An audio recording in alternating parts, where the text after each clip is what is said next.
And we should be back. Should be good to go.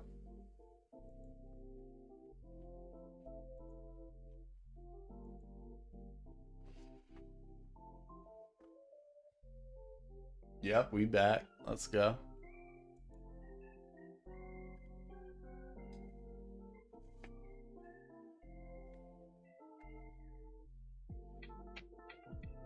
Okay, so we did pass the time that we were planning to wait till. We are just now at 84, and it's 5 minutes past the time that we were planning to wait. So don't know if we would have actually hit what we wanted to hit there. Because we were at 40 when we started, and it kind of like jumped to 43 right before. So really, we've only gone up 40 in the past, well, 13 minutes. So yeah, the gains are not up by 40%, but the kill speed is definitely up by over 40%.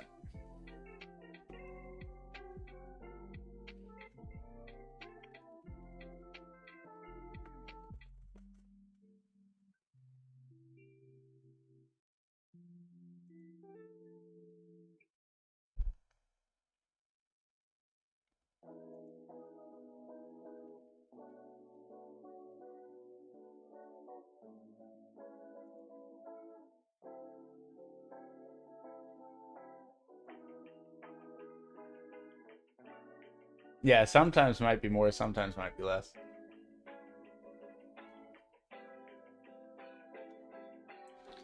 It always cracks me up. Whenever I restart my Streamlabs will bug out for a couple minutes and it will like add my current viewers to my previous viewers. Because my Twitch is telling me it's 4 viewers now when it was 8 before. And as usual, whenever I restart stream, I lose half my viewership. And it's telling me 12 on my Streamlabs. So it added the 8 and the 4. Speaking of, you decided to look at that quest for Onyx Tool to get more Onyx statues? Yeah, do it on each of your characters, right?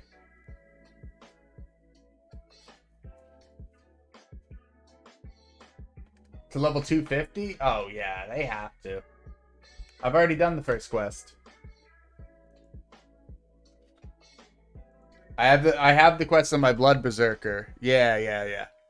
So I did the opening quest on my Blood Berserker and got to the one where I need the power statues on him. And like I could still do this on every other character as well, but yeah, we're basically farming to complete it for him. Yeah, luckily there's 25 different statue types, so you literally only need level 10 on average across all of your statues. And as you saw, some of ours were like 20 to 30. Yeah, we had a couple that were under 10, but on average they were all above 10.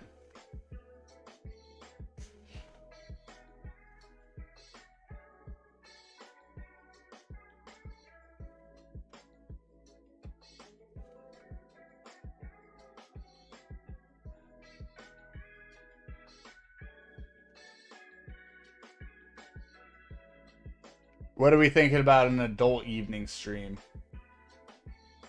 Enjoy a drink on stream.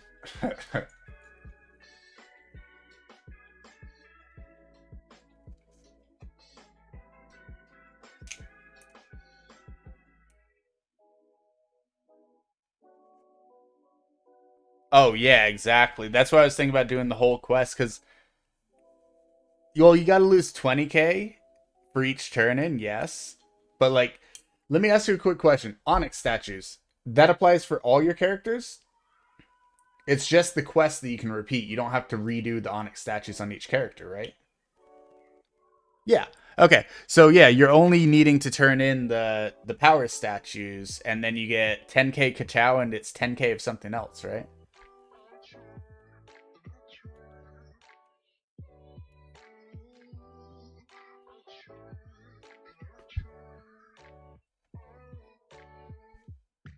Yeah. Here, let me pull up the quest.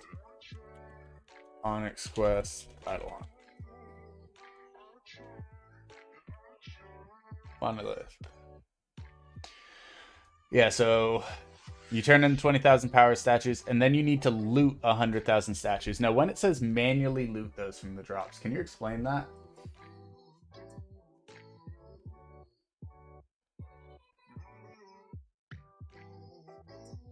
Because like, if I come back from AFK, right, you have to be on the quest for it to start counting, and only that one character it counts for. right? Right. But like it could be any statue. So like for example, while we're farming these, we're getting 7 different types of statues, right? And if you leave the game and pop back in, then those are AFK gains that you're picking up, but you're still manually picking them up. But yeah, so you get the EXP statue 10k, and you get the Kachow statue 10k.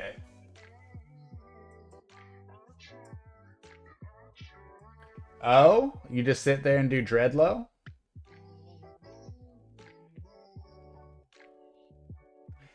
You gotta go, Mateen. Alrighty, man. Well, have a fantastic day. Thanks for hanging out for as long as you did, and yeah, man, have a good one.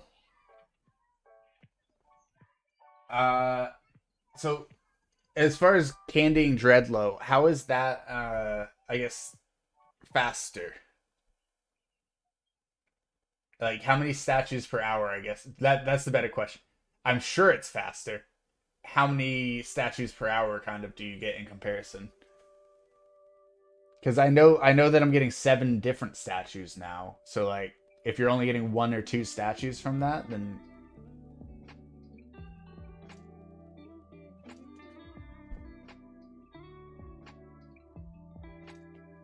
excuse me.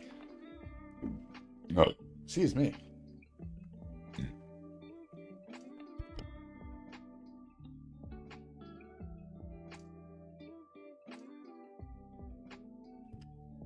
Yeah, with 20 times DR, it's a little bit insane.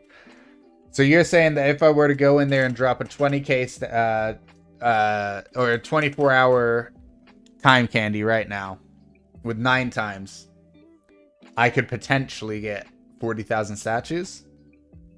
Or is 9 times like so much lower than 20 times to the point where it's like really only 4,000 statues?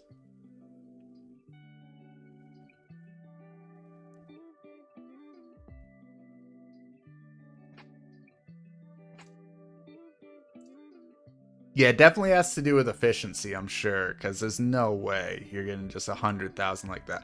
I've used the 5-hour time candy at Dreadlow and did not get myself 20,000 statues. You know what I'm saying? I'd know if I had 20,000 statues sitting somewhere. Oh man, that's funny.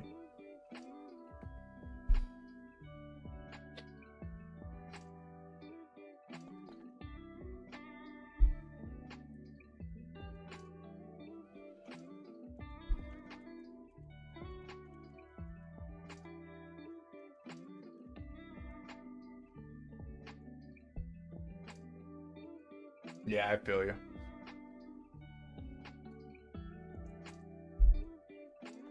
I mean, I'll sacrifice the time candy.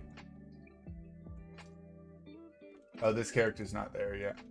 Boo. And the other character doesn't have the drop rate. Oh well.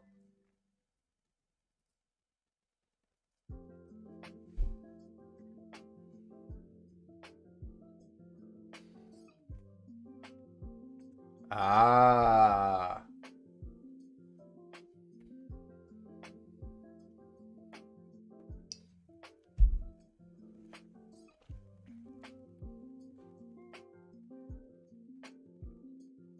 I'm sure it just have to do with mining speed.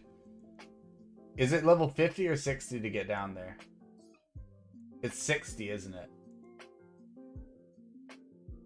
If it was 50, yeah, if it was 50, I'd do it because I don't want to use time candies to get down there. But if it was just 50, obviously we have the pearls.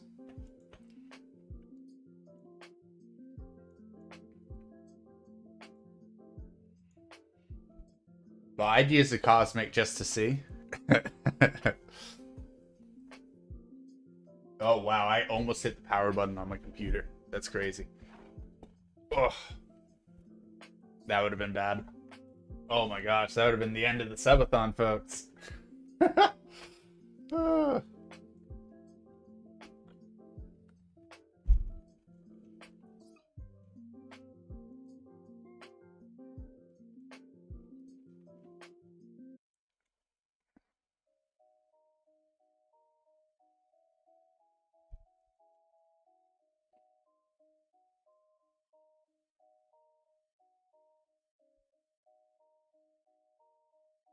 You'll go test. Appreciate you, bro. With only 7.4 DR. It'll be interesting to see if it's efficiency based or just mining speed based, right? Because if it's efficiency based, then clearly it's going to be all their alchemy modifiers that they got at level 2000 are going to be applied in that. And of course, they're going to get 100k when everyone else gets like 1000, right?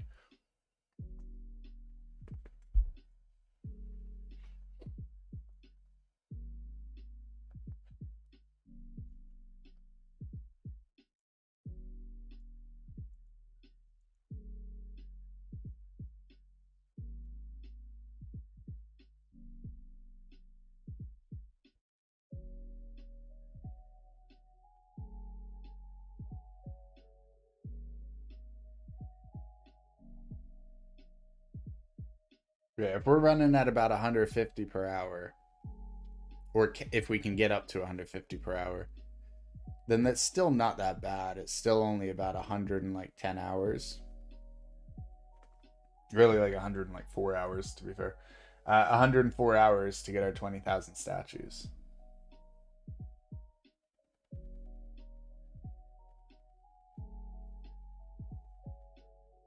Yeah, just do a 1 hour candy. Yeah, no. Test with a 1 hour candy and then swap your efficiency to higher and test again. Something like that, I'd say.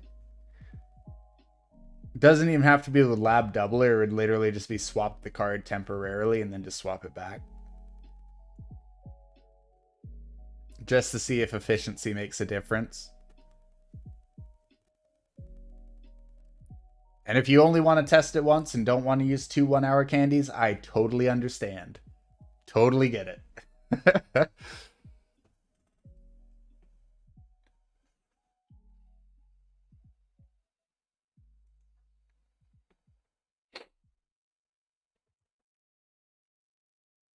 But yeah, realistically, like after the subathon's over, guys, I could leave the game on for like 4 days, just grinding this, and I would have my 20,000. That's not bad. 29 billion efficiency without cards. Sure, sure. 475 statues from 1 hour. Okay, so that's like 10,000 every 20 hours. Okay, okay. A little under 10,000 every 20 hours.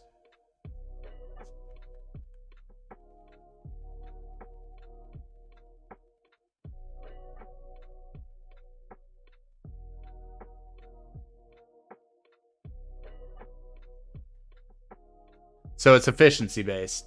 That was either lucky or it's efficiency based.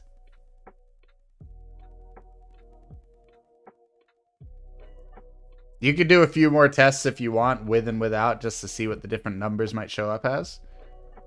But if you don't want to, I totally get you. Don't waste your time, Candy, on it.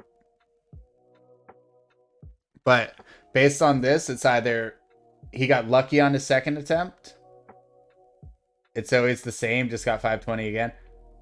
So efficiency. Okay, so it's not like mobs. The rare drop table on this is applied on how many different like rocks you're mining for each rock that you're mining, which is based on your efficiency. Excuse me. That is going to multiply your chance to get more of these statues. Okay. So with my 1 million efficiency, I'm going to get like 40 statues at best. For more mining speed, even though it doesn't affect efficiency. It should help. It should help. Because you're mining more rocks per hour with it.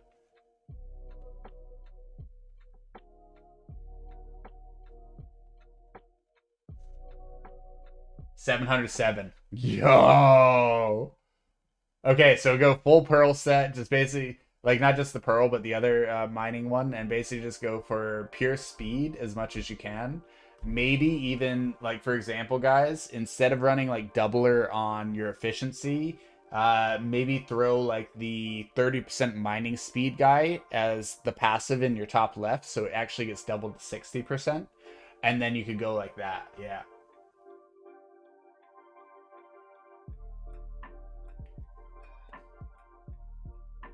Yeah, you could definitely min max more. Like you could do chips. Yeah, there's all sorts. Yeah, So you get your drop rate max, you get your chips all the way up there. You max out your mining speed and potentially put one of the mining speed cards in your top left or bottom right slot instead of putting something else there.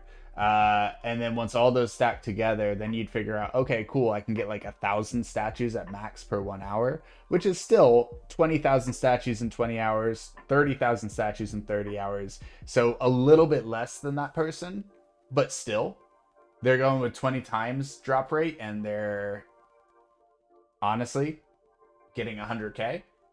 Not bad. Not bad. If I can get to even 10K, I'd be happy with that.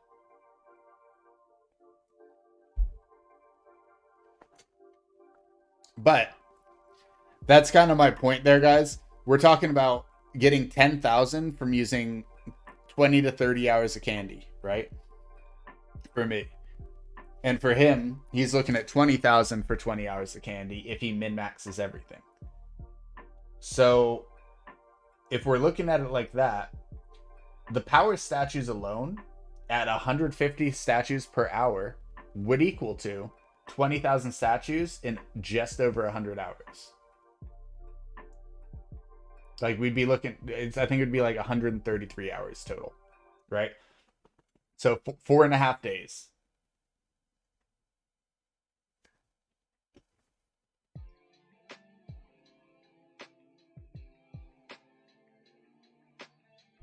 I'm also not including all these other statues into the calculation. You were on your miner, of course, right?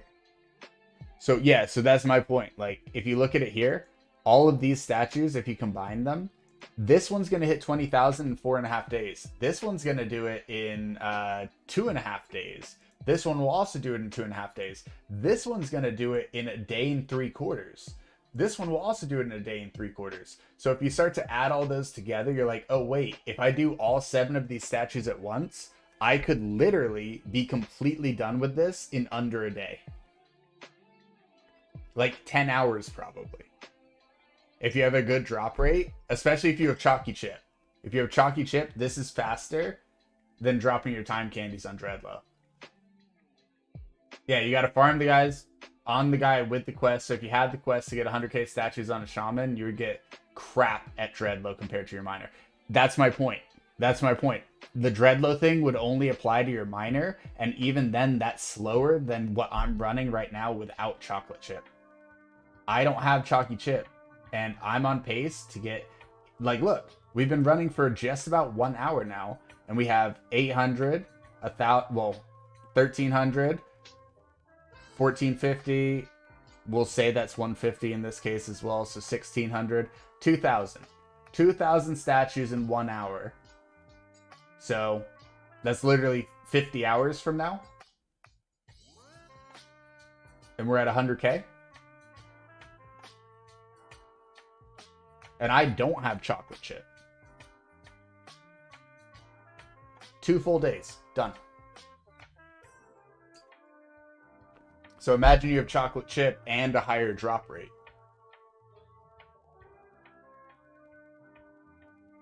Yeah, no, obviously if you have enough candies to blow, like Dreadlow's fantastic. But if you're just basing it on time alone, Crystal Mob Farm. Even without Chalky Chip, guys.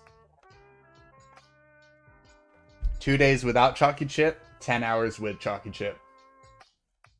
Which is crazy to think, like 10 hours or less with a Chocolate Chip. Oh my gosh. Oh, that's wild to think about, guys.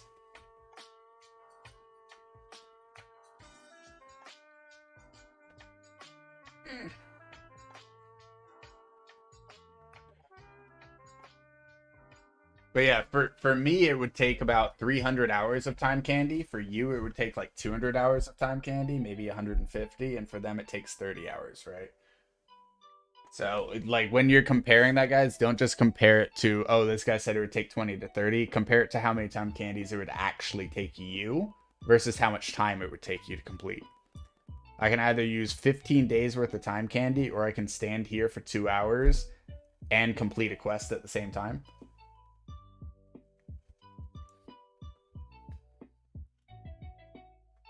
Because those 100K statues we're going to be able to utilize for completing more onyxes.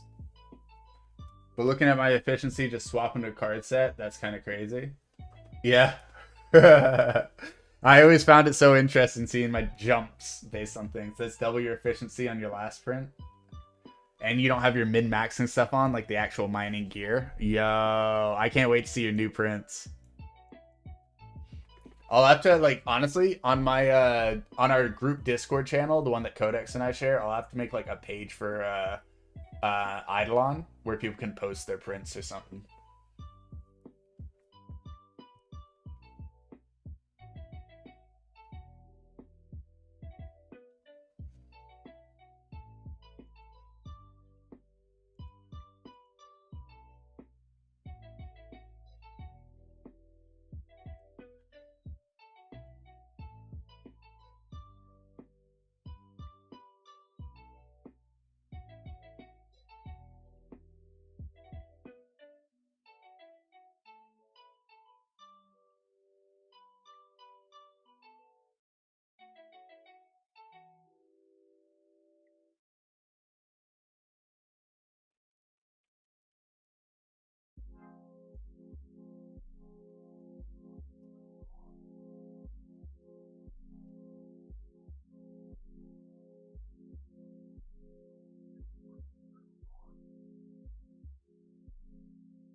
Your goal is to finish this +5 max book achievement and get all the print-worthy stuff to max level with 20 plus books.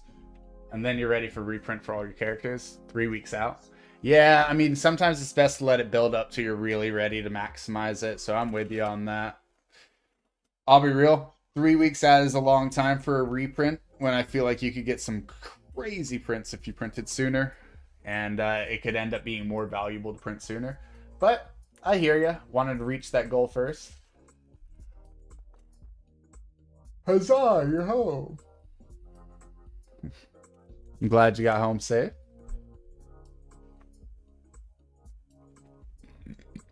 Excuse me.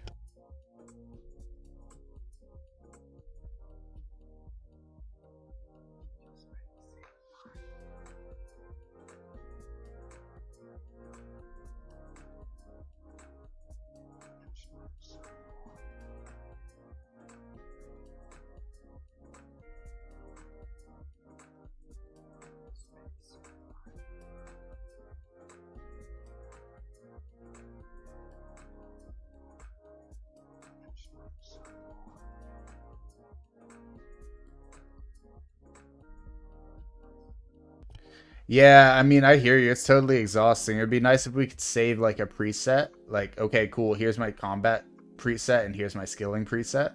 And then just be able to swap between. And then you'd know all you have to do is change your cards, your star signs, and swap your talents.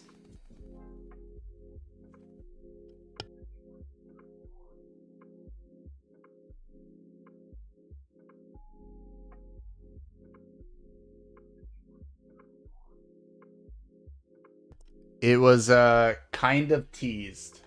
One of the teasers, like a month or two ago, was definitely indicative that he may be adding that.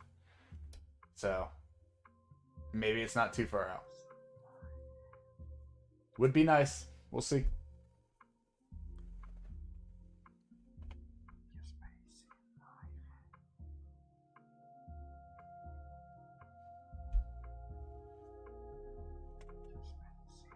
Oh yeah, no, I feel you. Me too. Me too. Oh, I can only hope, man. Here's the thing. Whenever he adds something to make this game easier, a lot of people might complain. And that's because they did the grind while it was hard. And I'm doing the grind while it's hard as well for certain things. But like, I remember the time when you could only use the stash back in the town. I remember when you couldn't even split stacks. So whenever you wanted to like craft something, you just have to keep on grabbing stack upon stack upon stack, and then you'd have to try and go craft it and hope that you brought enough stacks. You couldn't choose an amount. You just did it. I mean, I guess you could choose an amount, but if you chose an amount larger than your stack, I think it gave you an error. if I remember correctly. It was one or the other. But yeah, no. You couldn't just pull things out easily back then. And like, I love all the quality of life. So if he makes more quality of life to make this game even easier for me, I'm down. Couldn't use WASD. I don't use WASD. You quit for 440 days? I honestly, since it wasn't a feature when I started, I don't use it. I learned how to play this game without it, so I don't use it. Oh, it's life to me as well. Dude, you don't understand. I play so many games. So many. And WASD is life. I hear you. Trust me. When I went back, I went to replay Toontown Rewritten instead of Toontown Corporate Clash at first. And when I walked in and saw that I couldn't move with WASD, had to move with the arrow keys, and the camera could only be shifted with tab, I was like, nah. Swap to Corporate Clash immediately. WASD to move. You can use, you can right click on your mouse to actually turn the camera. Way smoother experience. Arrow keys to move. What age do you think this is? The Dark Ages? uh.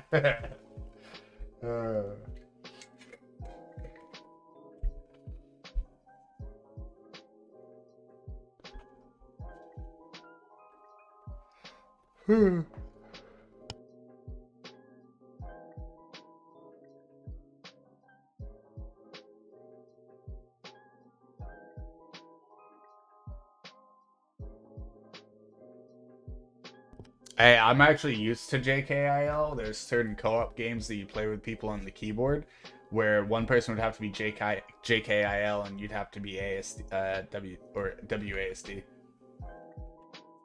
So I've done that, and I've also done mouse keys, or not mouse keys, the arrow keys, even numpad movement.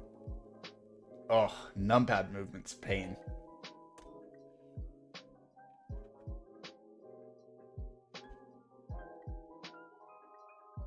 But WASD or point and click. I'm okay with point and click as long as it's not just forcing you to only do like arrow keys. Ugh, I can't do arrow keys in games anymore.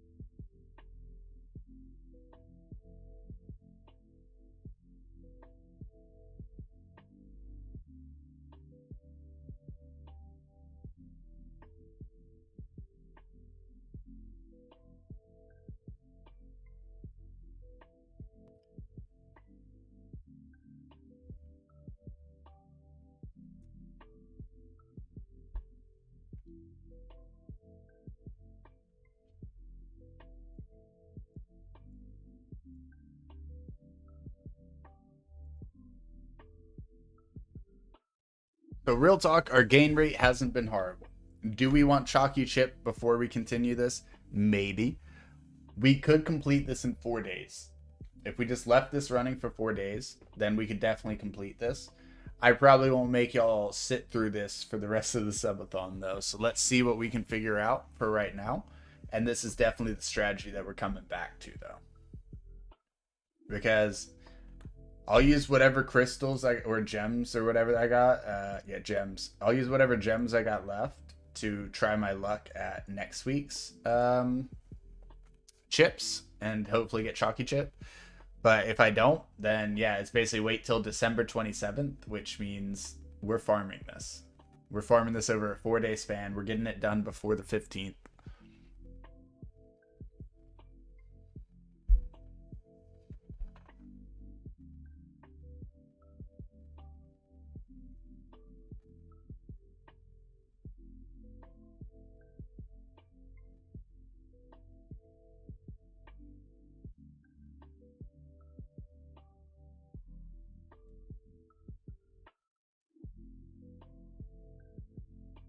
And even if we're farming this for the days after the subathon, guys, I might not make y'all sit through and watch that. I might just have this in the background while playing other things.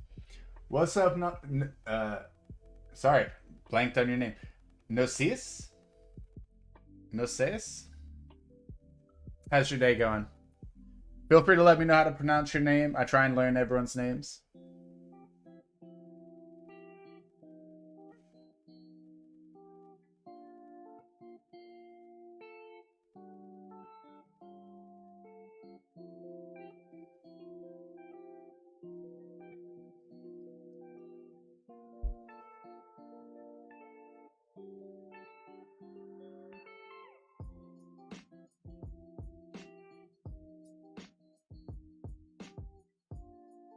You just hit your 8th character slot. Any recommendations, logic for what it should be?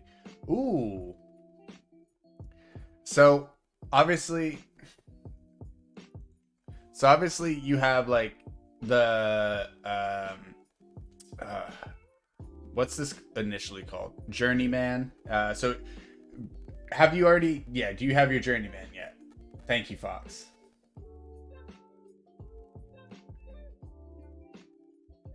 Mine doesn't look like yours. It's a Void Master now. Yeah, working on the mice. Perfect. Okay, good. So if you have one of everything right now, what do you have as your current duplicate? Who is your 7th character? Or wait, no, that's not a duplicate. I'm crazy. 8th character. 8 character, 9 character, and 10th character. I haven't chosen my elite class yet, but what I've heard, some people will suggest that you go for BB, which is Blood Berserker, which is the barbarian one. As that one allows you to have like a person on ladles while you have another person going for super chows. But I would suggest DK, which is Divine Knight. That's what Squire turns into. It's like the warrior's path. So for your fighting type, I would say you would want to go for another Divine Knight, which is like this one down here. For your mage, a lot of people like to go bubonic. As much as ES is great, which ES stands for Elemental Sorceress. They're great for actively playing. So bubonic can definitely be great, especially for your alchemy. And then for this character, you definitely don't want an extra Beastmaster, so 100% Siegebreaker. So whichever the line is for Siegebreaker. Yeah, 2 of each, warriors, mages, and archers. So basically, you can choose all the classes right now, and then with this one, you're going to be heading towards elite classes at a certain point. Let me pull up all the classes so I can actually give you a much better idea of this, because I'm telling you based on elite classes, which you don't have yet, and you don't know what those correspond to. All right, so Barbarian becomes Blood Berserker, Squire becomes Divine Knight. So you'd want to go Squire so you can have a second Divine Knight with your warrior. With your archer, it can become Bowman or Hunter. You want to become a Bowman so it can become a Siegebreaker. Hunter becomes Beastmaster, and Beastmaster is not very good in the late game. As far as Mage becomes Wizard, which becomes Elemental Sorcerer, or it becomes Shaman, which becomes Bubonic Conjurer. The Bubonic Conjurer is probably going to work best for you to have that as your duplicate. So most people would say the Divine Knight, which is Squire's path, Siegebreaker, which is Bowman's path, and then Bubonic Conjurer, which is Shaman's path. Highest tune is World 3, about to make it to the spiral area to the final boss. Oh, I will also tell you, there are premium items, basically gem shop items, so you can earn gems from fighting bosses, and occasionally you can get elite class swaps. So this actually allows you to make it so that it kind of doesn't really matter what you pick, because you can still swap your elite class.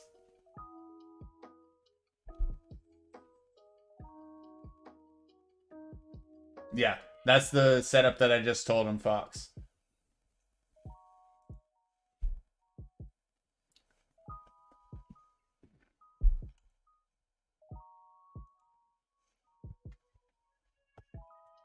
Told them, I should say. I gotta stop using him and start using them. I'm bad with that because I always said you guys and stuff like that. So like I'm trying to get better at that stuff, guys. see, right there. Trying to get better at that stuff, everyone.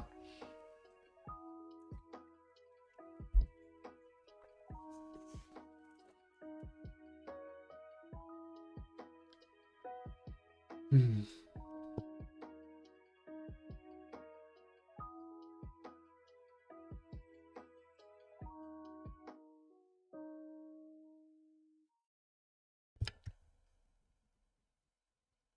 I honestly don't see what the big deal was. When everyone was complaining so much about getting the statues for this, like I've spent an eternity at board beans. I don't see how it can take an eternity at the rate that we're moving.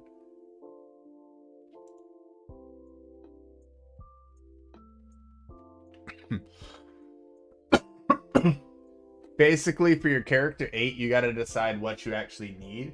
As far as it goes, it's not going to matter.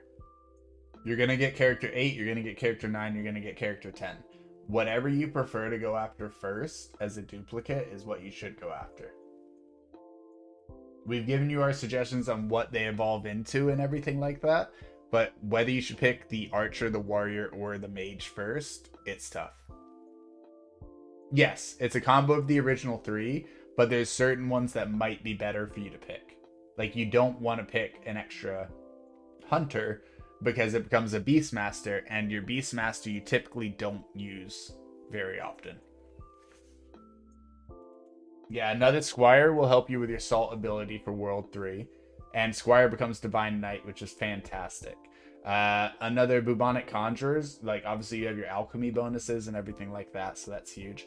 There's just a lot of bonuses to picking the ones that we suggested, but honestly, yes, it's just another combo of the original 3. And there are literally elite class swap tokens that you can utilize to change that, like I just showed you in the shop a moment ago. So worst case, you pick wrong, you're fine. Oh dang, we already got 2 silver pens from this. Let's go. And some leaves. We take that, guys. So yeah, this guy terrible on his material gain.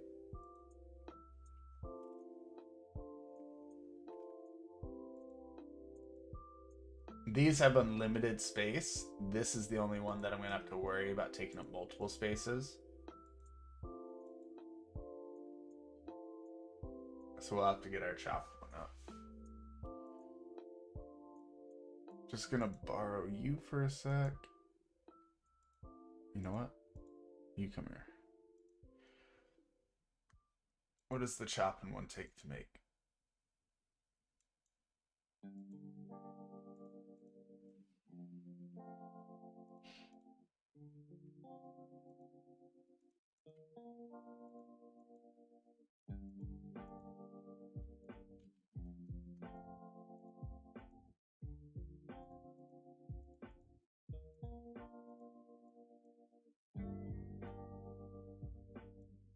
And now, instead of our cap being 3,000, it's 25,000.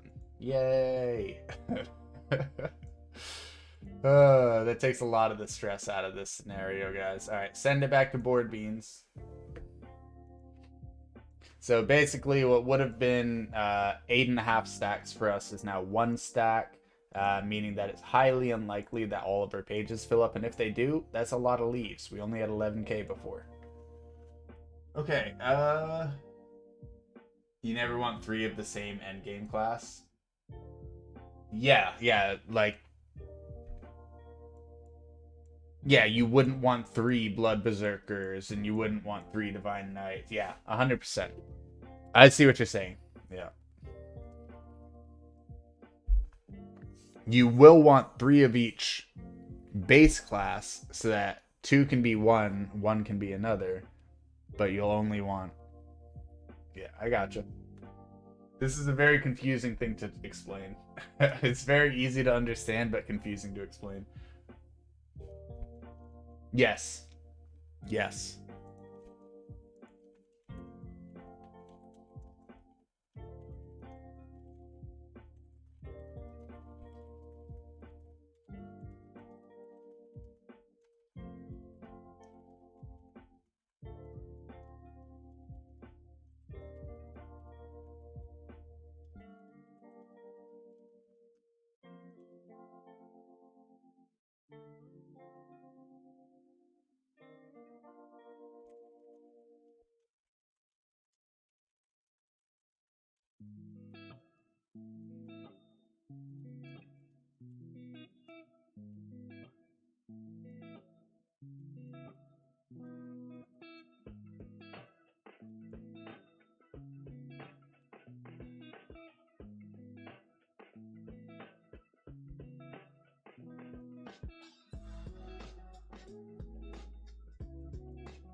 Yeah, big run.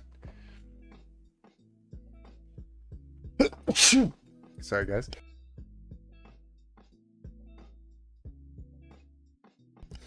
Didn't catch it in time for the first sneeze. I think that went right into the mic as well, so rip headphone users.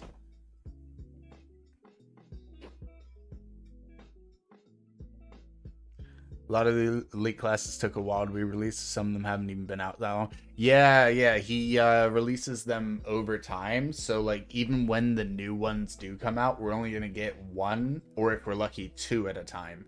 And more than likely just one at a time and one every, like, 2 to 3 months. Yeah, that's kind of nice though, because it gives people time to get used to a class instead of having so many come out at once where everyone's scrambling to try them all out and figure them all out. Like, hey, okay, you've gotten used to this one, here's the next one.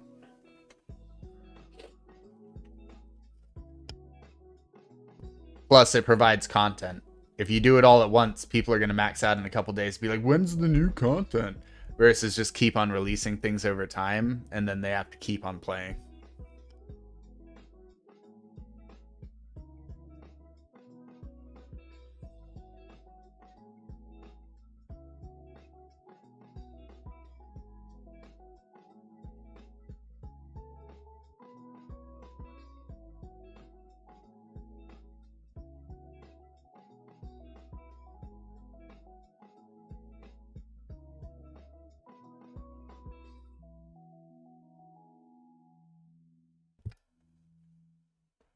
This is pretty crazy, though.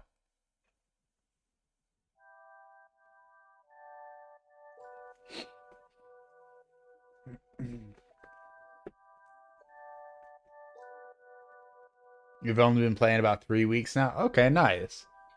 I've been playing for a while, but I quit for a very long time and came back about a month and a half, 2 months ago. It's one of those games where everything starts very slow and the numbers are all very small to start and things are very tough, and then it just gets insane.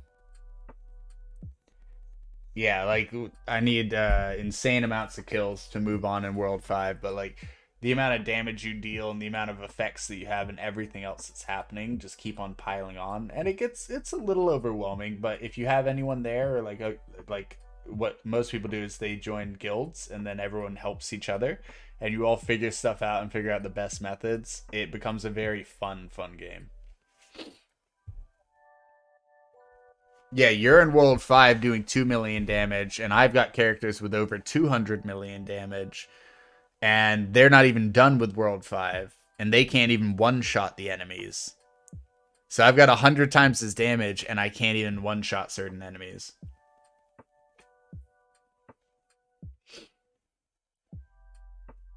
But that's the thing. 200 million damage seems like a lot right now, but at some point, you're going to pass us and go over into the billions. You might only have like 5,000 damage now, probably less. Maybe 50k if you're lucky. I don't know. But yeah, no. You're doing 100k? That's huge. That's huge. 100k in your first 3 weeks? Awesome. That means that you're growing quick, and you should be happy with that because I guarantee you're gonna keep moving. When I came back a month and a half ago, I was at 50,000 damage, and I couldn't even imagine reaching my first 1 million. Oh yeah, that's what I'm saying, Fox. Yeah, I couldn't even imagine reaching my first million, and now I'm over 200 million on multiple characters, and I'm just like, wow, wow. And like, I'm excited to reach the billions. I'm like, a billion's the new goal, and there's people with trillions of damage. And they're all like, World 5 is the latest world so far. We're all waiting on World 6, which will likely come in December. So it's one of those things where they're at 400 trillion damage. I'm at 150 million. He's at 2 million. And we're all kind of pushing through World 5, or some of us have completed it, like the trillions. And when World 6 comes out, I'm excited to see how quickly they can kind of clear. I want to see what kind of challenge World 6 brings, because if it's tough for them, I'm screwed. uh,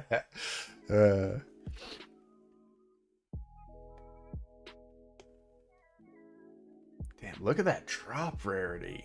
Never would I have imagined hitting 9 times today. Not a shot.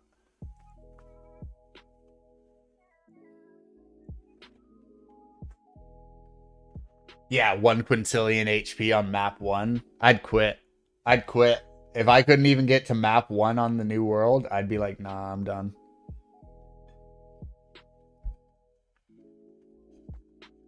Nah, I think it will have a couple trillion, though. I do think it will either be high billions or low trillions for the first mob.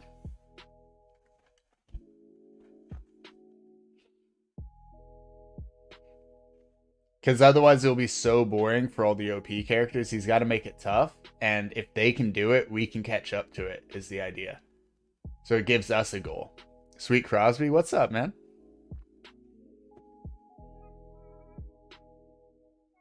You just hope I even have the accuracy requirements. Yeah, so Crosby, what's your accuracy right now?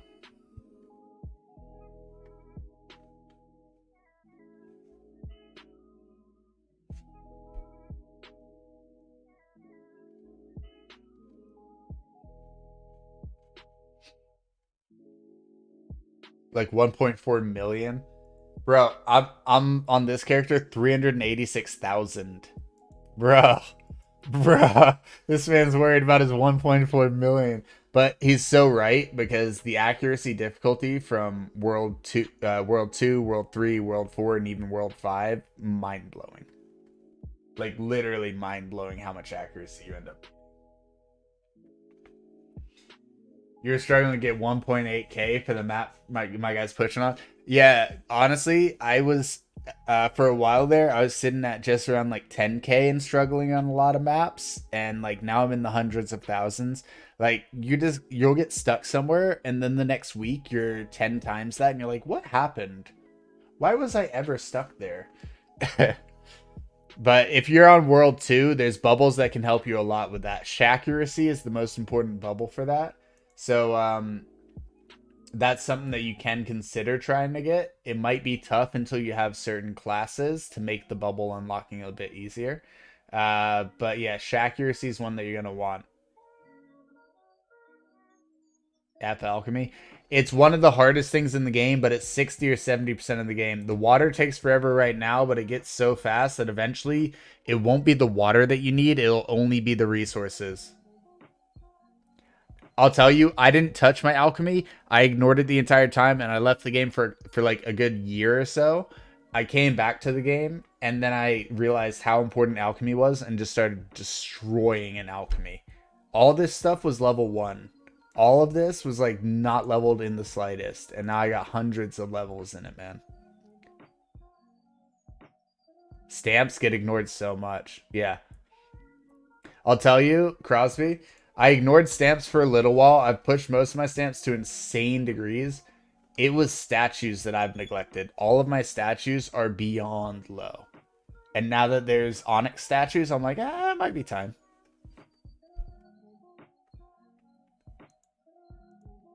Does he have Larry unlocked yet?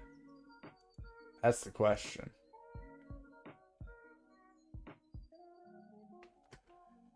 It's page 2. It's the 10th bubble, so he might not have it yet. Oh, I'll be honest. You're talking about upgrading weapons and armor and stuff, right? I used the first world's boss. Excuse me, the Amarok armor. I used that armor on my main character until he made it to World 5. And then all my other characters, I've just recently started equipping Amarok to them. Some of them still have iron armor. Bubbles alone can make it so that you don't need armor. Yeah, that's what I'm saying, Fox. Like, I'm telling you, bubbles are so OP that armor becomes almost obsolete. I get that armor is useful for other reasons, guys, but at his point of the game, he should just focus on getting to the first world boss, get Amarok armor, and then just like maybe buy the occasional weapon or upgrade into it. 1 to 4 pieces of Amarok or gold. Yeah, okay, then you're set. That's where I was. You're literally like, this character has some of my best armor. And look, it's 3 Amarok and a plat helmet. Like, no sis, you're wearing the same armor as me, bro. We're armor bros. Look at us. We're armor bros. 150 million damage. I'm still wearing the same armor as you, homie. Oh, that's crazy. That is literally crazy to think about. uh,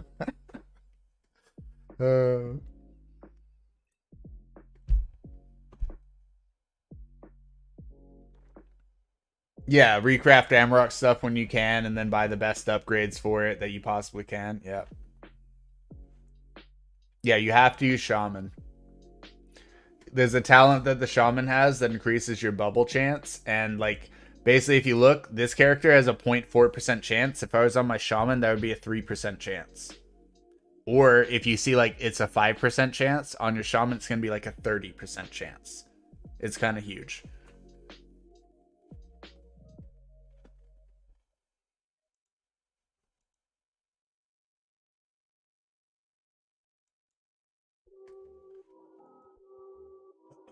You'll get there.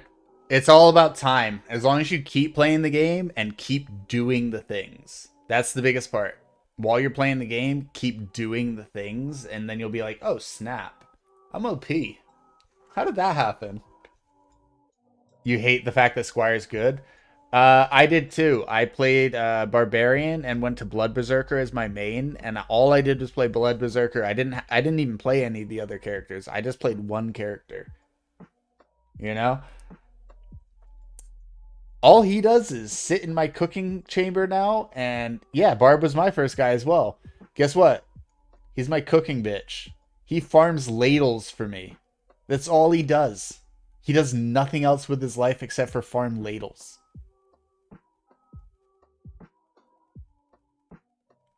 How savage, guys. Everyone loved Barbarian, but see, Blood Berserker is one of the worst elite classes out of all of the elite classes. Literally one of the worst, if not the worst. I would say Beastmaster is a close second. Um,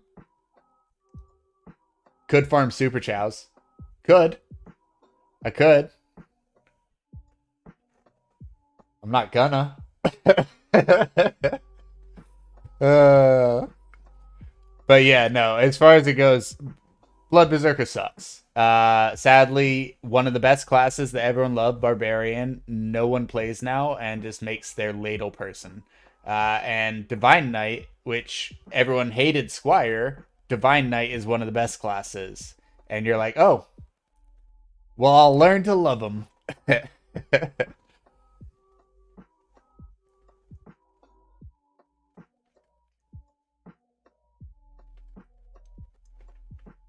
Yeah, my Siegebreaker farms so slow. Elemental Sorceress and Dark and Divine Knight are two of the best by far. I like Bubonic obviously for alchemy reasons, but no.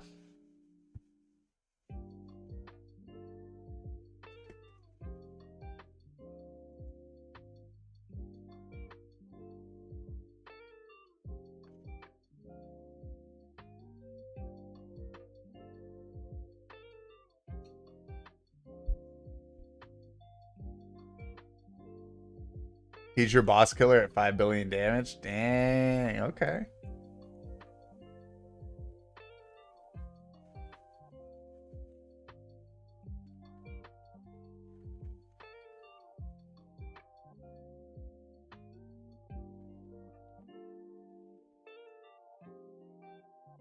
Ooh.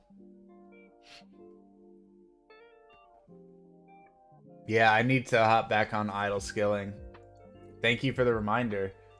We're one floor away from our next floor. So floor boss should be done now, and then we can move on to the next one.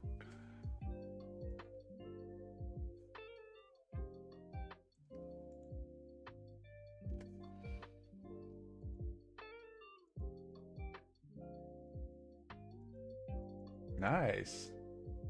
Got the key. Onto the bog, folks. Don't worry, I'm not going to make y'all watch idle skilling.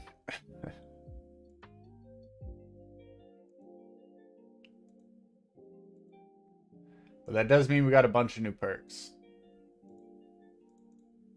That one's pure damage. Lower smith cost. Vessel gain. Oh, that's locked behind us getting something. VP from her birthday.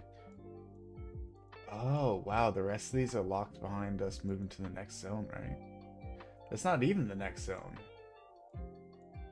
What's the green key then?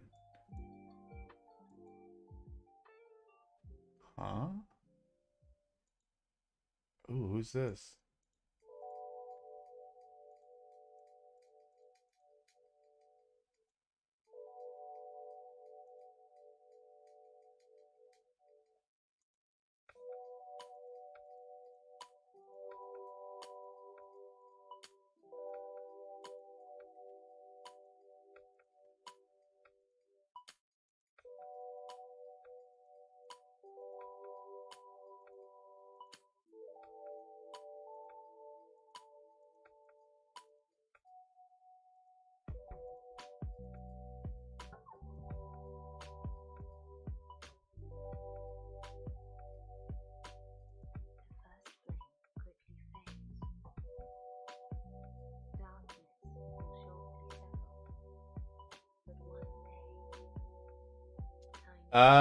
Kind of, Crosby. We were testing something, so I don't have chocolate cookie yet. That's where we're at. I don't have a chocolate cookie, and I want a chocolate cookie. But yeah, I need to do the Onyx quest, and I just don't know what to do. Because chocolate cookies. When the game finally gives me one, it's going to make life a lot easier. But as of right now, it's like I could probably do it across 4 days. And we were doing a lot of testing. We wanted to see how good we could get our crystal chance to be, while also not having the cookie to multiply our chance of revival on the crystals. So this is a test that I need to stop doing, and I need to put my guy to go do something else. But I just haven't stopped yet since we've all just been kind of chilling and chatting. We calculated that it would take me only about 4 days to get the full 20,000 here. And that would net me like 70,000 on a couple of these statues. Well, 50, 60,000, sorry.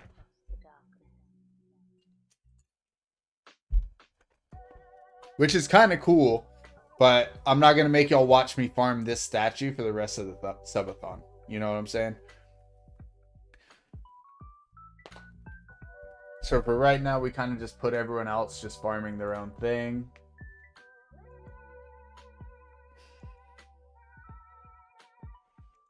But I'm thinking about putting this guy back on the track of like finishing World 5. And then maybe swapping to Mortal Kombat for a bit. Or we can grind this the rest of the night, guys. I don't mind statue farming. I just don't want to sit here and statue farm if you guys want to see something a bit more entertaining.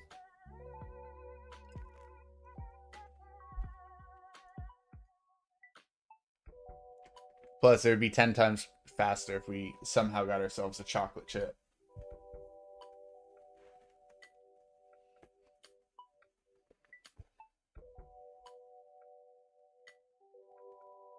How many troll boss keys I got?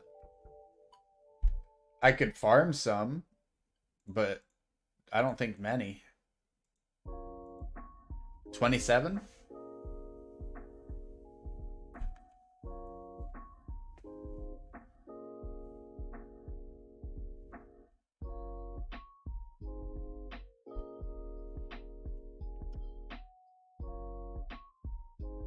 I've only fought troll once. I did it when I was at 1 million damage, or just under 1 million, to make it to World 5 and never looked back. And I need to do it at some point.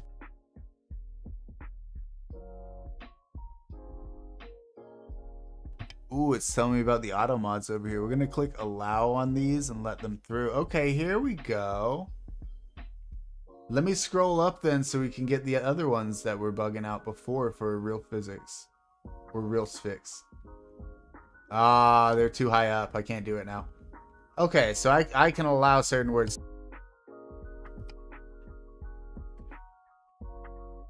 Crosby, it's not your fault.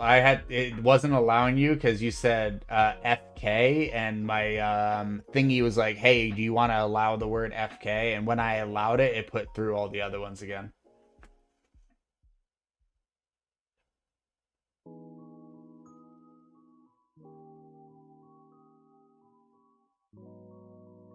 Yeah, 19,700 to go. It looks like we're getting over 150 an hour though. My estimate was 150 an hour, and we're getting probably close to like 170 an hour. You got King Dude on the first free pet. Yeah, so that's the best pet you can possibly get in the game. As soon as you reach World 5 and you touch the divinity thing, you get all divinity bonuses permanently. All the major bonuses. So don't get rid of that no matter what you do. As soon as you hit World 5, tap the divinity shrine and you'll be like, you'll love it. At first you won't notice everything, but it adds up and you'll be like, holy crap, where am I getting all these amazing benefits from? Useless until you reach World 5, but World 5 ain't the end. World 5 is the start. Literally, World 5 is the start, my guy. So trust me, you'll be very happy.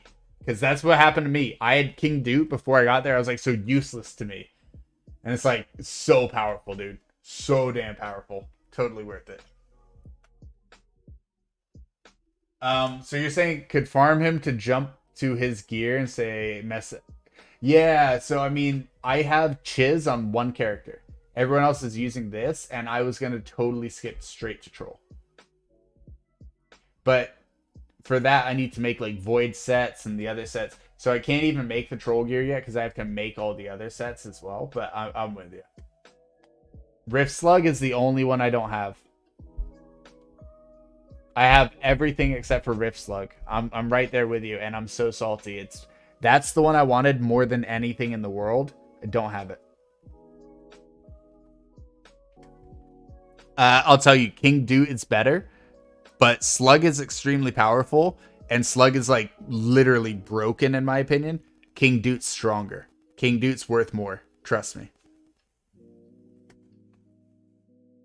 It doesn't all make sense now, but I promise you, if I could, I would still stick with King Doot, but like I want a Rift Slug so bad. I just can't convince myself to spend real money to take the chance. And on my free one this week, I got the Crystal Custard, which was cool, but I already have like 4 of that. Yeah, as soon as they hit World 5, they're gonna be like, oh my gosh, the RAM's so nice. Yeah, opening your storage from anywhere is one of the most useful things that I unlocked in this game. Wait, hold up. Are you talking about denotated RAM or are you talking about Sheepy? Which one's storage? Is it RAM?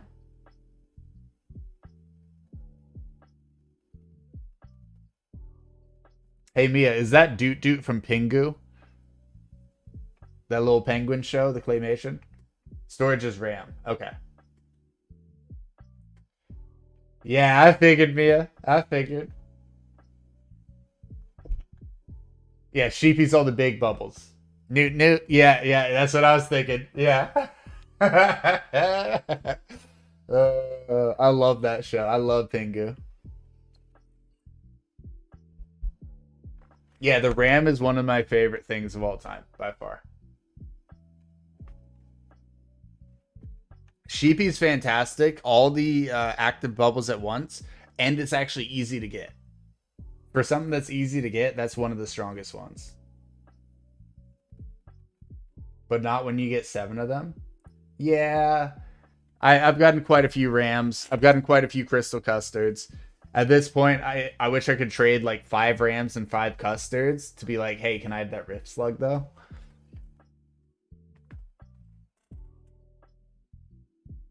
But still, I mean, everything adds up. Everything's a bonus, and eventually, hopefully, we can get Rift Slugs. But for any of you guys who don't have King Doot, oh my gosh, you'll see. So just so you know, no cease, it has an ability where, for example, watch this. You want to see this Doot? Hey, Master, welcome back. All these characters who have 2-hour cooldowns on things, if I click to join one of them, it will say you gained AFK progress in one of these skills. It will be refinery, 3D printer, sailing, cooking. So you can literally keep swapping your characters and getting the bonuses from all of them without any additional time truly passing. Not only that, whenever they level something up, they get these crystal things right here. What are they called again? Divinity pearls. So you can level up all your skills to level 50 on all your characters extremely easily. I get hundreds of these. Hundreds of them because of Dupe. You would never equip the thing that gets you these if you didn't have Dupe. So congratulations on getting one of the best things in the game. He was trying for King Dupe and he got 7 slugs. Bro, I'm trying for slugs. Tell him to trade me one. Tell him to trade me one. I'll trade him 2 crystals and 2 rams. Like, no lie, I will literally trade him 2 crystals, 2 rams for a dude. I mean, for a slug.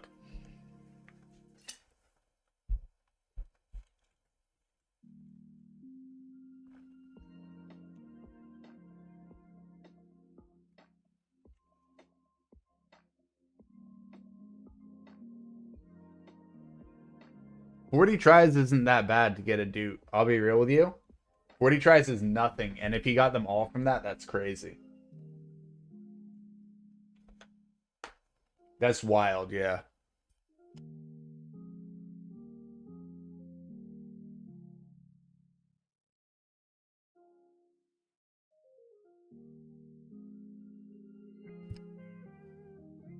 I'd love to, like, utilize crystals as a way to get more tries, but you gotta buy, like, their special currency for that thing, so I can't really do more. It's rough. Because I'll try for slug all day if I could. You were screen sharing when you started up the first time? Okay. Oh, so they got to see you get it? Oh, that's so crazy. Oh, I was like, huh? Where's he going with this? But no, it makes sense now. That's crazy. Pet thing ASAP when you got dude, you just started yelling in rage. Yeah, because he's been probably spending a ton of money for it. If he took 40 tries, there's no way he did that for free, right?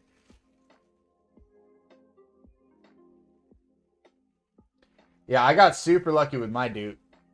Everyone can be as mad as you want. Be as mad as you want at me. I got lucky with my dude. There's a $20 pack that came out with gems and all sorts of other things and like stuff that I actually needed in the game. And I'm like, oh, what's that green currency? And I bought it anyways, not knowing what the green currency was because I needed all the other stuff. This was months ago, right? And then I like go into the shop and immediately pull this Duke character. I'm like, oh, I wanted the slug. That's all I said. I just wanted the slug. Ooh, you popped your back, Mia. Rough. Yeah, watches his bud first pull it. Yeah, rough. But then everyone's like, dude, you got Duke. That's so good. That's so good. You'll be able to use it so much in World 5.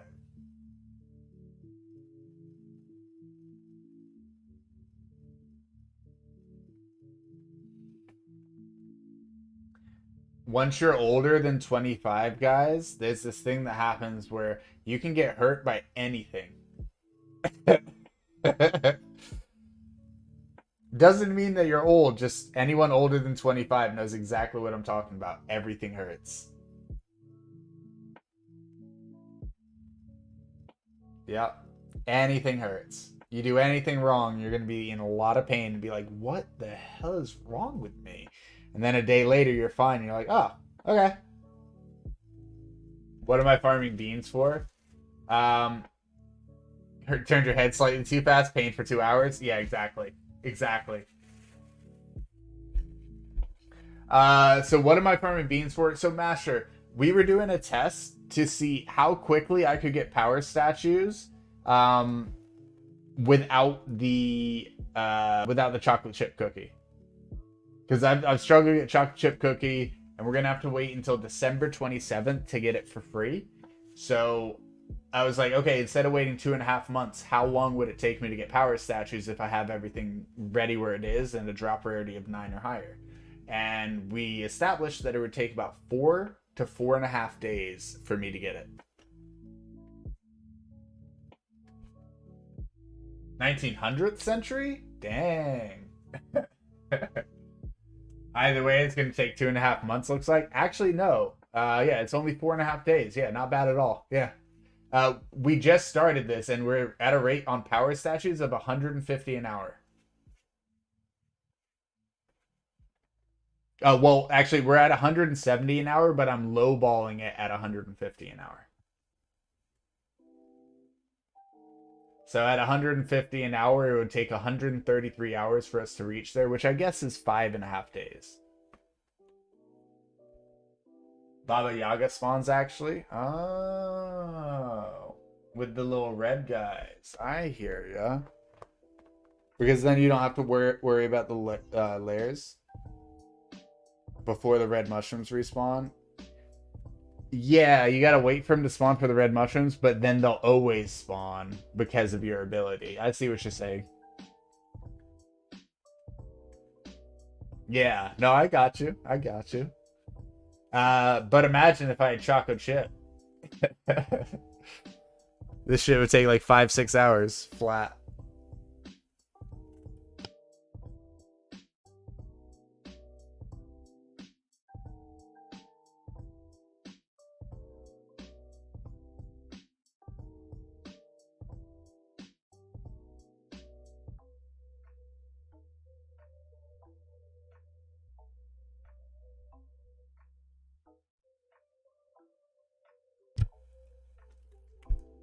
Yeah, if you're running it with DK and your statue's on one layer while you take out another layer, I believe the 2 layers is going to be faster overall.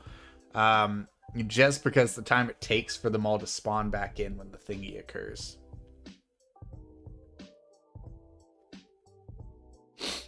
Because the extra half second between the spawn. Like that. That delay right there. Because we're killing pretty much without an issue. Yeah, on occasion we get stuck like that for a second, but is the density high enough where it's a big enough difference, Smasher, or is it pretty close to the same and you just kind of use it out of preference? If you have 1 row and 2 DK statues popping, you can kill crystals faster. Yeah, true. But you can kill them faster and then the crystals keep respawning. Yeah, that's true. So as long as you have... But here's the thing. I don't have Choco Chip, and we have to wait for mob respawn. With Choco Chip, I think that's more viable. Yeah, but I don't get 12 crystal spawns because I can't have my crystals respawn off of each other. Yeah, okay. Okay. Now I'm with you. Masher, I was thinking your spot sounds amazing with Choco Chip, but with my current setup, it just doesn't work. Okay, perfect. You like Bubba more? He can insta-spawn even if one survived? Yeah, that's actually truly powerful in my mind. I love the idea of that. Because the amount of times where I'm sitting there where there's 1 or 2 left, and I'm like, can't I just respawn them, please? I'm with you on that, Crosby. Yeah, Master, I'm basically out of crystals now, or gems now, so it's going to be tough for me to attempt to get any more chocolate chips. Because there's not an event running currently, so it's not like I can make like a quick 1,000 off of that or anything. So likely won't be trying to get chocolate chip except for 2 more attempts next week. And if I don't get it on those 2, then we're literally waiting until after Christmas.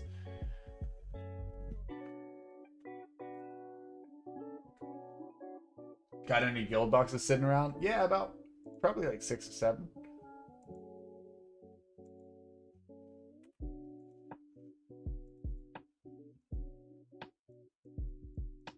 We're also getting pens from this, guys. What were we opening those for, by the way? What do you mean farming my 500 gems a week? Help me out, Masher. What's this? What are we talking about? Oh, for the gems from the guild boxes. Gotcha, gotcha. True. Yeah, Masher, let me know about my 500 gems a week. What's this?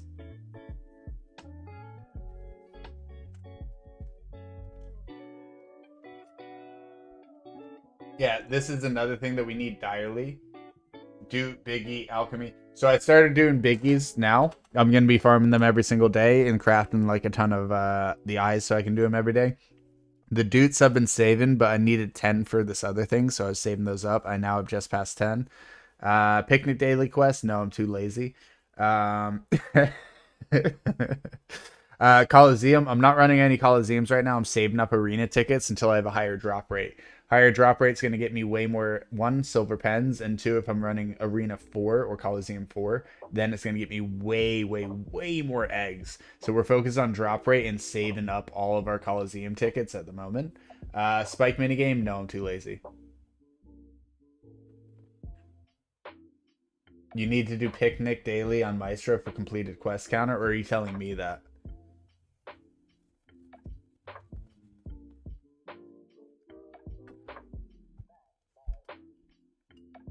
Are you talking about for these two benefits? Or for a different Maestro ability?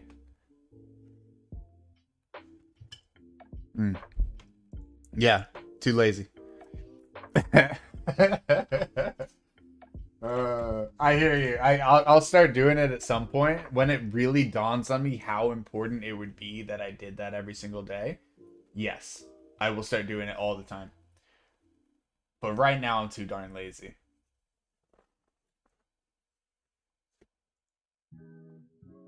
But infinite luck. Yeah, you're right. You're right. I literally just thought like, hey, you know how good that would be on every character? Not just them, every character. It's infinite luck. I hear you. The bonus does cap.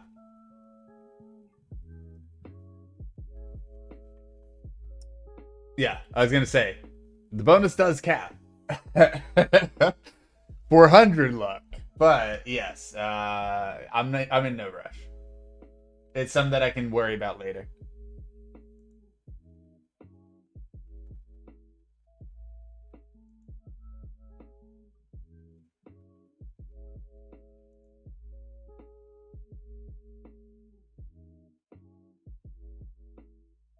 One day of atom bubbles. Don't put it like that. Oh wow, we're already maxed out on ovals from this. Jeez.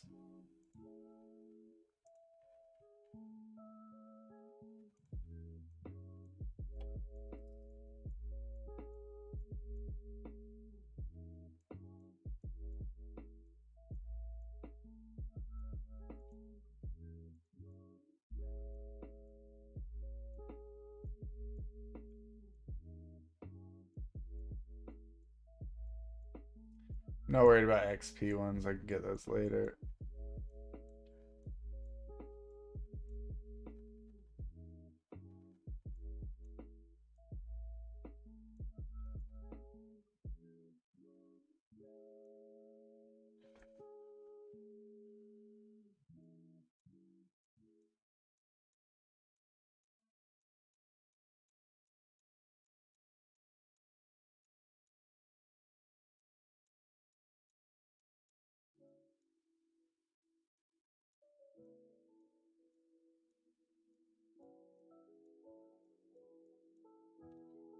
Well, it looks like we're getting all the ovals that we've been missing out on.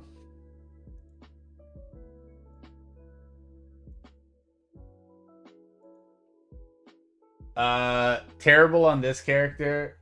Decent on the family bonuses. Decent on my BB. But no, all of those are terrible. I need to farm up all of my drop rate ones is what I need to farm up the most. And I've never farmed for ovals because my drop rate was too low before. We went from on this character 6 to 9 drop rate today, and on my other character like 6 to like 7.8. Your drop rate's pretty good. It is now. It is now. We went from 6 to 9. You're hoping your buddy could carry you through a dungeon run, but he hasn't really touched it. Yeah, that's tough. Yeah, crystal custard. Yeah, there's a lot of things giving me higher drop rate, but yeah.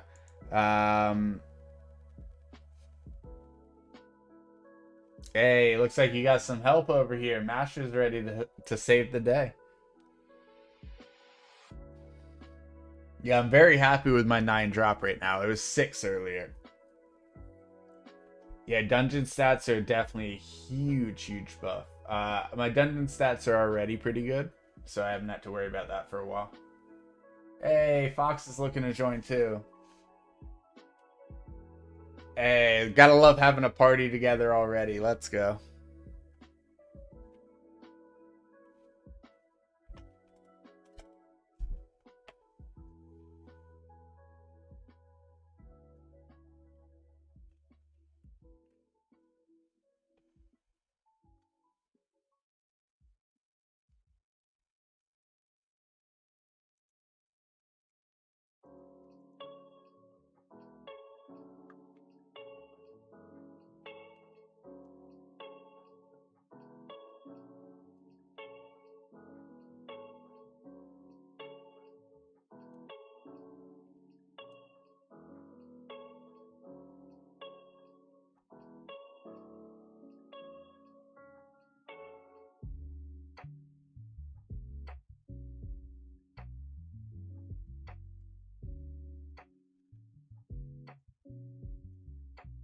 I'm gonna try and eat a little bit more of this food, guys.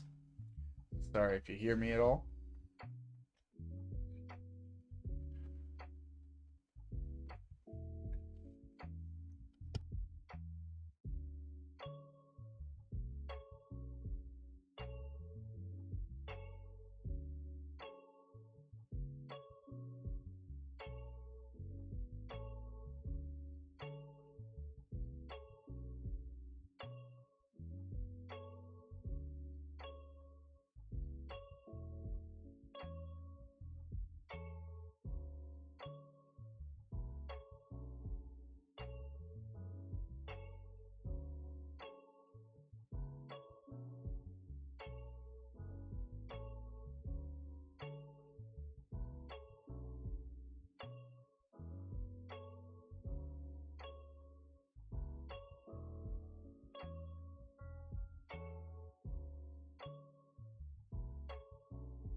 Yeah, guys, so don't forget to remind them that they need 20 tickets to run happy hour. When you first start the game, you don't have many tickets. So you got to be aware of that too. I mean, it will take all of your tickets that you have. Well, yeah, so it will use all 10 at once. It can use up to 20 at once, but it will use all 10.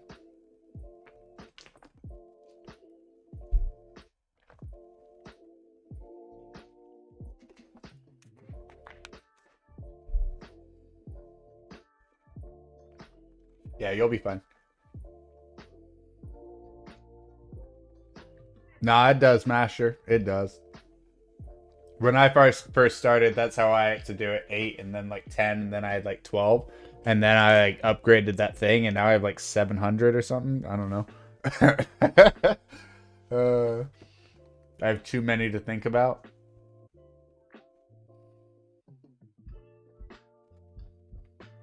Sucks you can only get the 20 times happy hour once a week.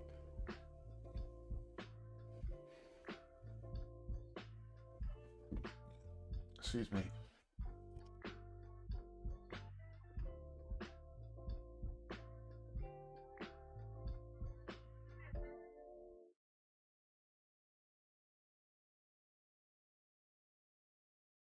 Yeah, the 2 times blessing is smart. They probably don't have that yet, though.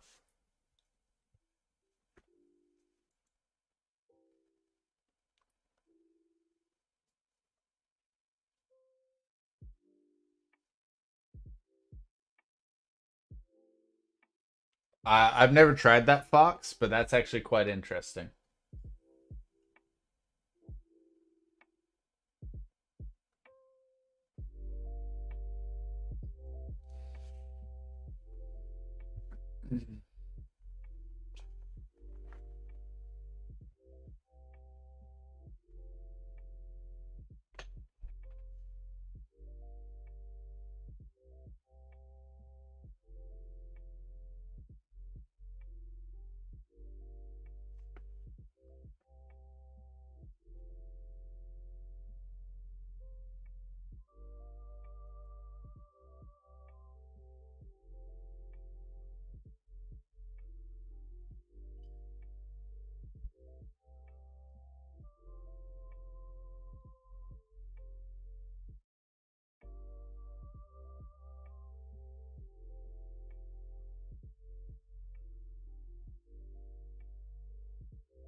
Well, addicted. If he ran a month's worth, that's his own fault. If you ran a month's worth of your own tickets, you messed up.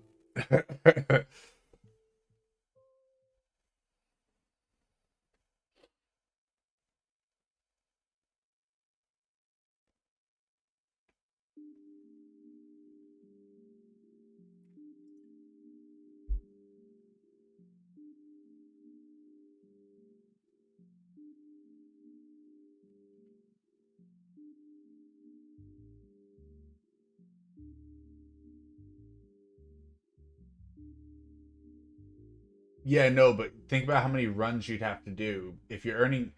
Even if you don't have any points invested in the daily one, I think you get what, 10 per day base. So if you get a 10 per day base without anything invested in the bonus ones, and he's saying he's not getting any for the next 30 days, that means he did 300 dungeons. 300 while he was out of tickets. I'm gonna say that's BS. That didn't occur. Something else happened there.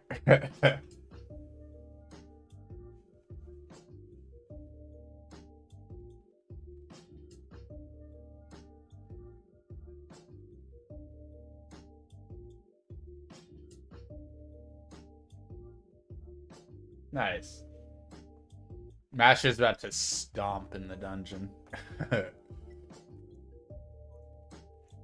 Fox is probably gonna do a nice amount of work too. Let's be real. Yeah, I think my dungeon level's 41, but I only run dungeon once a week at most now. Sometimes I just forget to run it altogether.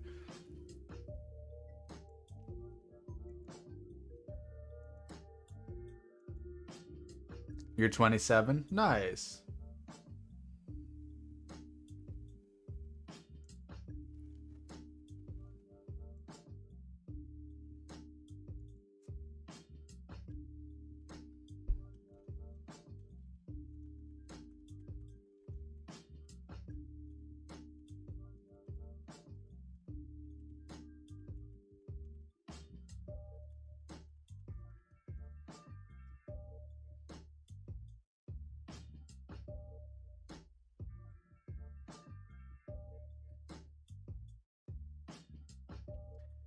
But also, if someone did lock themselves like that, where they'd have to wait 30 days, they could also up how many dungeon things they get per day with their gems and make it a little bit faster.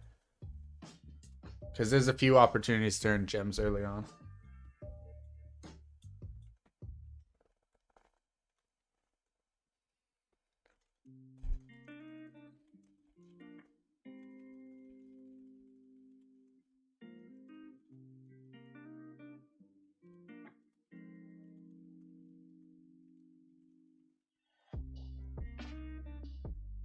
Excuse me.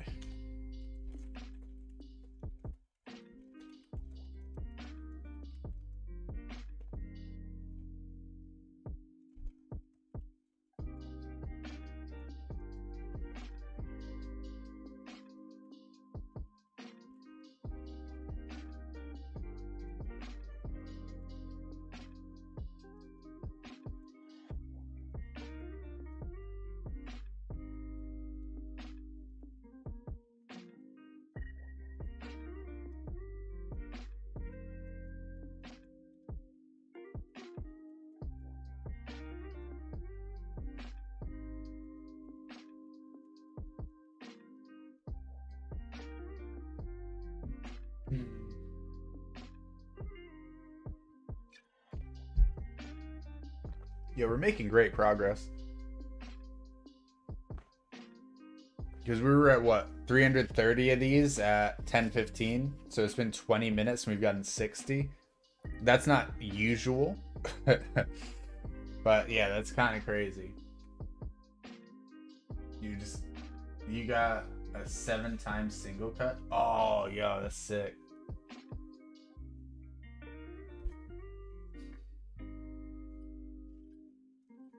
Single cut's the one that takes your HP, right? It takes like 10 HP each time. And has 90% chance to drop again. I normally do that one, and then I don't have any health to keep using on it, so I just have to leave it on the ground. I've had some pretty sick runs on that one.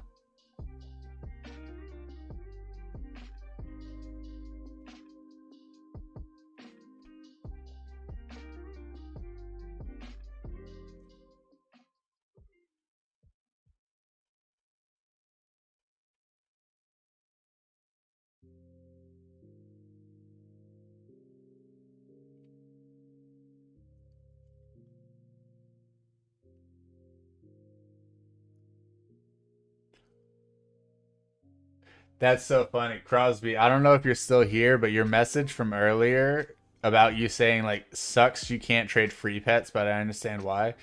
Apparently, sucks you counts as a sexual term. Next time you post that, I can actually allow that, so in the future it doesn't trigger. I'm just seeing these notifications on the left side now. So... Oh, you can't even say sucks you. That's so funny. Would you mind saying that again so I can now allow like sucks you as like an allowed term or a statement? It sucks that you.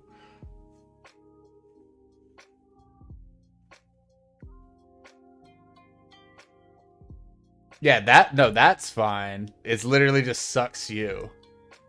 that was the issue. I don't even have anything to allow yet. You said this. That's what you said. You have to say it like that for the thing to ban it. If you had said sucks that you, it would have allowed it, but sucks you is something that can be interpreted, so it just kind of... But if someone would say that again now, so it can warn me, thank you. Sucks you suck. Thank you very much, Crosby. So, sucks you should be allowed from now on, but maybe it won't because you added the extra suck on there. It counts as 3 different things. So, go ahead and try sucks you without all that, and we'll see. Yeah, I gotta start allowing certain things. Yeah, sucks you. Allow. Okay. There we go. Oh, wait. It made me do it again for him. Okay. There we go. Okay. I've allowed it for him, but it should be an allowed term in general now. I think you just both entered it at the same time. Yeah, so that way if you're saying it sucks that you cannot do this, then it won't be an issue. Damn, we're both getting spicy with me. Hey.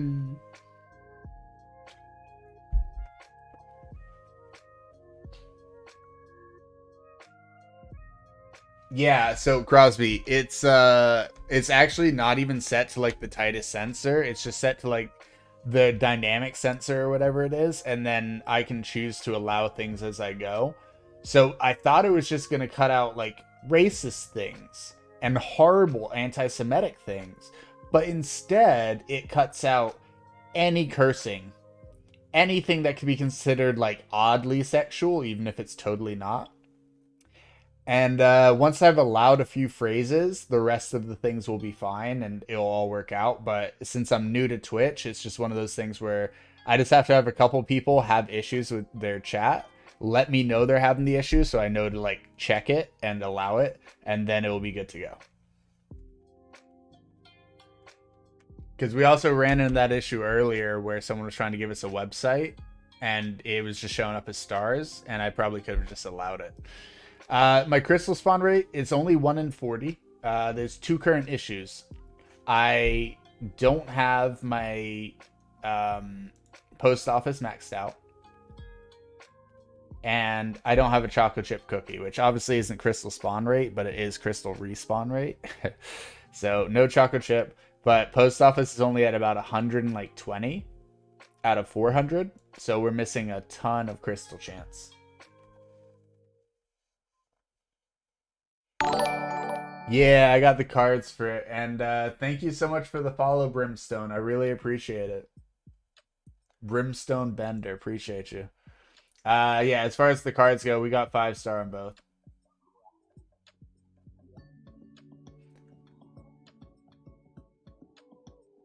Wow, Mia. I need a chalky chip and you're over there eating them? Rude. Any tips on optimizing Blood Berserker? I hate to break this to you. Almost every character, all of us, were once Blood Berserker mains. Yeah, revoked. Revoked. You broke it to him too soon. We were all Blood Berserker mains, and we were all Barbarian mains, and Blood Berserker sucks. Blood Berserker's bad. Yeah, put him into cooking from your DK to BB. So what you do, you put your BB into cooking and have him farm ladles for you and max out all your cooking as quick as possible. BB is literally like, ugh. So good at ladle farming though. My man farms me 500 ladles a day. I'm telling you, I literally get like so many days worth of cooking progress due to him being my ladle guy. Switch your other barbarian to Squire? Yeah. Yeah, Brimstone. 100%. Sadly, Blood Berserker is not the way to go. Hopefully Lava gives him respawn mechanic for his next tier. Yeah, I keep saying it, Crosby. If he fixes Blood Berserker before doing any of the other classes, then Blood Berserker is still going to be the worst class of the next tier. Whichever class goes first in the next tier is got to be the weakest. You know what I'm saying? You love the names he chose for the next elite classes? Yeah, they're actually pretty sick. Big fan, for sure.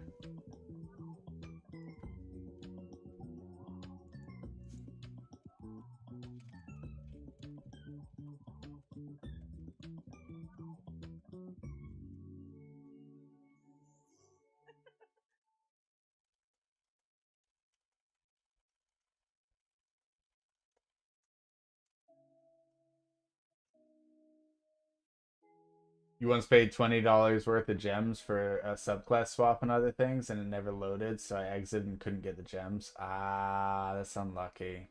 That really stinks.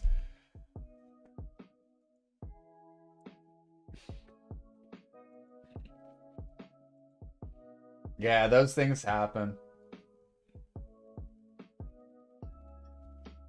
What are you trying again, Masher? Didn't get the full, so we won't get the 4th boss clear. Gotta try again after this. Oh, gonna try again. Got unlucky on your coin flip. Oh, I know what you're talking about. At the very start of the dungeon, when you flip the coin to see if you get the orange or the grays, I normally get grays 9 times out of 10, even though it's 50%.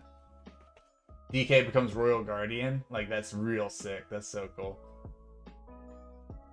Had an issue like that, and he gave me what I bought. Yeah, so he's got an official Discord. As long as you don't badmouth him in any way on the Discord, you won't get banned. And from what I understand, you can message him on there, or you can choose to email. Like there's an email for it. I can't remember what it is.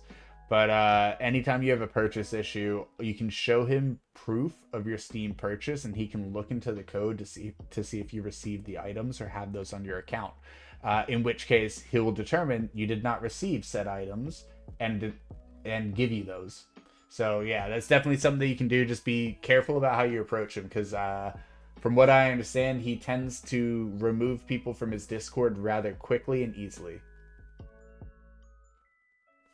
Yeah, but he can look into the specific one that you're referring to.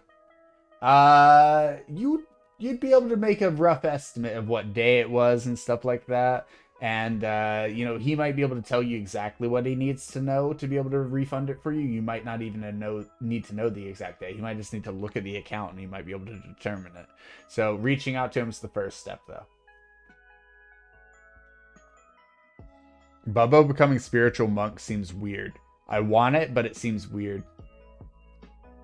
Yeah, Brimstone, I don't know what the email is, but like we were saying, he does have a Discord. Just be careful how you approach it, because he does tend to ban people on the Discord if you badmouth in any way. So just make sure that you're just asking, find the appropriate channel, ask, hey, I had a purchase issue. Where should I post that, or where should I email? And someone in the official Discord for that should be able to help you out with the direct information. I don't have that information personally, though, sadly. I've never had a purchase where I had to reach out, and I've only done so many purchases. Like I've only bought the packs, like the special packs that have come out. And there's only been what, like 6 of those that have come out so far in like the past 3 years or whatever. I don't know, guys. So if anyone else can help him, please do, but I have no clue how to do that stuff.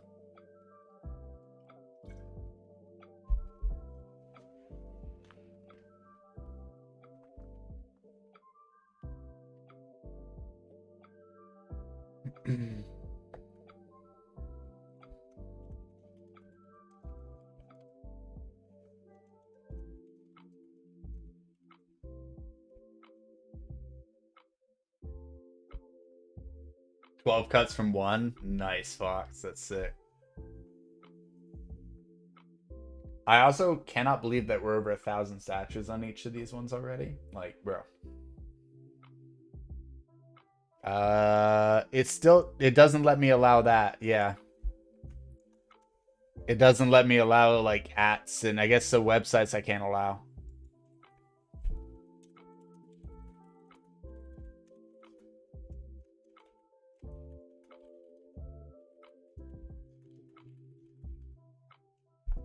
Yeah.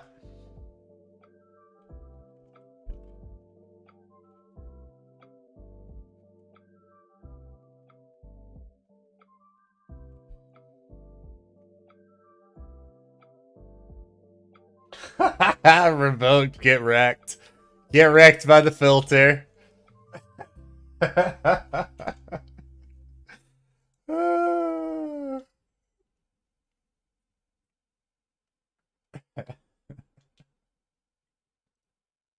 Oh, man.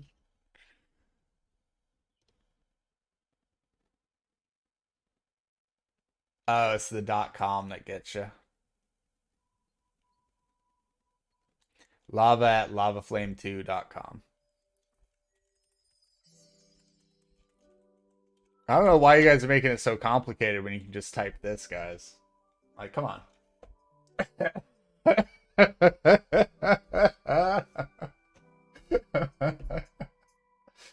Oh, man. 50k TCP. No! Oh, that's so funny that the filter stops that. Like, are you kidding me? I mean, I'm allowed to chat anything, but I didn't know what it was. So once they said it out loud, I was able to retype it properly for you. But yeah, that's so fucking funny.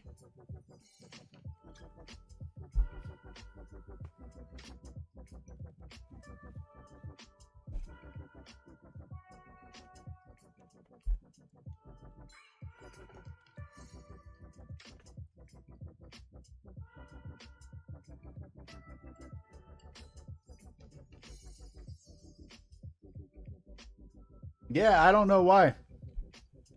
I mean, I get it. If you're putting website links into a chat, then you could be putting anything, and it could not be safe for everyone. And maybe part of the filter is stronger because like I don't know. I don't fucking know. I'll be 100% real.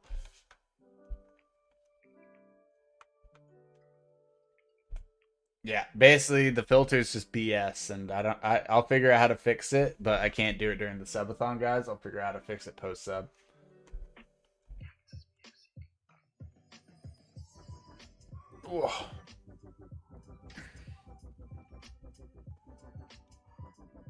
Speaking of, only 16 hours left, folks. I mean, it could be like a bunch more if a bunch more people sub, so who knows? But timer's going down. Started at 7 days.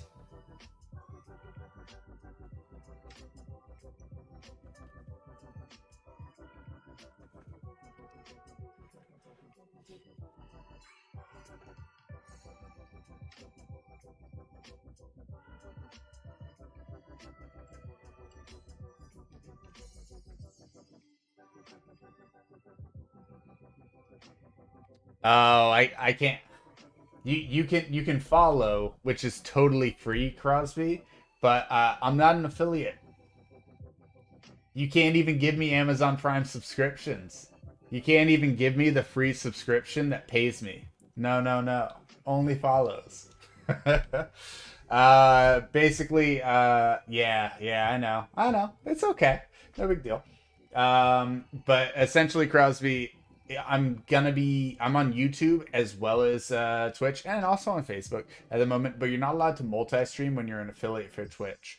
And I hadn't streamed on Twitch in almost 3 years, so I wanted to kind of stream on all three platforms during this subathon, see which one was going to work best, and then go, okay, cool. I still make videos on YouTube. I release a video every 2 days on YouTube, so there's content always coming out. But I think I'm going to start streaming on Twitch and become an affiliate purely on Twitch and only stream to Twitch moving forward. And then at which point there will be channel points for you guys to mess around with. And yes, if you guys have Amazon Prime, you would be able to give me your free Prime sub for the month if you chose. But as of right now, it's just follows, and follows add to the time.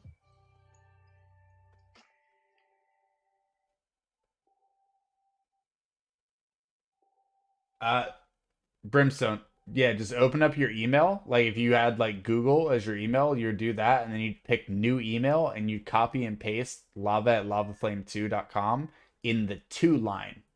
And then in the subject line, you'd say something like failed to receive products in Idleon. And then you'd explain it and say like how do I what do I need to do to get the products? And then wait for an email.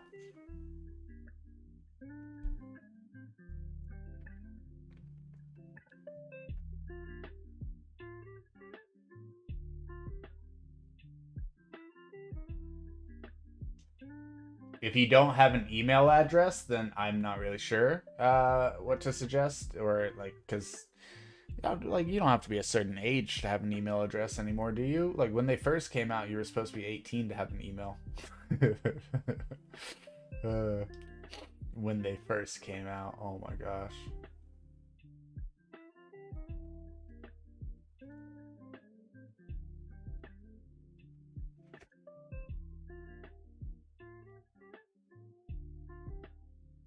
Yeah, they don't enforce it via ID, but still.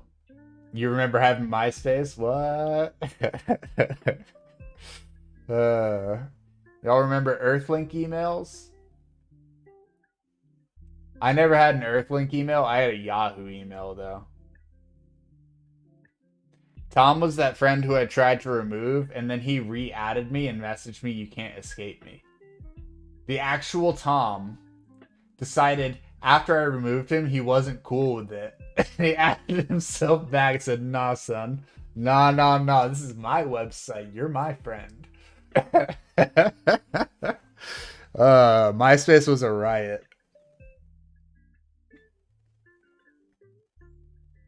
You lost so many accounts with the Y mail. Yeah, I never had a Y mail. I had Yahoo Mail, which I guess is Y mail, but like I had Yahoo Mail before it was Y mail, so I still have like yeah. like at Yahoo Mail, right? Or at yahoo.com, but still. You guys want to try again? Oh, you guys run Dungeon, right?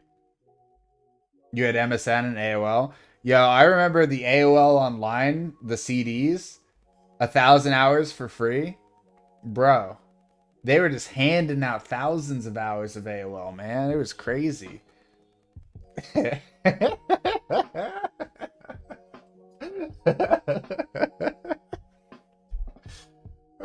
AOL Online.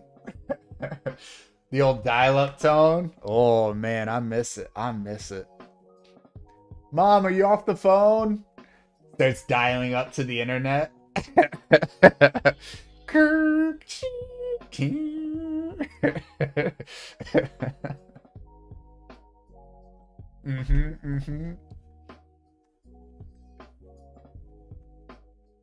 Like that noise was so unnecessary. You know that they sat in a room. They sat in a room for hours and said, "Yo, guys, this is the sound. This will tell everyone that they're connecting to the internet."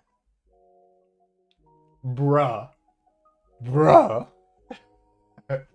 Your father used Earthlink until the service disappeared. Earthlink still works. And you still use Yahoo? Like unless the service disappeared last year, in sales worlds, people still use Earthlink all the time. I've had multiple clients under Earthlink emails.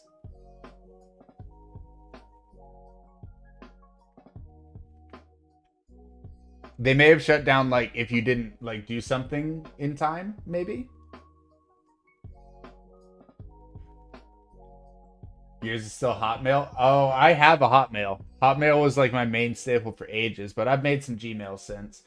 I don't know if Elon owns an email service, but he does own X now, which has actually changed to X in many apps. Like I've been playing a game that had X listed as one of the features, and when you click on it, like I was like trying to exit out of the game, and it sent me to Twitter, and I was just like, hold up, hold up. I was trying to click the X to get out of the game, and your ass sent me to Twitter?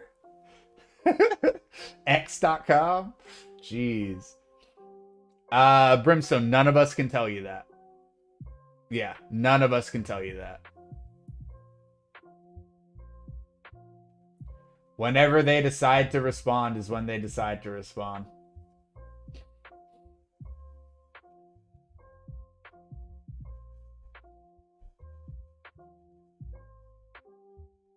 Of course. Yeah, no, we'll do our best for you, but we cannot make assumptions on when Lava Flame decides to respond. He is a very interesting person. Yeah, it happens. It's basically a network issue while you're trying to make your purchase. The network probably bugged out.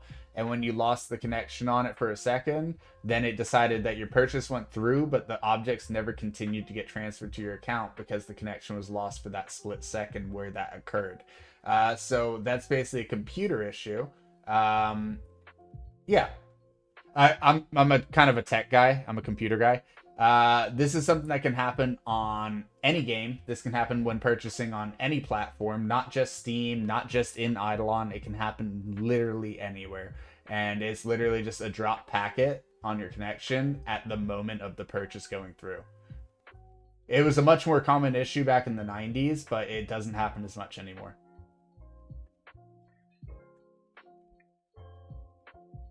Yeah, that can definitely happen on. It's a big thing on mobile, Crosby. That was a 90s issue that is prominent on mobile because mobile is just like not there yet. And yes, do not send another email till they respond because Lava's a bit of a picky person at times and can totally choose to ban you out of nowhere. It's just he just don't cause problems. That's all I could say. Yeah, if it was on mobile, then that's highly likely that that was the occurrence. You just had an issue with your internet the exact moment of the purchase going through, and your carrier decided to take the funds because it registered it going through, or your card, whatever it is taken through nowadays. But when it tried to push that through to the website and tell the website, the connection didn't go.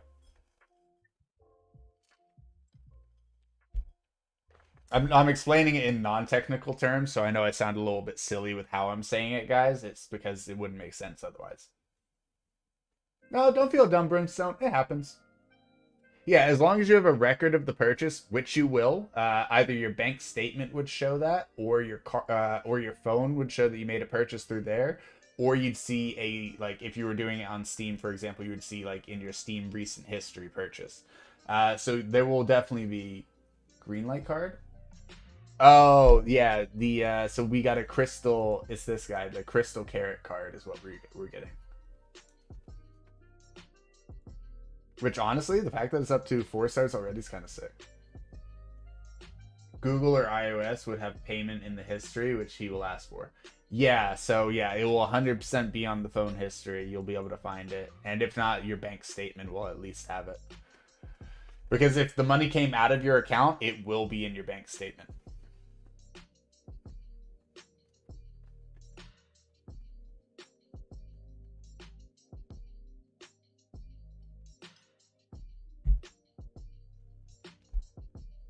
And sometimes if you make a purchase and you don't see the funds at first, it could just be that the purchase tried to go through, then failed, and there's times where the funds get pulled thinking it's going to be successful, and then later you get them refunded like a day later.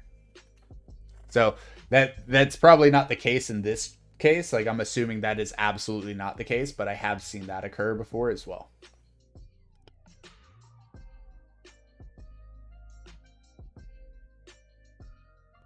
Ah, you exited. Ah, that'll do it. Yeah, that'll do it. If you exit in the middle of a transaction occurring, then it will complete. So what happens first is it pings to see if the transaction completes. Once it determines that the funds can leave the account, then it re-pings whatever service you were using to cause the transaction to go through on that service. Almost like it's taking a buffer between your purchase and the actual purchase of said goods. So by you closing the app, it had already started registering whether it could take the funds. It found out, hey, it can take the funds, but you'd already closed the app to connect it to. So it had already tried to take the funds when it tried to talk back to the app that's closed. Close the gem shop. Closing the gem shop normally doesn't stop you from receiving your goods, even if you're making a purchase.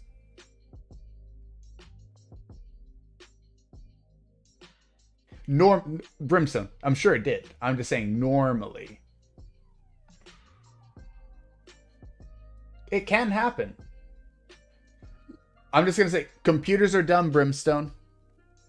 Things will happen that are nearly inexplainable, and I explained it to a degree that most people wouldn't understand, but you can't promise everything. Nothing's guaranteed. Nothing's like you're not clearing it anyways. Master, I don't know if there's any way that I can help, but like I've only cleared all 4 a couple of times.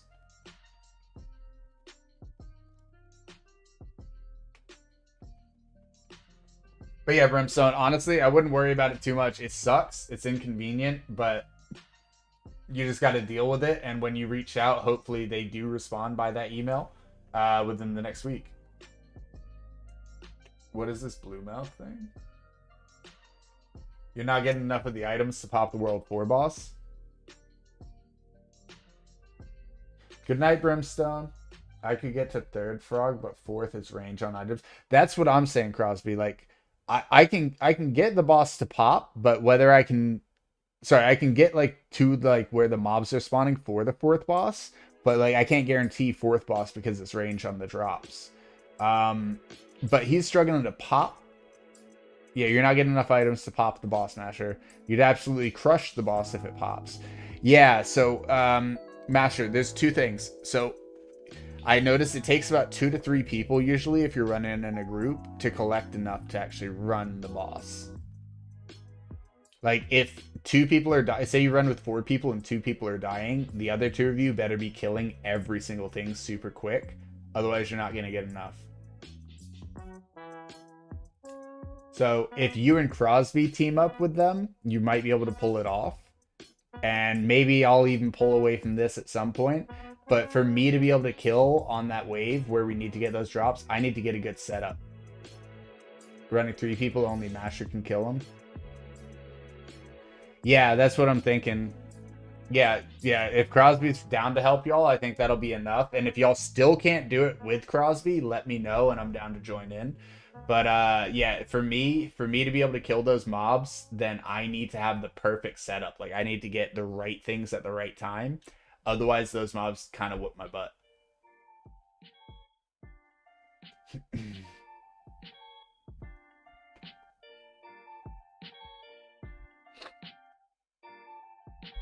I'm basically right between where Masher is and where Fox is. Mouth drop finally Masher. Wait, is he talking about the one that's a fish?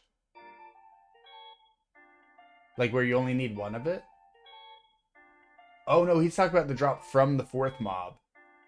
The little tongue thingy, right? Where you need 30 of them to summon the final boss. Sorry guys, I'm piecing it together in my head.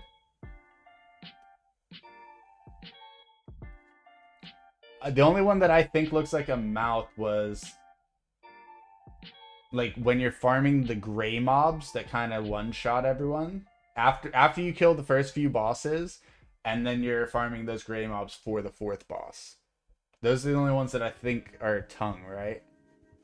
Or are you talking about the red thing? The red. Oh, I think he's talking about the red tongue. Gotcha, got you. Sorry, guys. I'm piecing together the pictures in my head. I don't have like the dungeon pulled up in front of me, so I can't see all the little drops. But I'm trying to think about them.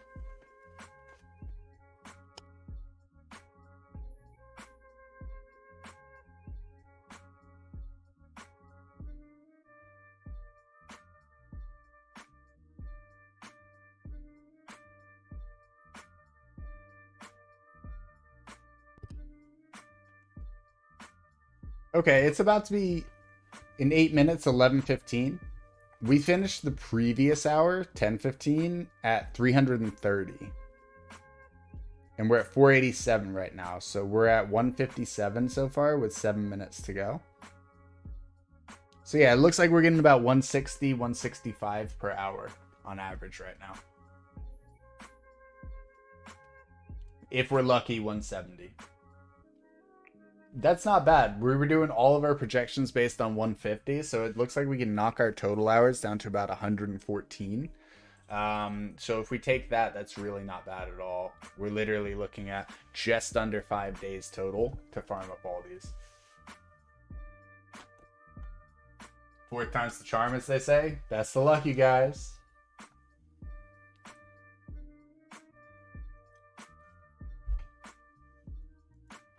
The nice thing is, guys, as you can see, we're up to 7 of these. We were at 4 last time we looked. We're also getting leaves. We have direly needed leaves for ages, and I've been struggling. And I mean it, like literally struggling to figure out how I'm going to get more leaves. We've doubled our leaves in one sitting. And if we actually farm this for the full amount of time, then we're going to have a couple 100,000 leaves, if not more.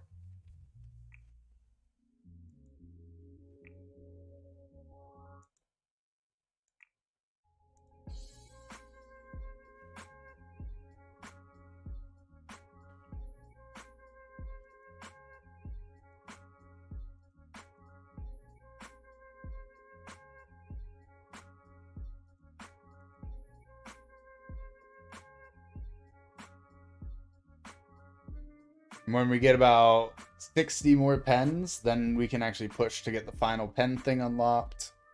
So that'll be big. And also, we're going to be getting closer to maxing out our total post office because of it.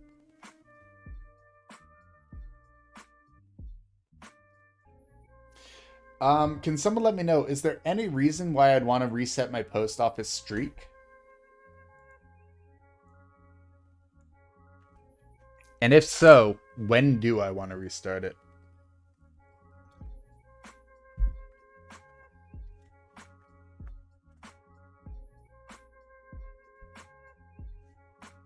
So every 100 I should reset it to make sure that the cost isn't too high?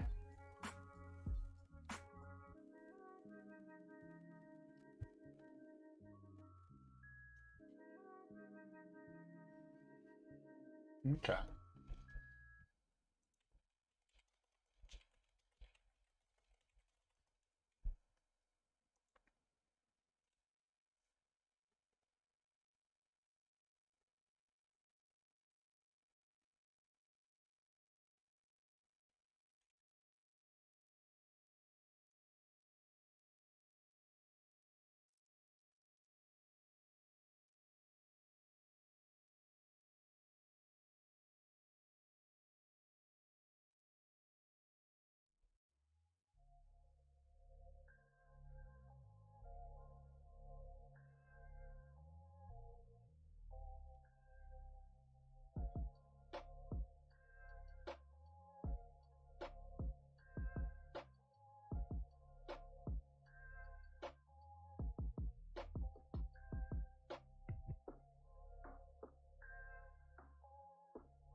We're not too worried. I mean, yeah, we can get power statues, but not too worried about doing the simple shipping.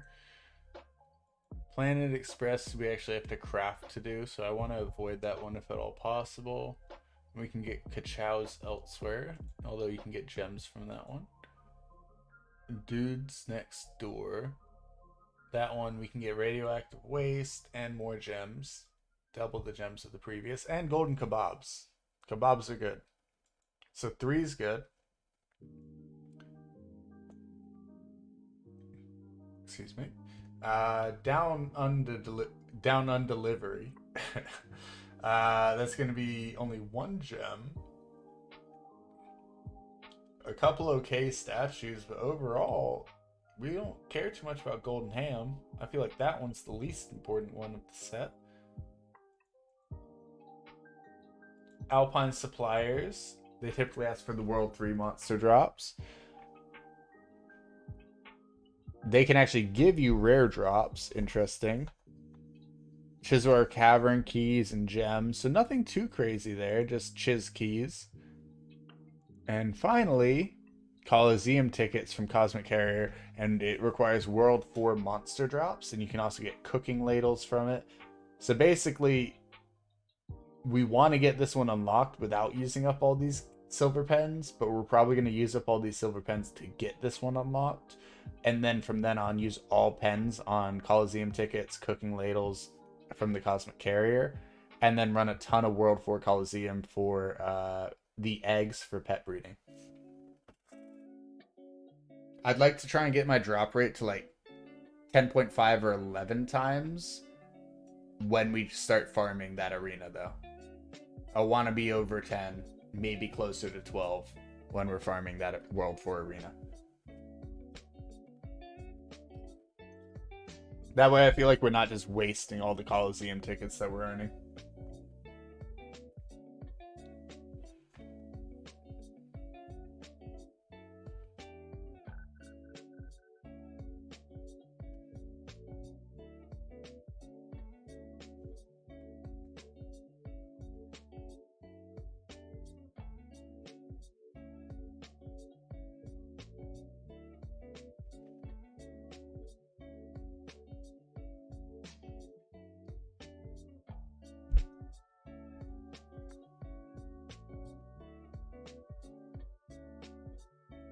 But yeah, really just push to Cosmic Carrier and kind of ignore the rest, huh?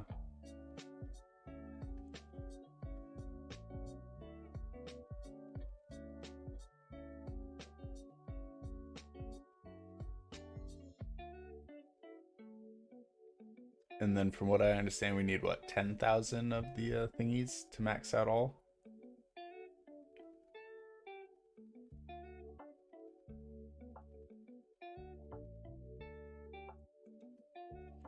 Post office thingies. Because all cap at level 400, right?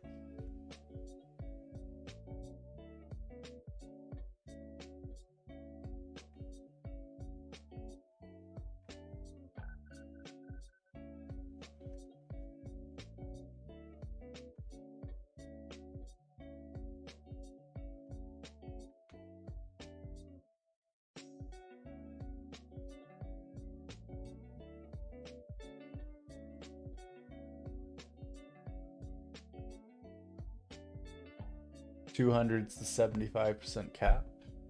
Good to know.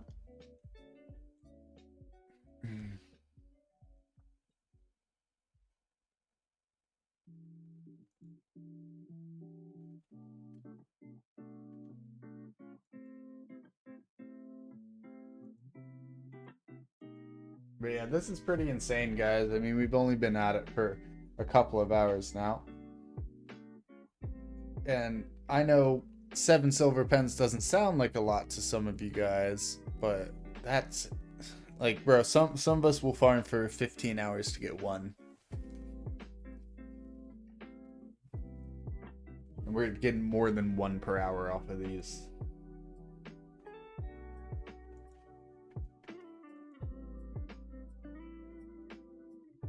Oh wow, we're at 5:15 at 11:16, so we're 1 minute over. So let's just put it to 5:10 to be safe. But yeah, we were at 3:30, went to 5:10. That's 180 in 1 hour. That's way better than what we thought.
This is wild.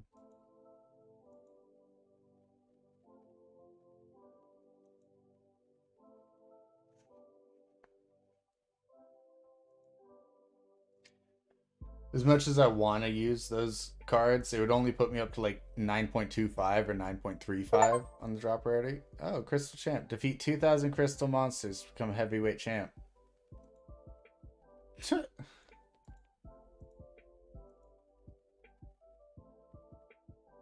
What rarity is that achievement? Is this? No, this is not it. Yeah, there it is. Crystal Champ. Okay. Dang, okay.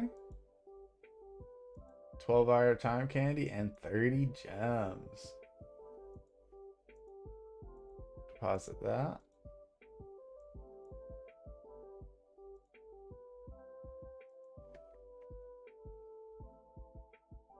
Don't drop items into the cauldron after we kill the third boss. It makes it so we can't auto attack.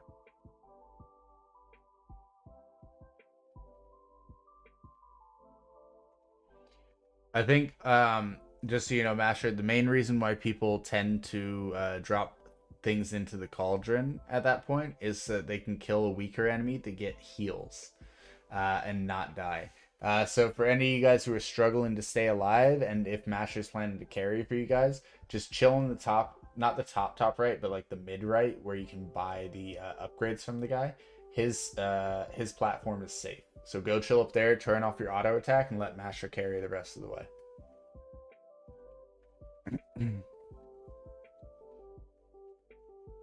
That way you don't die. He doesn't have to keep coming downstairs to kill the wrong mobs. Might just have to wait till happy hour to get a full party. Yeah. You guys have been at it long enough. Happy hour's got to be not that far away at this point, right? Is it 10 minutes or 40 minutes? 26? Yeah. Okay. Literally right between the two numbers I say.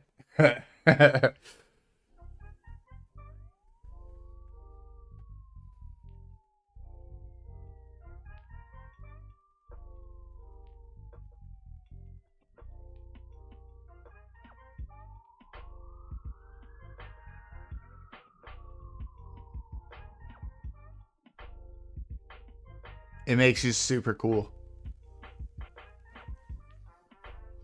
So no, guilds, I can show you right here on screen. We get these awesome bonuses. So for example, 20% drop rate. It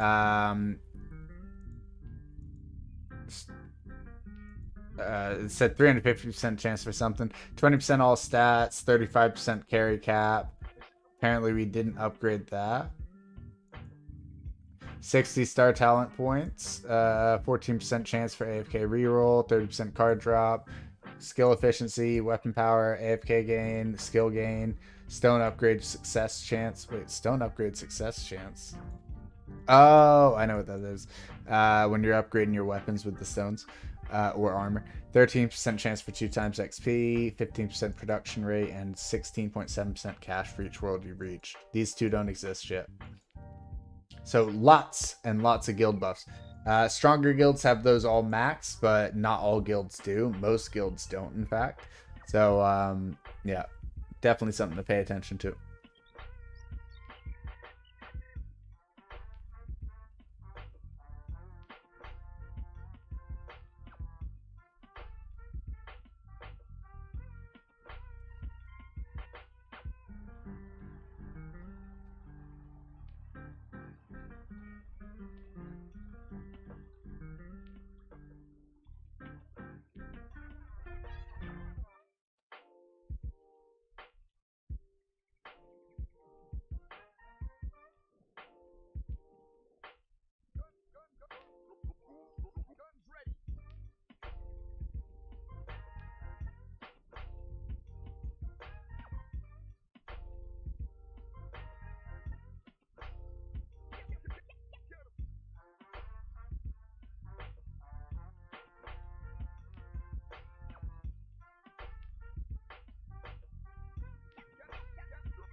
Oh, I need to swap this guy. We temporarily... Oh, wait, no, he's back on Tranqui. Okay, so he's gaining passively. The other characters need to be swapped, though. I had a bunch of characters who initially were using the 8 and 8 one as soon as they hit 60, and then they're out in the field now, and they need to be doing the one that gives them the benefit, even while they're not training.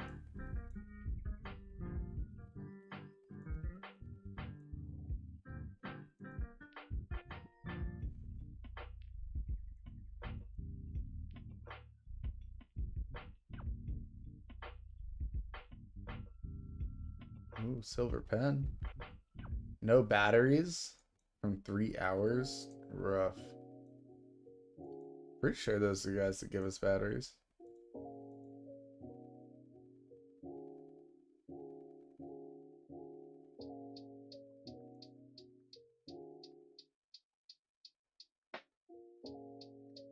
I guess me leaving was silly.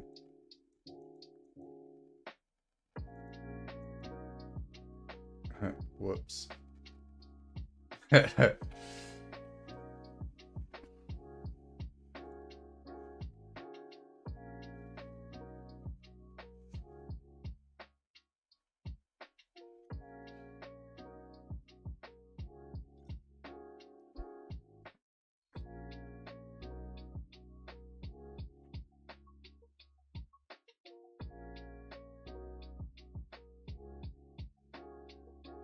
It shouldn't be bad if I actively do it, Crosby.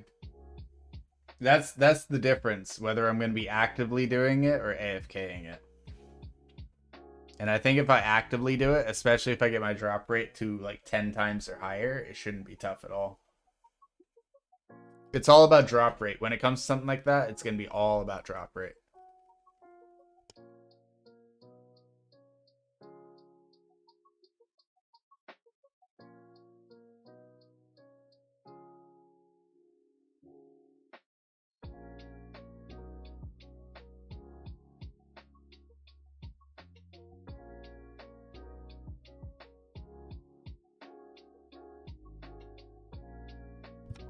I'll be honest, our guild requirements are surprisingly easy as well.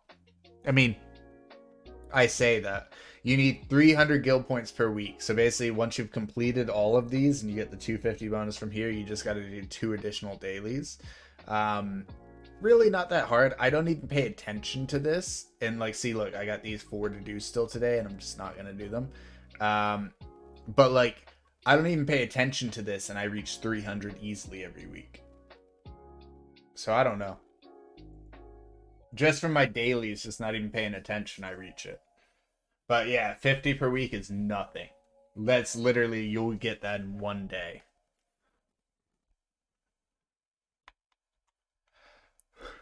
Royalty's only 150? Yeah, that's nothing.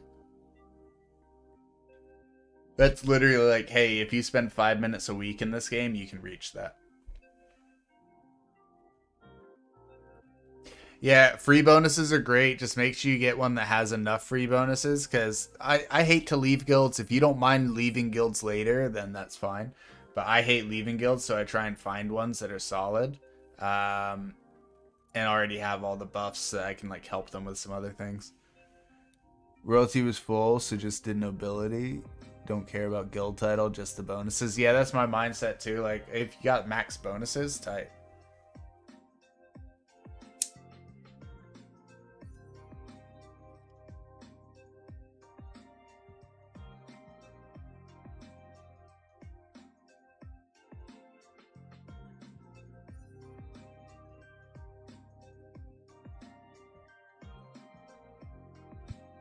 But yeah, as far as it goes, I think Frozen Flames are like father or mother guild is like rank 19 overall out of all guilds. Chilly Embers is I think ranked like 35 or like 40. And then we got like 3 or 4 other like sister guilds under us. Jabu, it's let's see, 34-48, but we're not here for multi-kill, we're here for statues right now, so it's kind of more on our drop rate more than anything. Our kills per hour don't matter at all. It's just drop rate and whether we spawn crystal mobs or not. These little guys down here, the crystal carrots. But also, we do not have a chocolate carrot. Or it's not chocolate carrot. Chocolate cookie. No chocolate chip cookie for me. So, sadly, we get way less kills on the... Didn't realize I was rank 5. At what? What am I rank 5? No, no cookie chip. No cookie chip. Sad day. Royalty is rank 5. Oh, that's tight.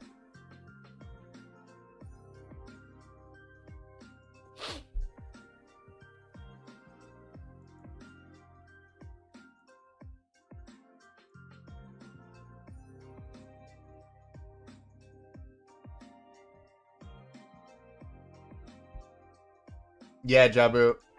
100%.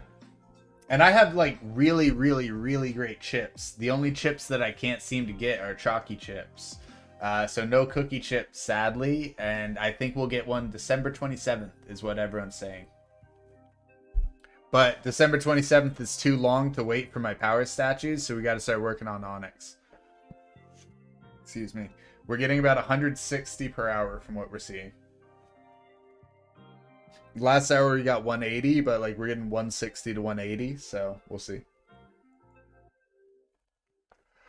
Chalky chip should be in rotation December, yeah? Nice. Okay, cool. I did say to everyone else if they want to see me do anything else while like we're still online tonight, like basically before I go to sleep.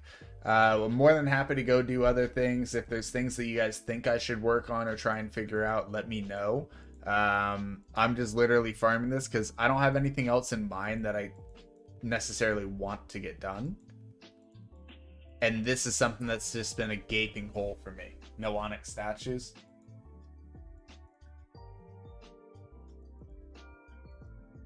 Nothing new, nothing good. Did I do arcade?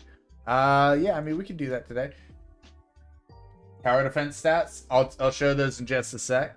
Jabu, let me ask, is there a perfect speed spot? I normally put mine like here. How many pink floor bows you got?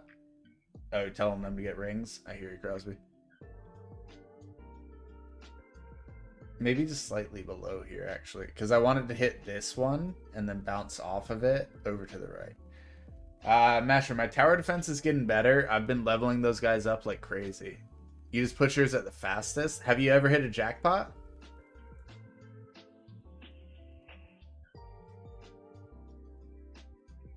I mean, it's range, but I believe the range gets altered. It's kind of like how Lava Flame said that when you're in like the bonus menu from rolling the 6, if you pick tilt right, you have the much higher chance of victory.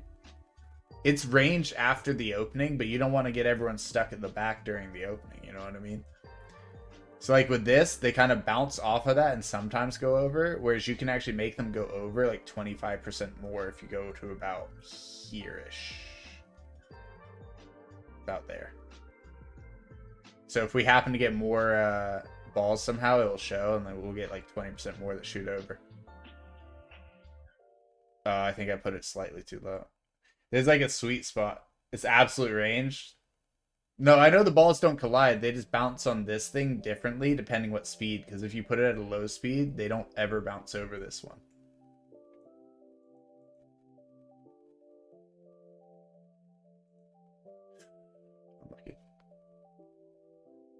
You've hit red spots a few times? Yeah. I've hit red a few times. I've never hit the blue. And in the mini game, I've won like thousands of balls and literally still never hit blue. It's brutal. Alright, refinery speed. Here I come.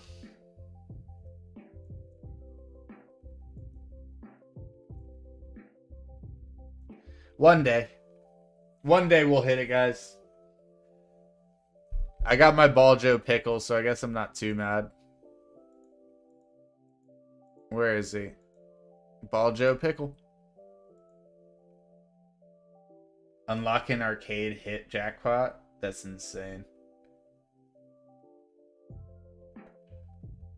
You've been doing base wisdom? Not a bad call. Not a bad call at all. Whenever I look at this shop, I'm like, I want to put it in there. But refinery speed isn't maxed yet, and refinery speed just feels so good. Ball Joe Pickle? He's used an alchemy for a vial. And the vial basically at base level it's 25% more balls recovered. And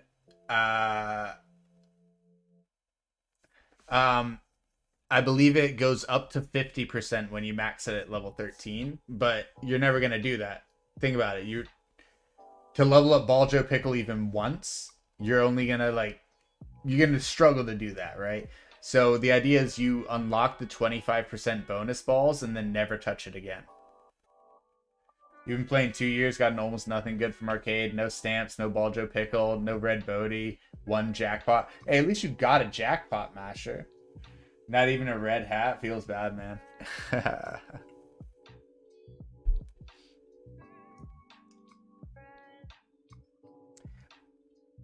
Jackpot honestly feels like it's the worst thing. The stamps are broken.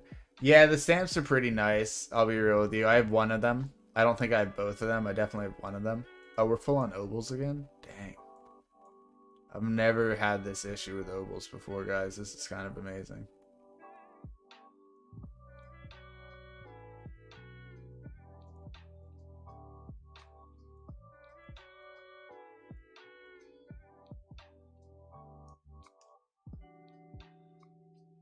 I'll be real, we can get rid of all these. If this is how easy oval farming is, like, I'm down. The drop rate ones are going to be the important ones, and we should go farm those soon. Quick trash with the... Yeah, that's true. Thank you. Thank you.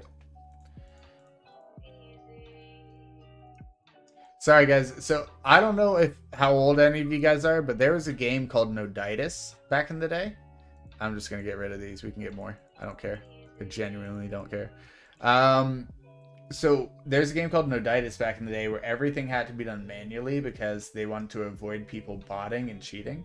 And basically after a fight, you'd click a button to loot all the drops, but they'd be in stacks of 3 and 6, and your inventory would be basically full, and you'd have to hold down shift and drag them together into equal stacks.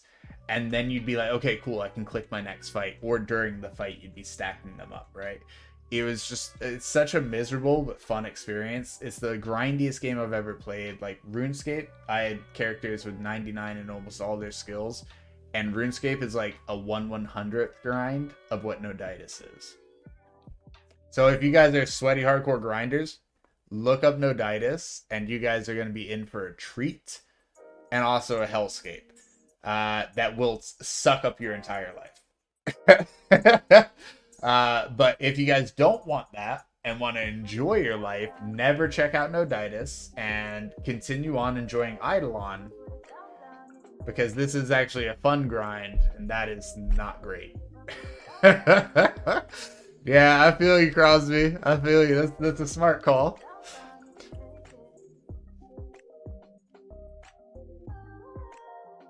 Yeah, I love old school RuneScape, but that is normally my maximum. So Noditis, basically, let's put it this way.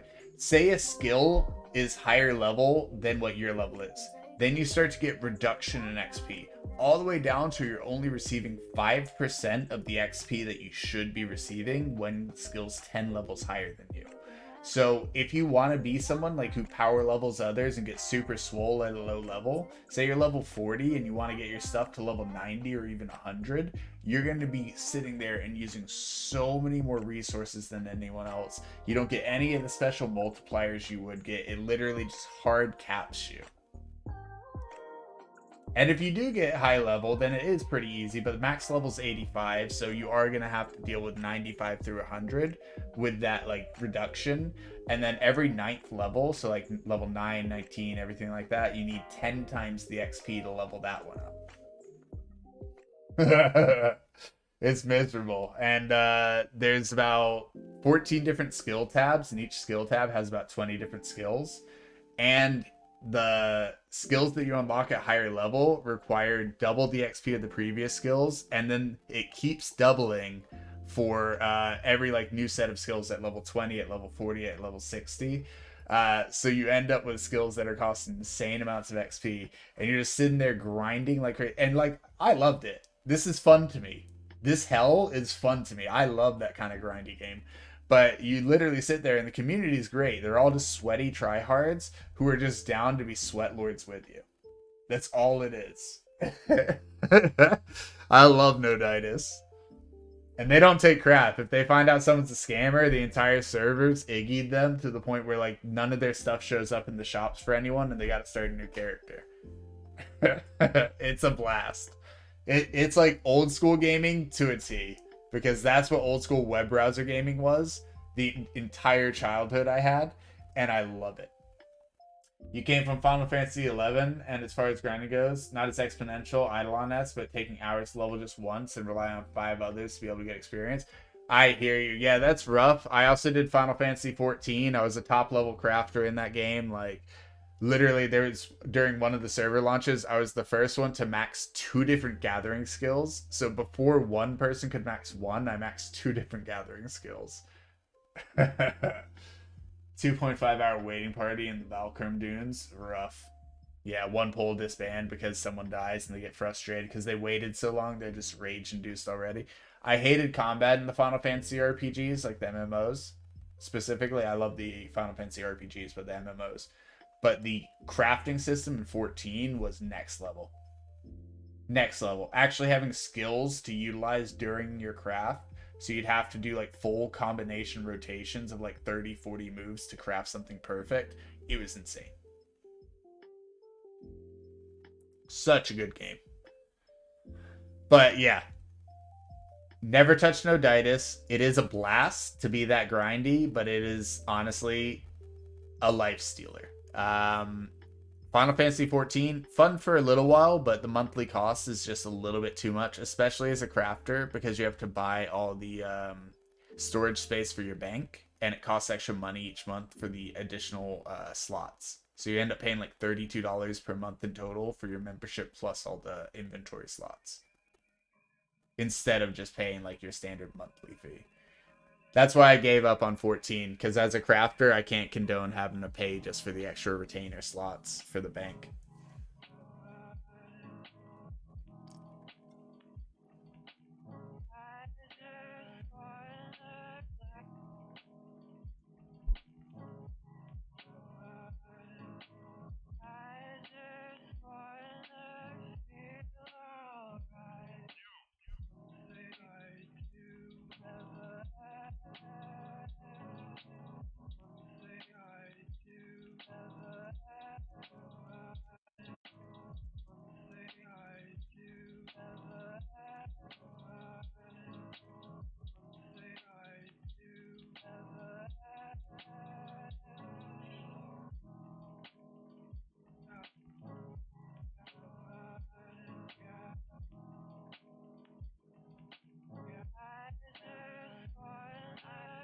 Yeah, you can buy everything with time except for the packs in Idleon.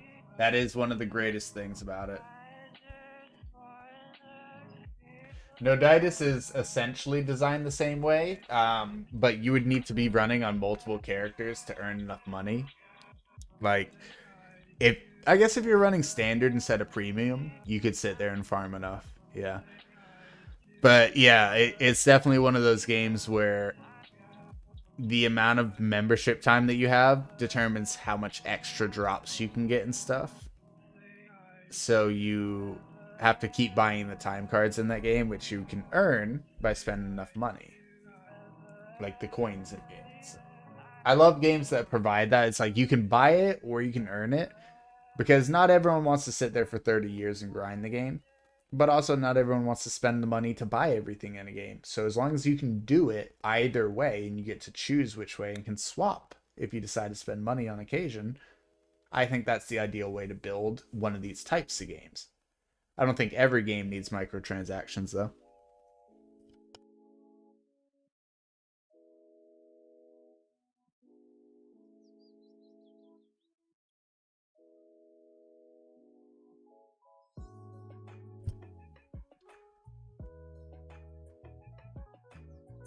Yeah, I come from an age where there was amazing web browser games that had experiences that were like Idleon, but sometimes even way more intense than that, just because how random it was or how crazy it could be.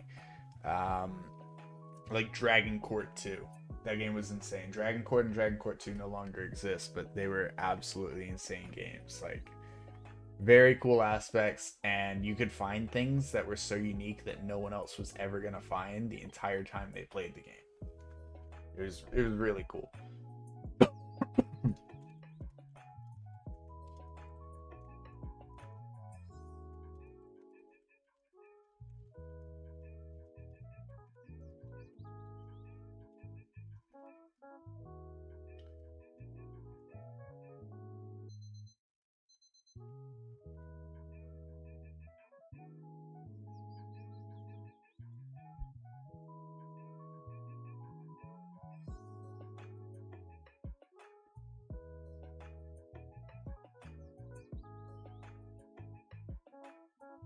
I might go back to my lab and move my guys so they're not activating the thing that increases my capacity in here by 5 times but slows the speed.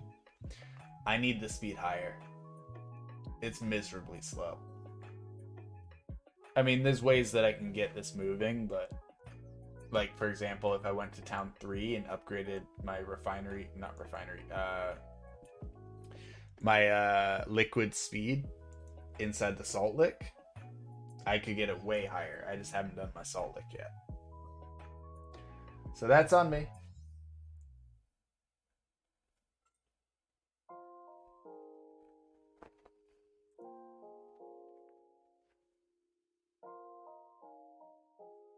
Here, let me look up the salt lick and idle efficiency. I want to see what material I need.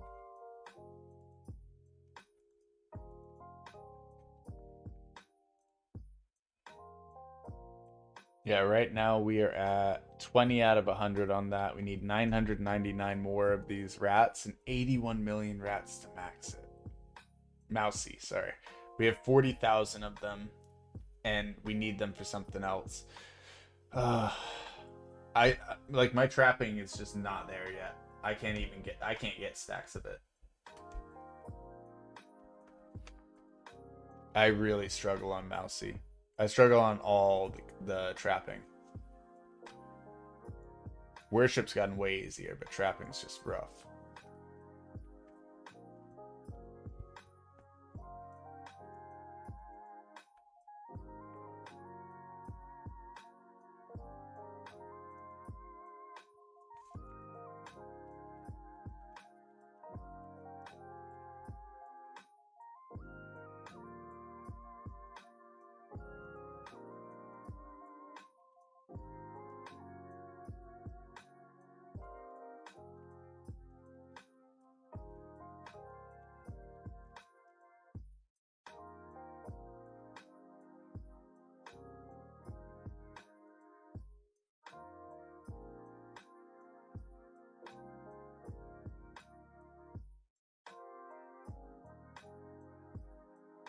Yeah, where are y'all going for happy hour?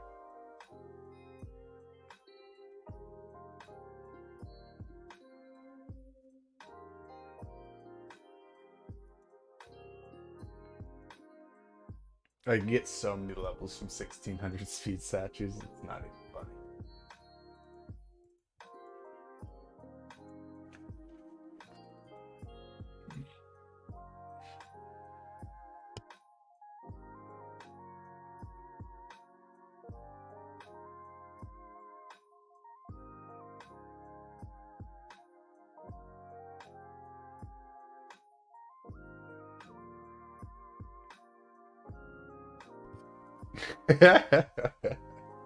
That's great, no sis.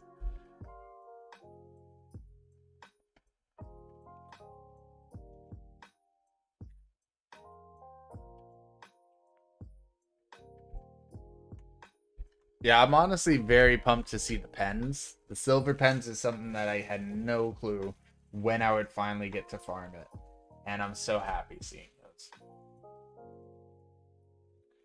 And yeah, Chaka will make it way faster, but the amount of time that it's taking to get what we're getting is way faster than anything I could have actually anticipated. 22,500? Alright, bet. Give me like 10,000 of those so I can max mine out.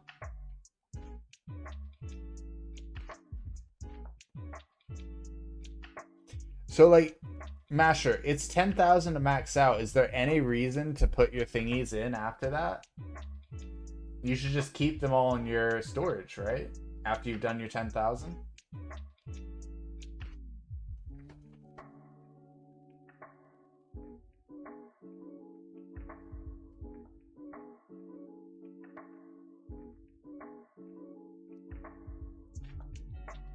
Oh, how much is it to max out? I thought each one was 400.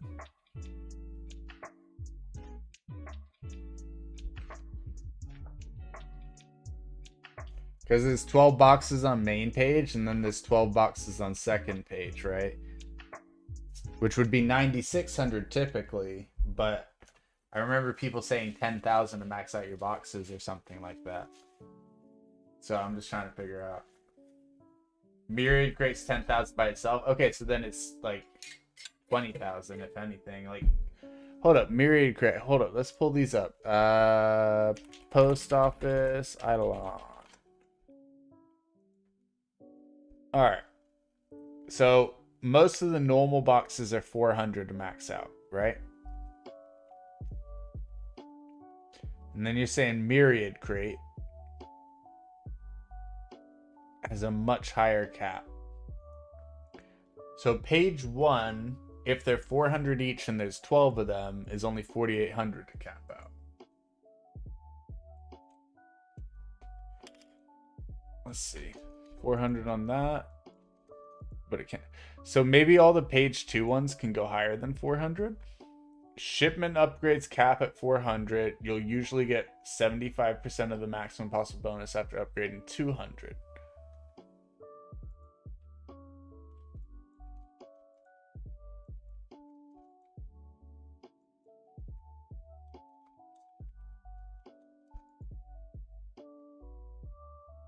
So, I mean, it looks like Death Storage can go up way higher as well. So, I don't know. Maybe it's just saying, like, the soft cap is 400.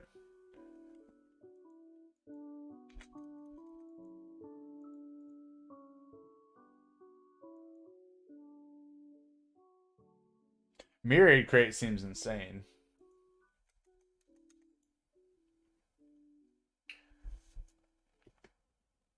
Three on page 2 go to 800. How do you know which ones?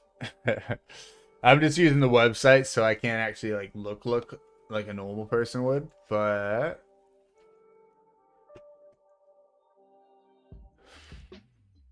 all it says is 400 for the first page ones. It scales terribly. It's literally there to burn pens. Mirrored is kind of meh. That's fair. So as far as I understand, it's 400 for the first page per item, and then 800 for the second page. You're saying, or just 3 of them on page 2 are 800. And obviously, Myriad's its own thing. But if everything else goes to 800, then you can exclude Myriad, take your totals, and be like, okay, cool, this is how much it's going to cost, right? Which would be like 15,000, right? At 800 boxes, Myriad gives 16 base stat, 37 efficiency. Yeah, well, at 10,000, it gives like 370 base efficiency, right? When I was looking at it. Gaming, Divinity, and Sailing Crates go up to 800 and give damage percent. Okay, so those go up to 800. What about the other ones?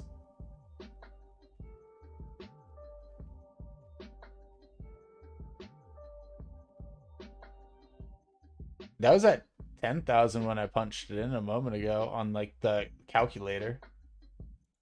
Let me do it again. 10,000. 10,000 Myriad Crate. 10,000, 331.1 base all efficiency, 133 base all stat, 32.66 all skills XP. Yeah, 10,000.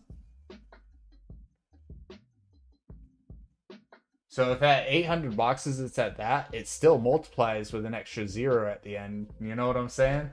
When you're at 8,000, you're going to be pretty darn close to those numbers. That's not bad. Rest go to 400 except for Myriad, and those three go to 800. So yeah, if everything goes to 400, just like the front page, except for those three in Gaming, Divinity, and all that, to max out everything except for Myriad, if we completely exclude Myriad, then we're looking at 9,600 plus 1,200, which is 10,800. So close to the 10,000 that I guess. 10,800. And then Myriad is something that you can continue to level continuously outside of that 10,800. Is that correct, Crosby?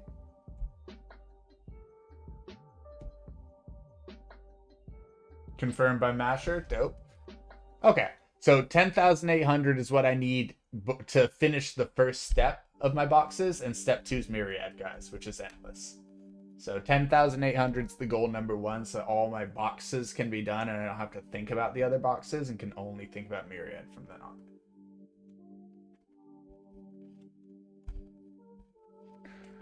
It's still not bad. That's not that bad.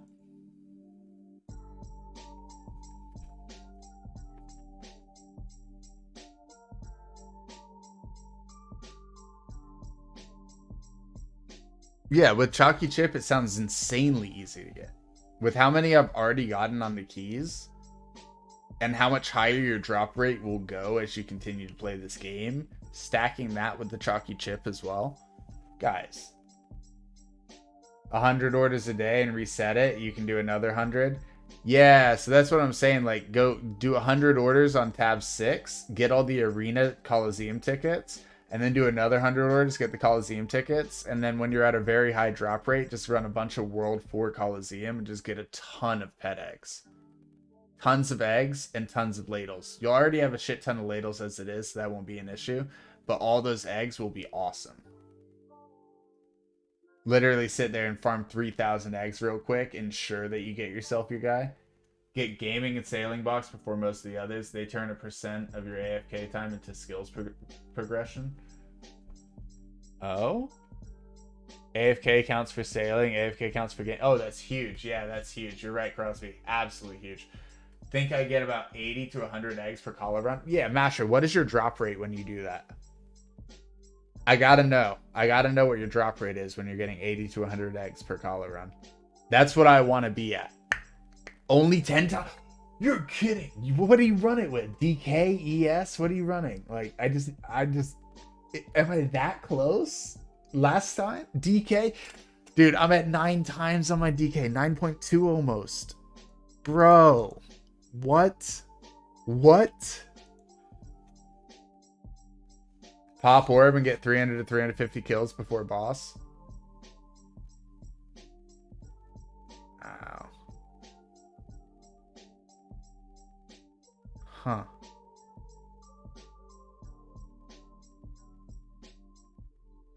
So do you pop orb right at the very start then? Or do you do it on the wave before boss, and like do they somehow respawn because the orb before the boss can come? I'm confused. Yeah, it's high enough level for me that it lasts till the end. Okay, cool. So you literally just start at the start, set it and forget it, and just set it to auto, right? You just let it do its thing and just click next, next, next as soon as they pop up. Fastest way as possible. Yup, bet. Okay, that's super simple. Masher, last time I tried, I went to Arena, and I think I did it with my Blood Berserker, and I was trying to be like, okay, cool, let's see how many ladles I get, because people have talked about getting like 100 ladles. I'm like, it'd be cool if I could get 10. And I got 1. It was like 1 or 4. I can't remember. I'm saying 1 to exaggerate low, but it was low. It was something ridiculous where I looked at it and went, oh, that sucks. Ladles? Yeah, you do get a lot more ladles than eggs. Okay, Masher, let me know. Let me know. When you get your statue high enough to where there's no real cooldown. Yeah, my statue is now at the point where there's a 2-second cooldown from it running out to it starting the next statue. See, it's already up. I just haven't used it yet. My guy's waiting to put it down. But yeah, it's a 40-second cooldown, and mine stays up for 38 seconds. Clash of Clans run at the moment. Might be a few minutes. Masher, no rush. No rush. If you come back and tell me that you got an egg run of 80 to 100 right now with the 10 times drop rate, I'm running it right now, right after you. And I'm going to try and get myself 80 eggs. If I can get even close to 80 eggs, I'd be psyched. What I think is going to happen is you're going to tell me that you got 80 ladles and 20 eggs, but I'm still going to be psyched. Because that's still a huge number.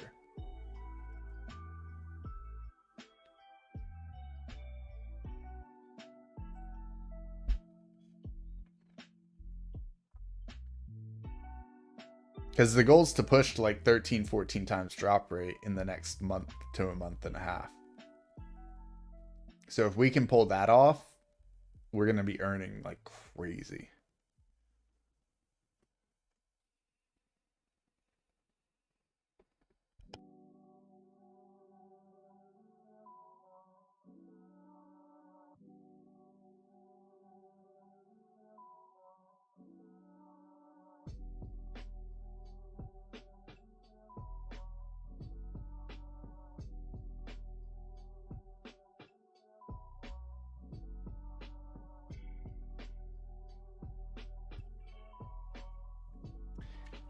Is that true, Revoked?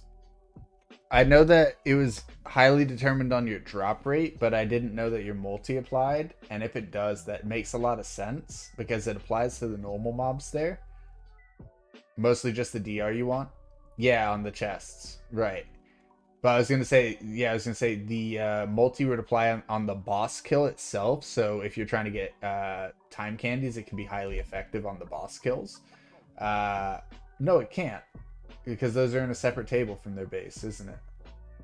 Okay, so maybe I'm gonna say no, Revoked, but you're probably right, and it's a yes, guys. So everyone listen to him until we find out any evidence otherwise. But I'm just trying to think about it. If you think about it, you have to hit the chest and kill it for it to open. Fair, Revoked. You've convinced me. You've convinced me.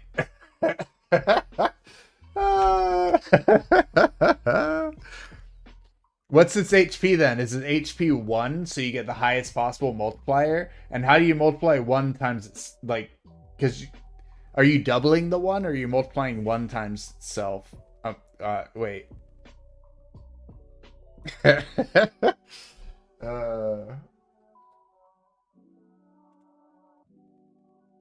You never confirmed it.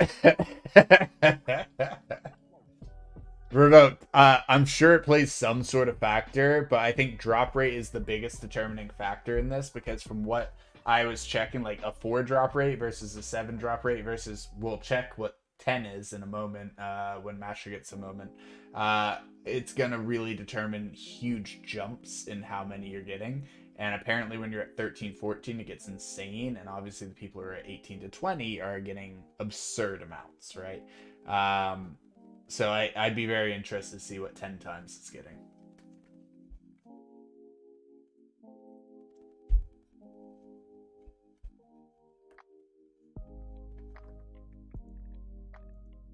I'm excited to get everyone better gear soon as well, because we're sitting a lot of people with Amarok gear, and we got 80,000 void. 17 times drop. You're so far behind. Oh, I feel you. Where are you at now, Revoke?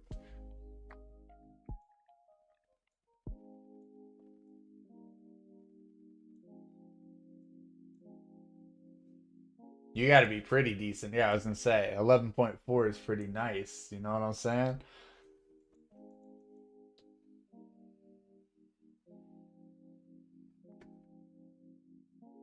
That's that rich kind of money.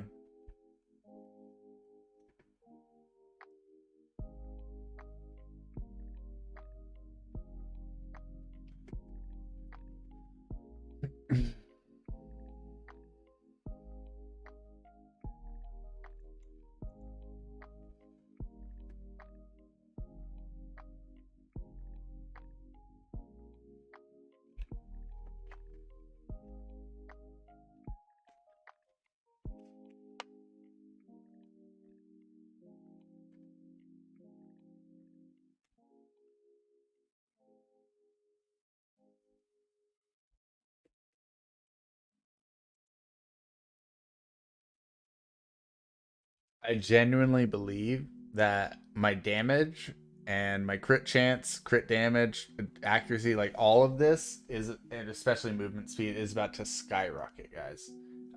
We have, for the longest time, neglected all of our statues, and it's gotten to the point where we have statues that are still level 1 that require 2 statues to level up. Our highest statue is 33, and that's the chopping one. Our average statue is, I think, like 18.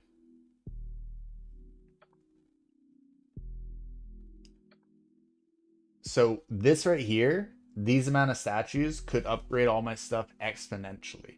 So imagine me getting Onyx and then dropping stacks of 20k after Onyxing them. Obviously, guys, you want to save up till you have everything Onyx. Then at that point, you're going to take the quest to not turn in any statues till you've Onyxed them. Yes, Masher, and no. Masher, you got to think about it like this. If you onyx the statues, you gain the largest bonus by waiting till you have all of them onyxed, so you can turn in for the most. But also, if you turn in stacks of like 10 or 20k, boost. Yes, boost. No, don't try and boost before you dump for the onyx. We're going to dump for onyx, but then we're going to boost a little bit after that. Like, I'm telling you, we're gonna get like 6 or 7 onyxes, probably like 10 onyxes all at once, and then from there we're just gonna dump probably like 20k in all of those, and then start saving all our other onyxes, and then save till the end. But we gotta boost some of these. Some of these are so low that getting them to onyx and truly boosting them by 10 or 20k is gonna skyrocket all of my characters to the point that it's way more valuable than me actually waiting till I have every single one onyxed first. I hear your arguments on that, guys, and I've done a little bit of math on it, and trust me, huge gains by me doing this method rather than me actually saving it all. Your chopped statue is 148 revoked. I believe it, and I cannot wait to be there. On Alchemy, there's a bubble that resets statue XP the higher than 0, so you need less per level. Yes, Crosby. Boost that before I dump those. So that's what you were telling me to do before I dump. Okay, I read the messages in the wrong order. Yeah, I definitely need to boost that, and then I also need to boost the vial for the snake skin before I do it. What is it? 20% more for each onyx statue. So you get 2 times the bonus from the actual onyx itself, and then for every onyx statue after the 2 times bonus that you get, then you get the 10%. It's 10% per. So if you do all 25, then you get an additional 250% on top.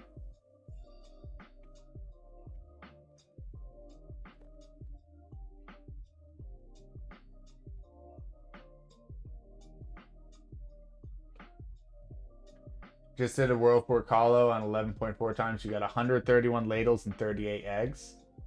Less than I thought. Still glad to be done with it. Yeah, it's still a huge buff, and it's very nice to get them all, but I'm just going to do chunks and segments just to make sure that I can get the huge gains that I need to get to continue making it easier and easier. That's actually huge, Revoked. Very good to know. Masher, if you're still down, I'd love to see what your 10 times would get compared to an 11.4. The World 3 statues will be a chore. Agreed. Yeah, I'd love to see the comparison of a 10 times versus an 11.4 on this one. And over 100 ladles is sick. I mean, I'm farming about 500 per day on my BV, but it wouldn't be bad to get more. Excuse me. And 38 eggs, I mean, if I could even get 20 eggs, I'd kind of be psyched. Excuse me.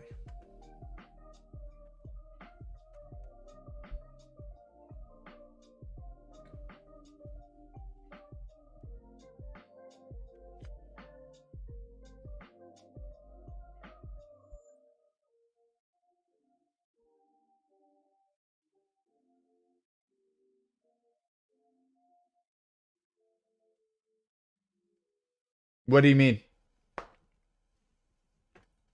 What makes you say that, Matcher?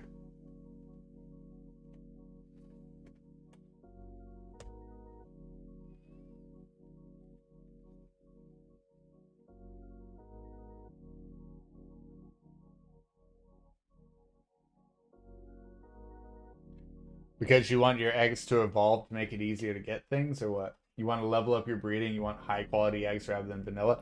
Oh yes, I hear you. Let me counter your argument with another argument. While you wait for your higher quality eggs to spawn, if someone goes out and farms up 3,500 eggs, they're gonna get what they want. Yeah, that's what I'm saying, Revoked. You could also literally, when you're out of eggs, fill it up and then let them evolve. Fill it up, let them evolve. Fill it up, let them evolve. It's not lost value if you do that. You could use eggs to supplement, but you could also fill it up so you don't have to wait for it to fill in the first place, so they're always evolving. Whenever you use all your good eggs, put more in.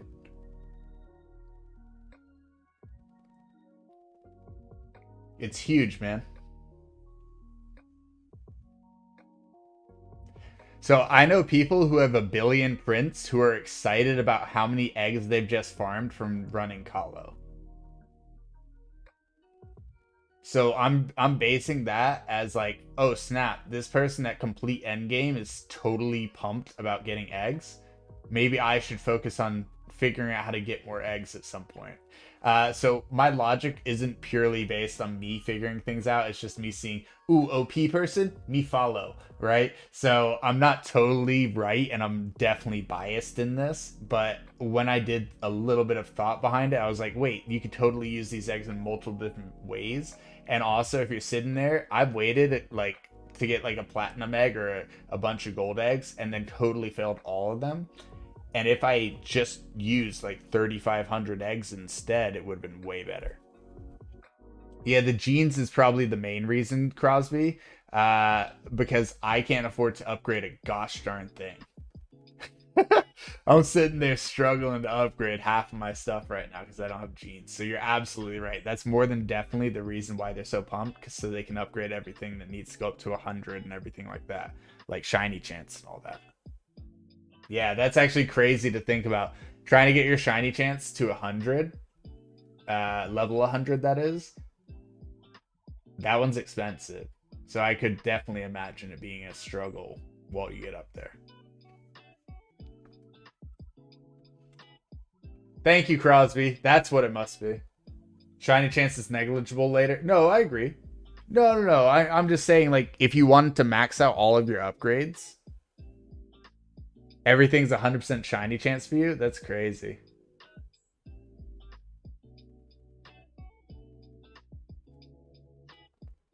Yeah, we're talking about there's an upgrade that is specifically shiny chance matcher in the upgrade tab.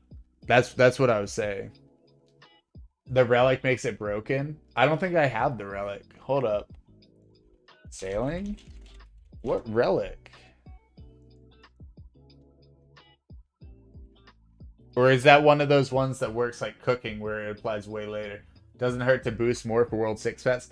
Yeah, Crosby, imagine if you had like 25,000 or 30,000 eggs stored away when World 6 pets drop. I'd be pumped.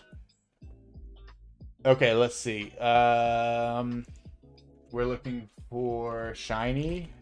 Okay, 20 giant side, 25% shiny breed chance. Oh, the one that stacks until you get the guaranteed shiny chance. Yeah, I don't have it yet. I have the island unlocked, but I haven't gotten the giant side yet.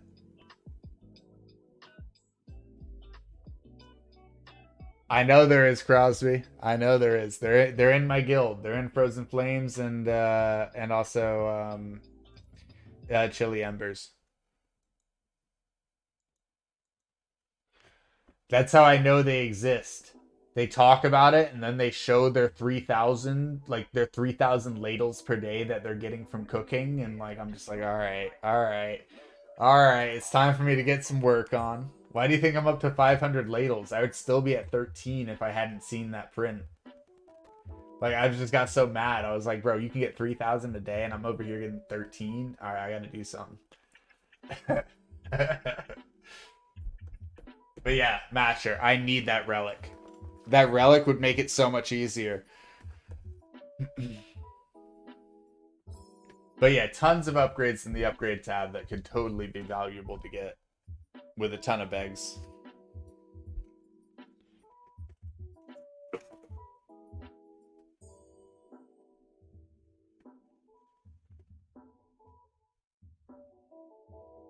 Gonna get another drink, folks?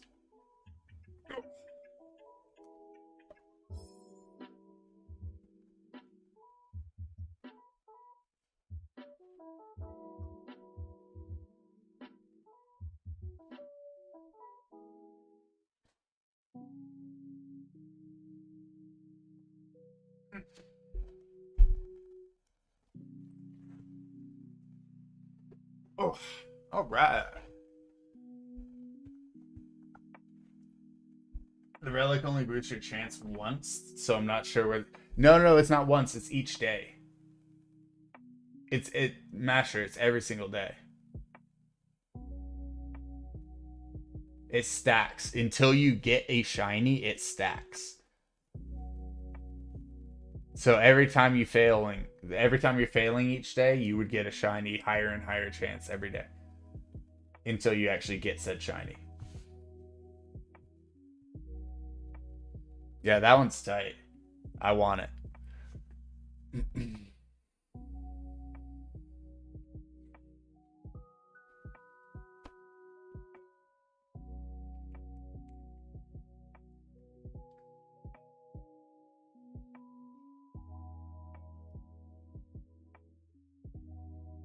Even if you already got a shiny for a day. Well, if you already have that shiny, it's always they're all good. If you already have all the shinies, it's gonna say 100%. I think no, because shinies have their own drop thing. Even if you already got that shiny, you still have to have the chance to get it again. It's not like the normal one. Huh. Well, how? Because you said your cooking's insane at this point, right, Masher? Maybe your recipes. Maybe you've just gotten enough cooking things high enough where like your shiny chance went up high enough from that. But I don't see how that's like possible. You know what I mean? Because all my cooking things, I've unlocked almost all the things. Everything's level 40 cooking wise. Yeah, that wouldn't do it. That would not be enough for sure. So it can't be that. Um, what could it be, man? Because I have most things that can buff that. Maybe you have just some really insane alchemy. Maybe like it's just really high up, something like that. Idleon insight, here we come, right? Do you have the shiny petting the rift really high?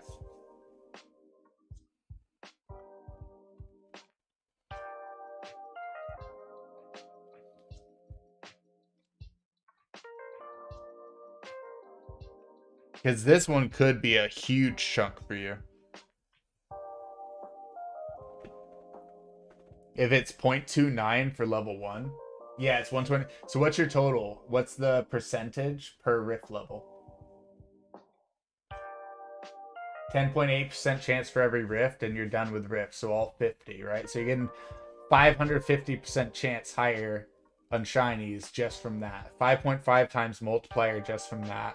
multiplied with all your cooking things, which are level 40, multiplied with whatever else you have, which could be the shiny bucket level 3. Yeah, a bunch of them are going to be that way. Bro, mine's level 1. Master, I don't think you understand.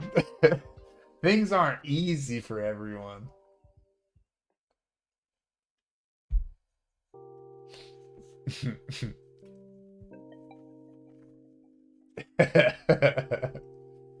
Now, congrats to you, by the way, for having it that high. Yeah, darn elitists. No, seriously, congrats to you for having it that high, but sadly, I am nowhere near that level. I don't even have that creature yet. Masher?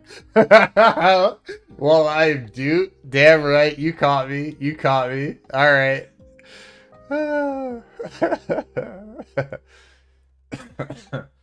You got me there.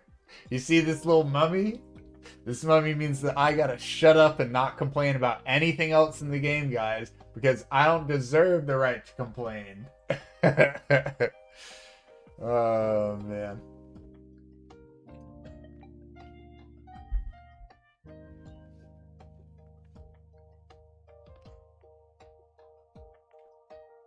How dare you not have time-gated things?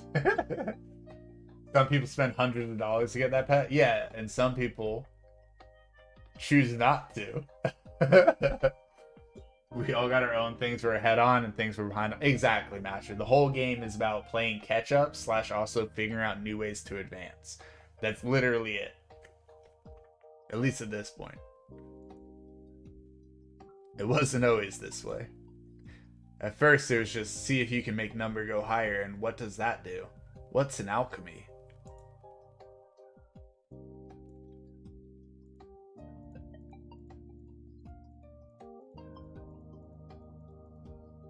Hello?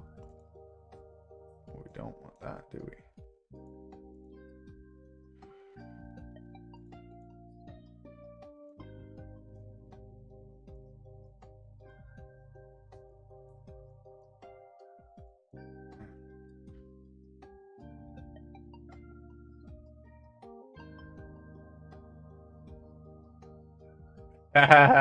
Crosby. That's part of the pain that I want to induce on others. So basically, the family one's doing fine, and certain people have some personal ones, but this character has no personal. And yeah, I could add one strength here and there, but Crosby, does that help me while I'm crystal farming? Oh, you know what? You're right. These red ones, they're kind of weird looking. Should we get rid of them, guys? I don't know why they look so weird. 2% multi-kill per tier? No, I just want normal multi-kill. Why would I want per tier? That just sounds bad. All stats. Dude, I want just like 4 strength. Just give me 4 strength. Make life easy. Could add luck for drop rate. You are absolutely true. It will make minimal gains for us, but also I could just go farm the drop rate guy. I could literally just jump over here for an hour and farm the Giga Frog, and then maybe we could have a lot more drop rate. That'd be a good call. Masher, I think your alchemy bubbles are good.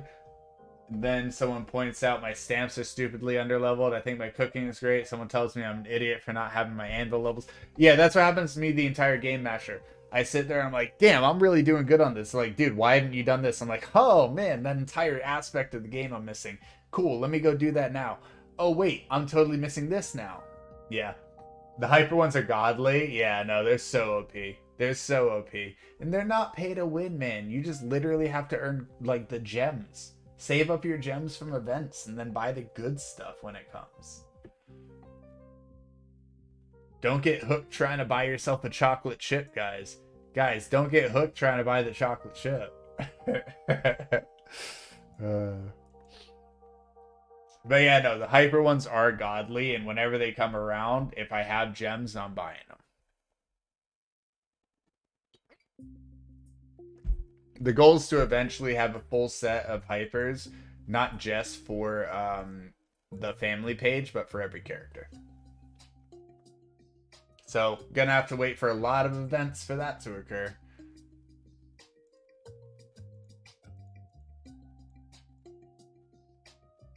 Yeah, I avoid gotcha mechanics since my pull luck is terrible. Yeah, but Crosby, there's only so many. I didn't get one of the ones that I wanted. I'll be honest with you. If you look at the obols that I got, the family ones here, we have 3% total damage. You absolutely never want to get total damage. You have 2% all stats. Not bad. Not bad at all. You got 2% multi-kill per tier. Honestly, fantastic. Everyone loves multi-kill per tier. But what I didn't get is drop rate. So Crosby, yes. Out of the four, I would want drop rate, and my luck's terrible as well. But they're all good. The total damage isn't even that bad. It's not great. It's kind of trash, but it's not bad. The all stats is pretty nice. I'm not gonna lie.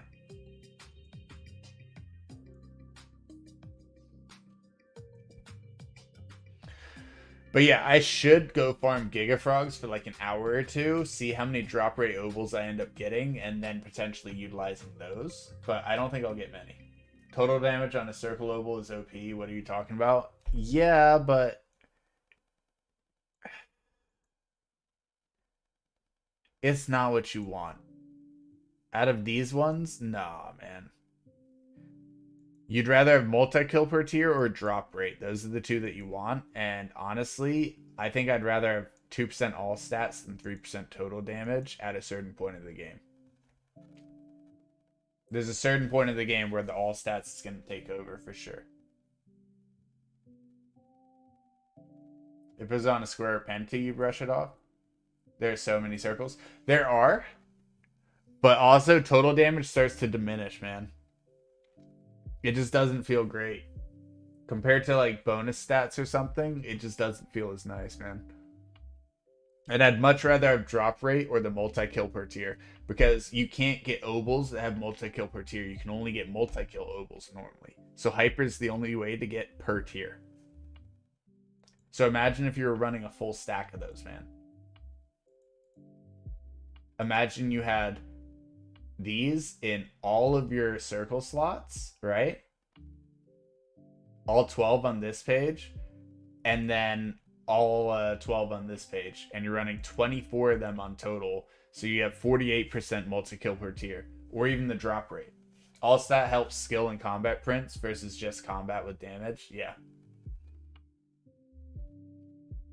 What level are the rest of my characters? Ostrich Guy. I have, well, 360 is my top character. I have a 220 Blood Berserker. I have, I think my Elemental Sorceress is in the 200 range now as well. I've got a bunch of like 150s and 100s. And yeah, reroll the hyper ovals to get higher bonuses. Yes. It's something that I haven't done yet. But yes, I have seen that you can upgrade certain ones. So it's something like, I think all stats can go up to 3%, right?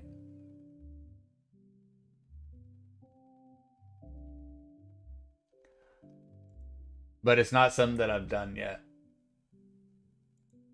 Is it risky? Like, can something bad happen? That's why I'm just scared. I'm scared. So if we go back, Revoke said on his 11.4 drop rate run. Oh, we got it. It's just about to disappear from my chat log. Huge. Copied. Popping in chat.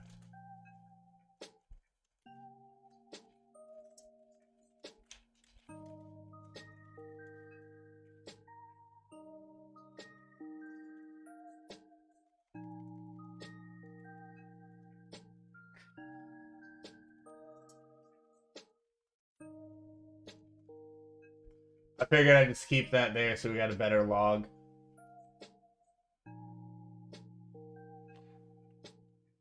I'm glad that you performed better than you thought, Master. I just like giving you crap.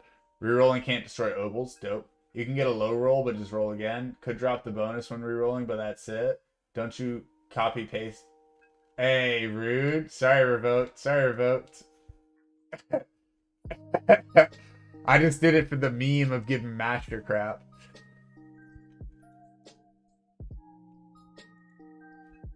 So I believe these ones can go up to 3%, if I remember what I read. Let's re-roll. Still 2%.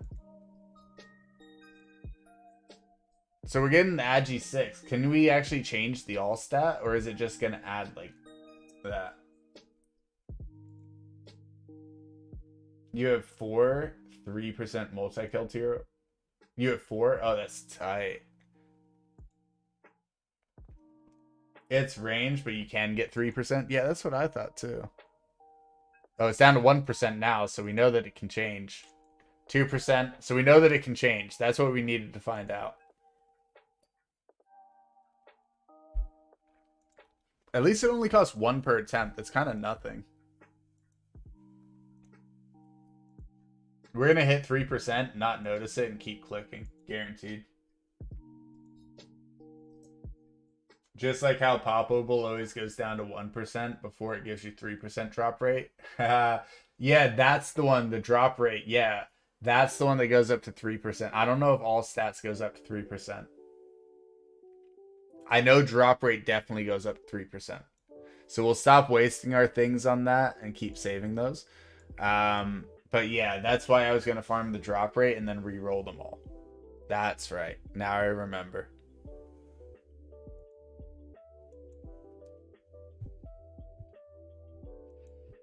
Ugh, no chalky chip. And we're actually moving. Like, this isn't bad at all. This is way more statues than I've ever had for a lot of these.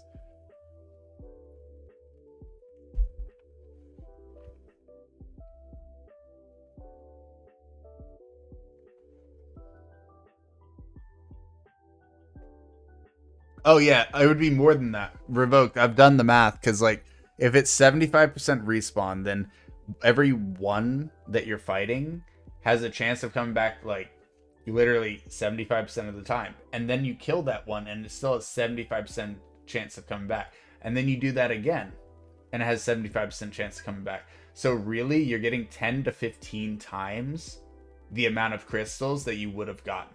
In some cases 20 times the amount of crystals. So yeah, that's what I'm saying. Chain reaction. So it's not just 5 times or 4 times like you would initially assume with the 75%, right? It is literally like 15 to 20 times. Brainhole's tired. Definitely nice chat and no sense. Feel free to come by anytime. Feel free to drop me a follow so you get notified when I'm live. We're currently on our last day of the subathon at the moment, and everyone who follows increases that timer by a minute and a half. Thank you so much for the follow. Seriously. So the timer goes up anytime anyone follows, and yeah, guys, 1 more day left out of the 7-day that we started with, so pretty awesome. You're doing the same thing as me right now, Ostrich? Yeah, I did the math. Without Chalky Chip, it takes me just over 4 days, just under 5 days, based on, we did new math when we figured out our actual rate. But yeah, just between 4 to 5 days to reach 20,000 of the Power Man. Because we're getting about 160 to 170 per hour. Well, 160 to 180 per hour.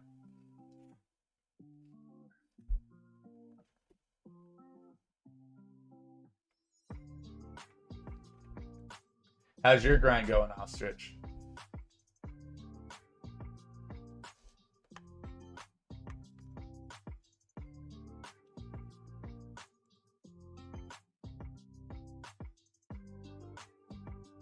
See how long it takes you to catch up? I hate you, Revoked. I hate you. Hey, just make sure you get your cards 5-starred. It's not an equal contest unless you 5-star them, right? He's gonna turn around and be like, dude, I have every card 5-starred. What are you even talking about? 3,700 power statue? Dang, nice. Yeah, I knew it, Revoked. I knew it. How long you been grinding, Ostrich?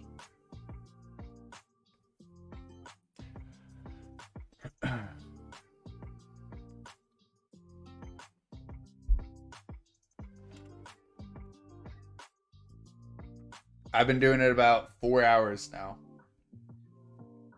Maybe a little less. Yeah, that's what I'm saying. I just got here 5 minutes ago. Got 3,700 statues. On and off, not too sure. Oh, I mean, just throw out an estimate. We've been at this for like 4 hours, so I'm just trying to see if you got 3,700 in like an hour, 2 hours, because you got Chalky Chip, or you don't have Chalky Chip and you're like me grinding.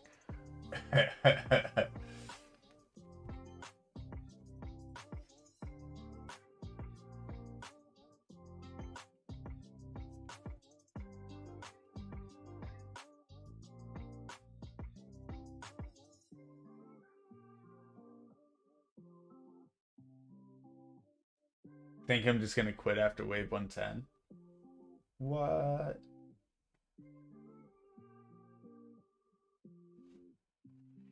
Masher, don't you want to be a god in Clash of Clans? How can you just quit?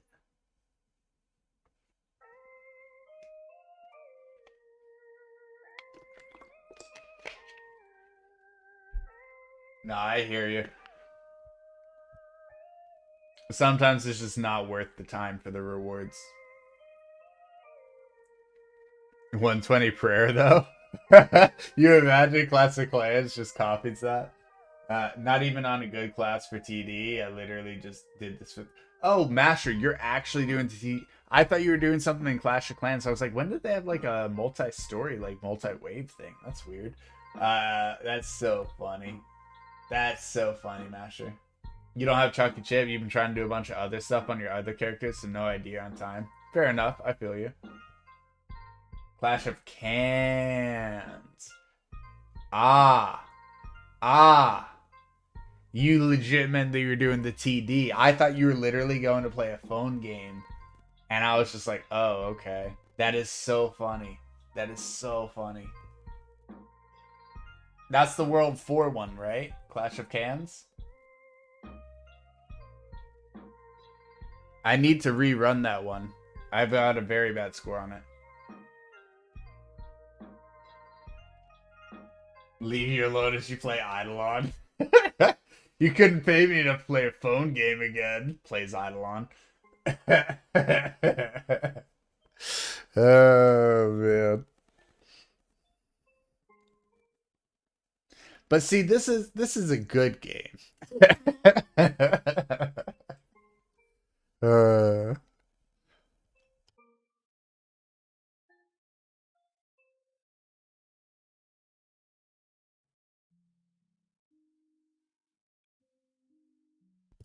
Yeah, I would never play the TD on a phone. Personally, nah, not me.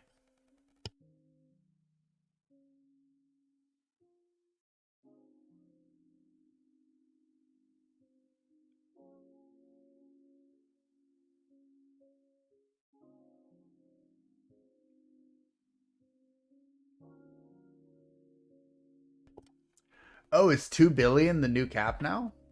Like the 2.104 whatever, like the whatever the binary cap would be. So glad Lava said he's giving the damage hide mech to TD. Yeah, that's gonna be very nice. Why not farm out some pop bubbles on your ES and make statue farm a bit easier? Yeah, Ostrich, I was literally just saying that I should do that. I totally need to. It's 1 billion now because the binary cap. Yeah, okay, that makes sense. That's why we convert everything above 1050, right? Imagine breeding arena before optimization was worse than dial-up. Oh yeah. Oh yeah. If you used to get more than binary cap, the item would just straight disappear. Yeah, that honestly, Masher, that happened in almost every game that ever came out in the history of gaming. I'm not gonna lie. Because it exceeds the maximum capacity that the game can understand. So the item itself totally disappears and you lose every single one that you have. In many games, it would actually break the game to the point where you couldn't even load that save anymore. So it's actually cool that that didn't break people's saves. Yeah, Ostrich, you're 100% right. I need to. Same would tilt me when I had a good run. Yeah, that's why I only do it on PC. All right, guys. So I'm gonna take some great advice here and listen to a genius man who said the exact same thing that. Oh yeah, we can see you can see the samples, 100%. Who said the exact same thing that I was talking about before? Because guess what? Great minds think alike. I should totally swap to my ES. I should farm some pop obols over on the Giga Frogs at the end of the world, and then drop those on my other character, not him, this one, and then continue farming here. So the sample is 4.5 mil, 4.7 mil.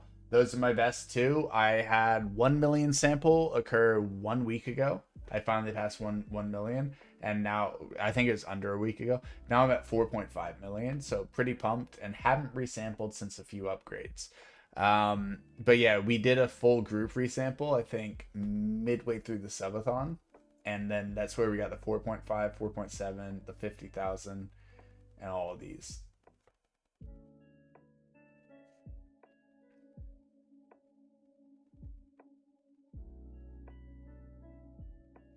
Any questions on that ostrich, let me know. I'm going to continue on checking to my other character and swapping the items up. If you have 10 times drop rate, you'll get a good amount pretty quick on ES. Took me like 2 to 3 days to completely oval out your entire family, including popping dice.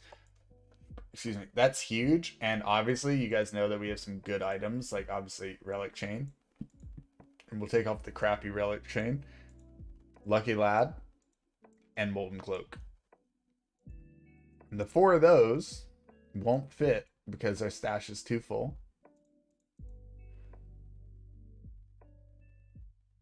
I think we can get rid of all 4 of those.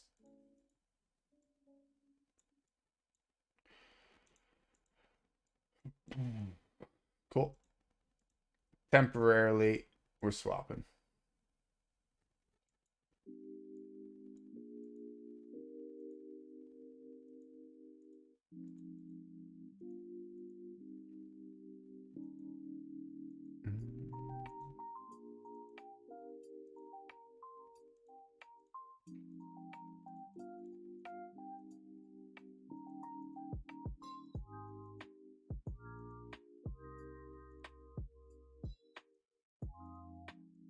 Okay, that's the right one.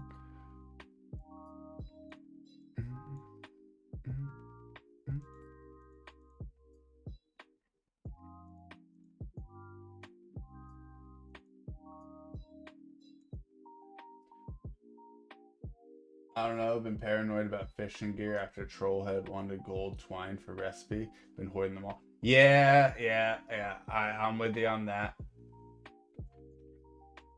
Anytime they ask for something from the way distant past.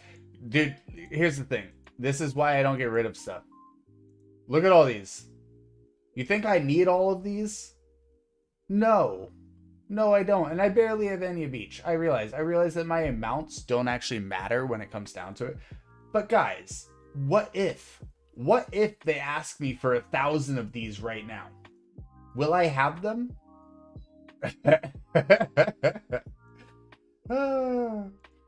Alright, so that puts us up to 7.49. That's it. Okay, we got to go over. I know what we got to do.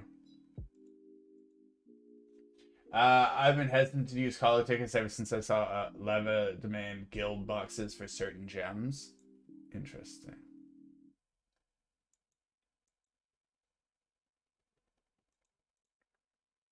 Okay, so this character's set up with their combat setup right now.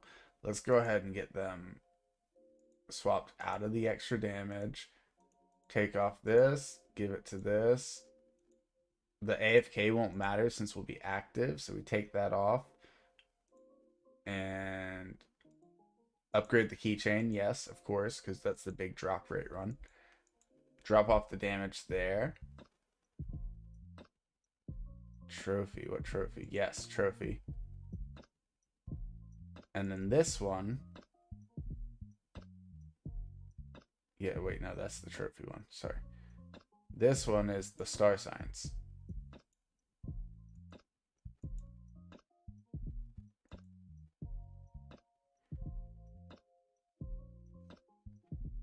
I'm trying to outthink all the troll things he thinks of, like having us farm clovers, saving a bunch of Bob Joe pickles for island expedition quests. Interesting. There's a stamp that uses mysterious stones, so there could be a stamp for any one of them. Yeah, that's what I'm saying, Crosby. That's what I'm saying. It cracks me out. Thank you so much for the follow, Ostrich. Seriously. And as you guys see, the timer just went up again from that follow. It goes up by 90 seconds for every follow. So Make sure we all get those in to keep this subathon going. Or the scavenger hunt rewards that are useless. Yeah. Okay, so we're up to 8.37 drop rarity, and now we got to swap our cards around since we're not running full drop right now.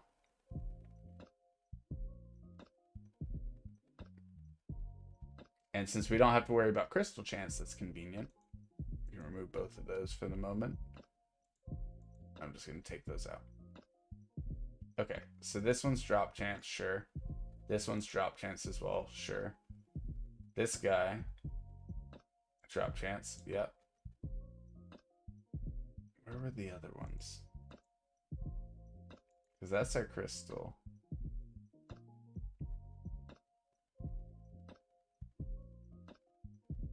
I guess it's okay if he hits crystal mobs as well, I guess, right? Like, not the end of the world.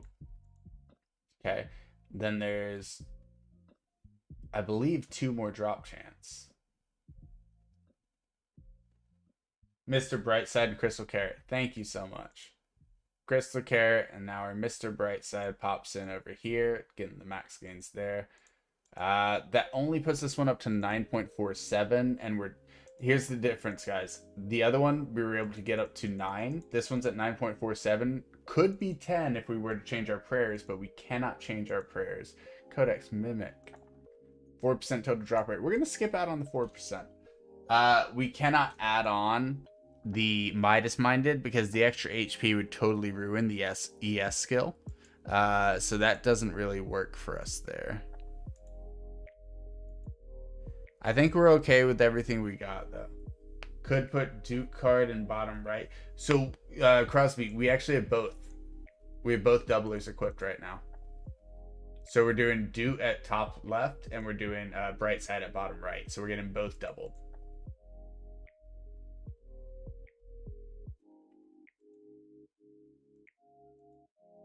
Yeah, we finally got one. We finally got one. Look at it. We got both. We got both. Hey. Yeah, so we finally unlocked the top left slot. We have 5 of the bottom right and 1 of the top left now. Cool. One thing that we do have to consider is monster respawn rate. ES, we're going to be utilizing our skill, but whenever our skill's down, I guess it doesn't matter because the whole point's our skill. 0 chockies. Revoked. Yeah, look at what we have, guys, with no chockies. Bro, I have multiples of all of these. I only have 1 of the pendant one, but I got like 4 of half of these. Yeah, I won't trade you this one. I'll trade you a bottom right. Yeah, I'll trade you a bottom right for a chalky any day of the week. Look at the ones that we don't have, though. A green one we don't have. We don't have one of the most basic ones in the entire game. Calm down. All right, so 9.47 drop rarity because we have all this amazing stuff equipped. A bunch of stuff's getting doubled. And 9.47 is our highest that we've ever seen so far. We haven't even seen it 10 times yet, so that's really cool to know. All right, and then we send it here because this has the oval that we're looking for, if I understand correctly. 3200 multi. Auto on. All right.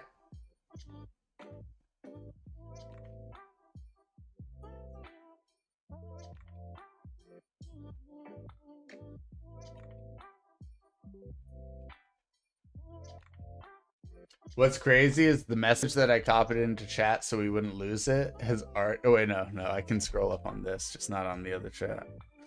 I was like, has already been deleted. What's your card set bonus? I believe I have it set to the drop rate. Let's find out. Yeah, damage, drop, and XP. I'd like to get the bosses higher so that we can make it a plat card. Is gold the highest? I haven't seen a higher one than gold yet. And we're at 65 out of 70 on this one. Yeah, I think gold's the highest then. Maybe there is a platinum, but this one's 89 out of 110, and that one is literally only 5 away. And still gold. Or maybe because the text color's in platinum color, it doesn't matter that it shows 3 stars because it is actually plat. Versus, no, because that's gold with silver. I don't know, folks. Y'all tell me, because that's bronze with nothing. You can tell. Max is 36. I thought so. So it can go 30 then 36. So I'm assuming 95 then 110. There's plat. Okay. Yeah, so goal is to get 36 on this one. But it looks like we need quite a few more levels first. And many of these are super easy to farm. Like Ufant will be easy. A little bit tougher than Chisawar, though. Chisawar is a bit easier to AFK.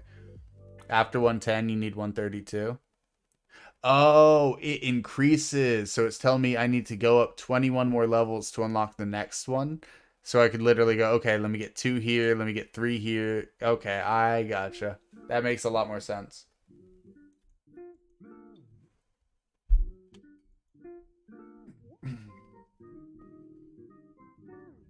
Now I'm with you.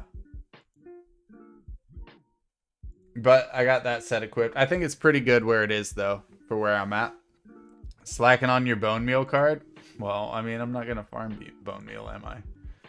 I'm lazy, bro. Look at that. 1,700 kill count. It's basically the equivalent of what if every card in this category was platinum? I gotcha.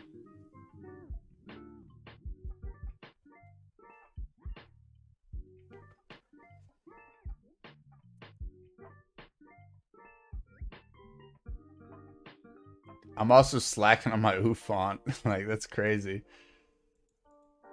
Big time.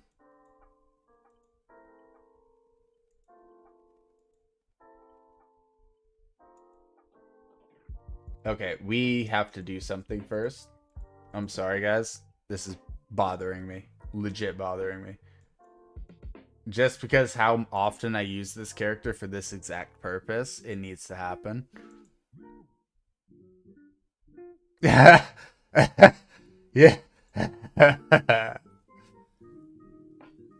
Chaotic Ufon is just skill XP. Yeah.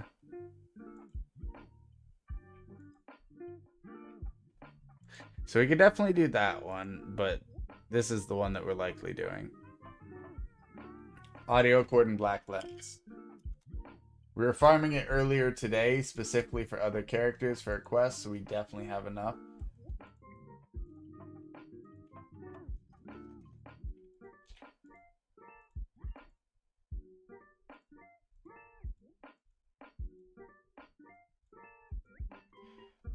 Making the RAM work for it. Why not autocraft? I didn't see it. I'm blind. I'm blind. Blind.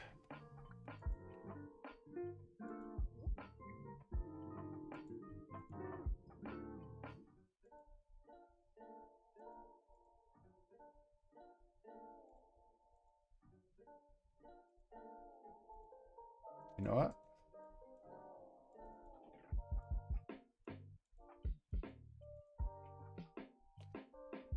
I don't want that.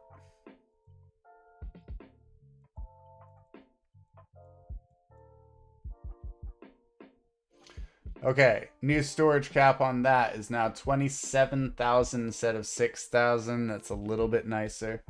So we'll use that. It wasn't there? Okay. I thought it was an ostrich. I crafted those earlier, but I did them on another character. So I was like, I didn't think I had the autocraft on this one. But sometimes I forget. I literally just completely ignore that it's there. So it could have been either. But yeah, no. Appreciate you, ostrich. I'm known to be rather blind, folks. It happens. Okay, so let's check. Oh, why did we close out idle efficiency?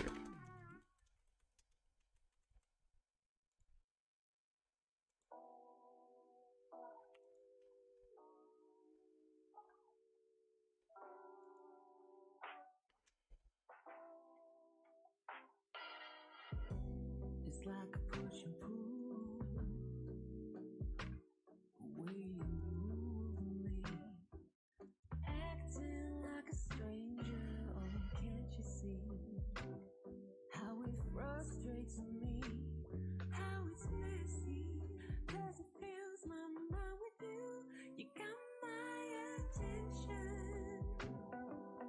Wait, what were we checking idle efficiency for?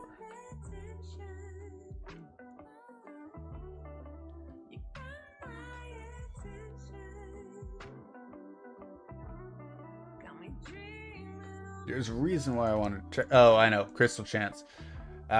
Since we already know the crystal chance on this other character, what's the crystal chance on this one? 1 in 68 right now. Okay, not bad, not great.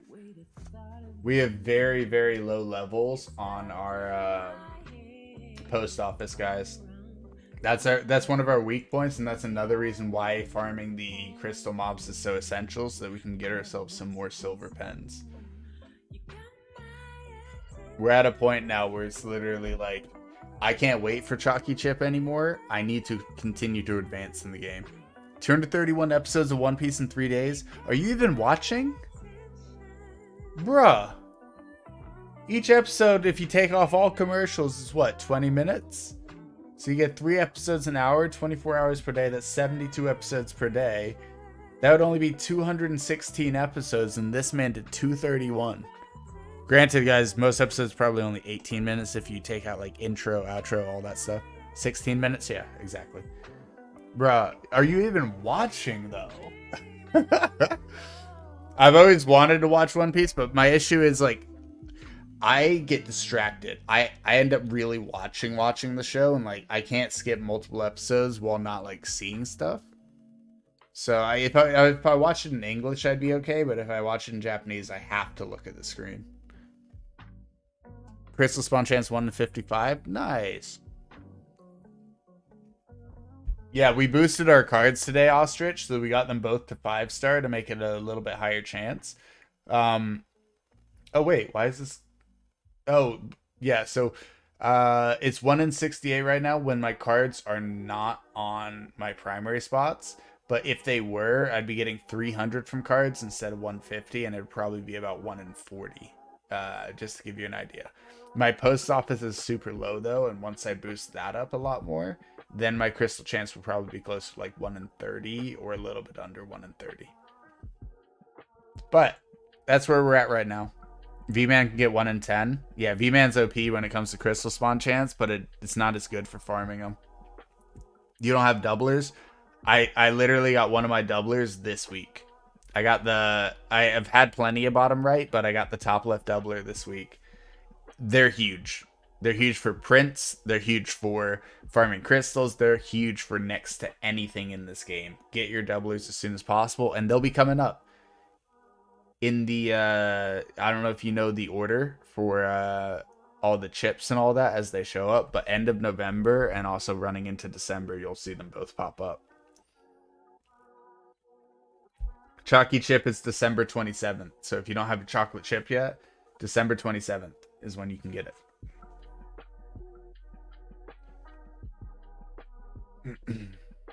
So make sure you save up. Make sure you got everything you need for both of your doublers and your chalky chip, because they're all coming up.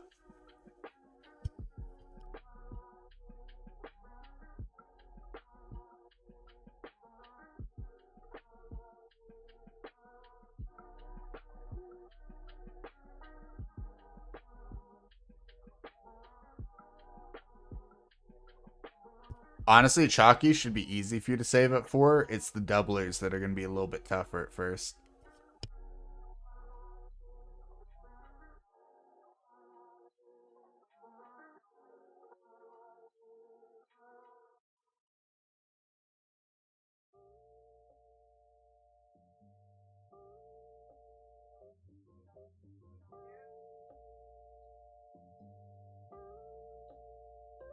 Damn, we've gotten 34 this one already. It's kind of crazy. What do I need for doublers? Here, let me check actually. Lab. Let's see. Doublers. It looks like you are going to need for a Mega Nano Chip, which is the top left slot. That's the one that I want a duplicate of. 10 million fairies. Not too bad. Once you really start printing, 10 million fairies won't be bad. 100 bunch of bananas and 100 Starfield Sky Spice. So you got to be really, really far on the spices. And then for the final chip, which is the bottom right doubler, it's 10 million Kraken, which will be tough to get. 100 cotton candy, and then 100 shores of eternity spice, which is one of the final spices. So definitely tough to initially get, but once you're getting it, it won't be tough to print. Well, not print, but like get more of. You know what I mean? But the laboratory wiki page has them listed as both the black chips at the bottom of the chips list. So mainly just need lots of fairies, lots of krakens, and then Starfield Sky Spice and Shores of Eternity Spice. The food shouldn't be tough for you to get by then.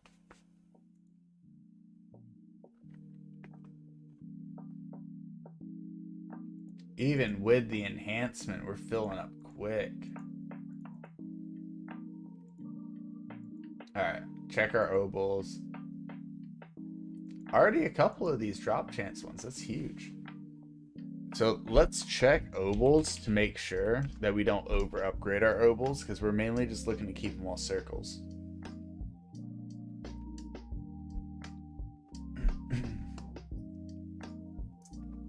So RDP can be silver, but it cannot push into gold without upgrading.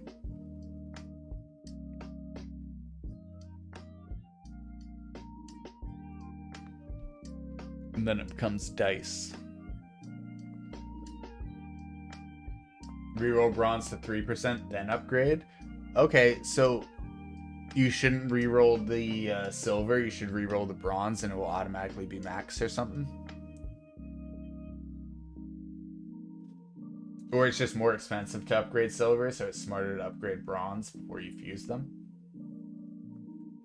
And do I need to upgrade both the bronzes to 3%? Or just one? Stats carry over, it costs less to upgrade the bronze level. So just upgrade one? Perfect. Thank you. I asked the right questions, don't I?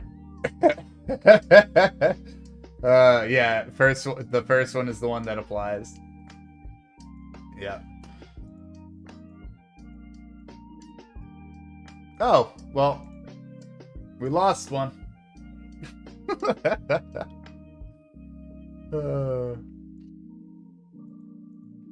Yeah, I know the right questions to ask to improve. I just need to know the answers, and that's something I've always struggled with. So thank you all for everyone who's commented and everyone who's like helped out in any way. Thank y'all. Seriously, helps a ton. All right, so we're going to farm these so we get a couple more obols, but we're going to go ahead and drop everything to make sure that we don't overflow. Damn, we already got 50 of those heart ones. We're going to get so many of those. This is going to be ridiculous. I'm going to hit the restroom, guys. I will literally be right back. Keep hitting the left when combining. Always will. 100%. Always will.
Okay, we're back.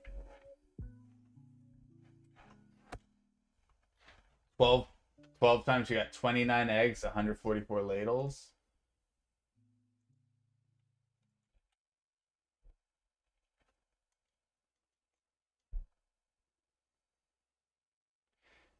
Interesting.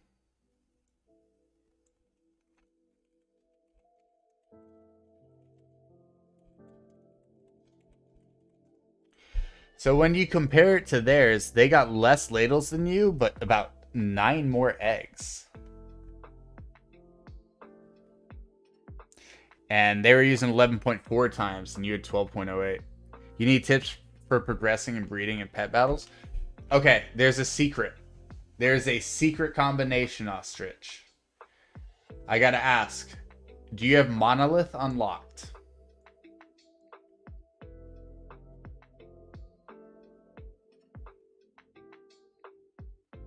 Depends on when you kill the boss. That's fair.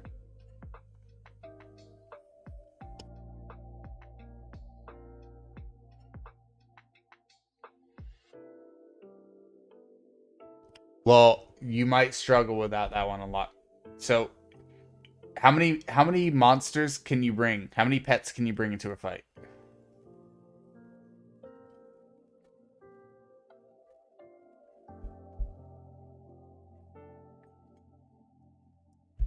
Yeah, but Masher, if that was the case, you would have gotten less ladles as well.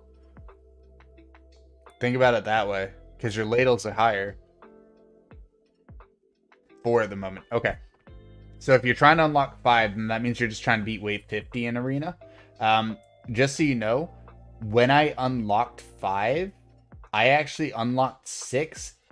Like, basically, when I had 5 total, I was able to unlock 6 and pass that and go all the way to 200 on the arena. So 6 makes a huge difference. For your party to unlock 5, basically on the front, you're going to want Borger. If you don't have the burger unlocked yet, make sure you keep going until you get the burger. At the front, he gets a huge health bonus. At the back, you're going to want your highest damage dealer. If you can get to the bone person in the world 2, go for that. If not, then no way. So you want your highest damage dealer in the back. And then your middle, I believe it's... What is it? Bada Boom? Or do you not use Bada Boom till 5? Here, let me pull it up, guys. Let me pull it up. Let's see.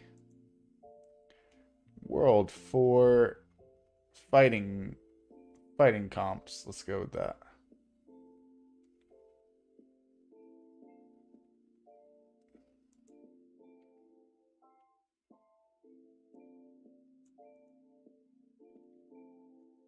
Not the nuke.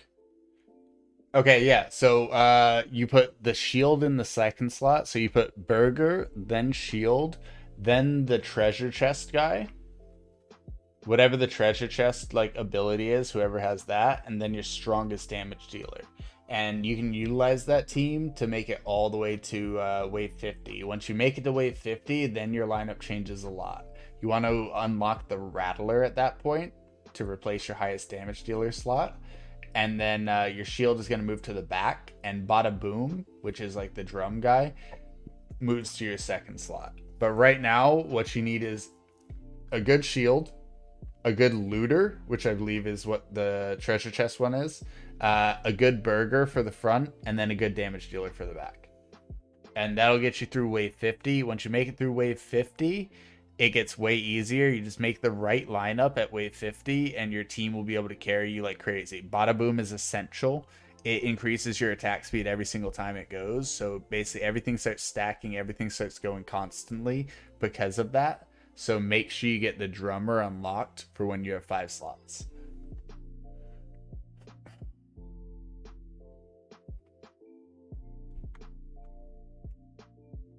That's the best advice I can give.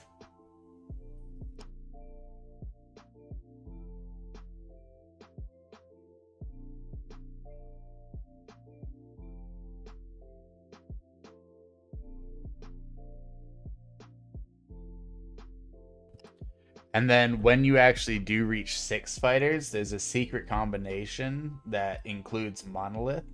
Uh, and it basically beats every single fight. Literally every single fight through the rest of the game. So when you have 6 fighters, make sure you come back to the stream and bug me, and I'll tell you all about it.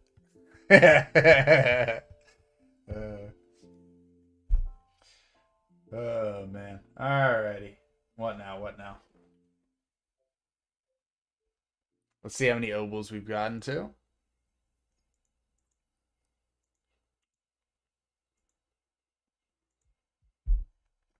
Not many more.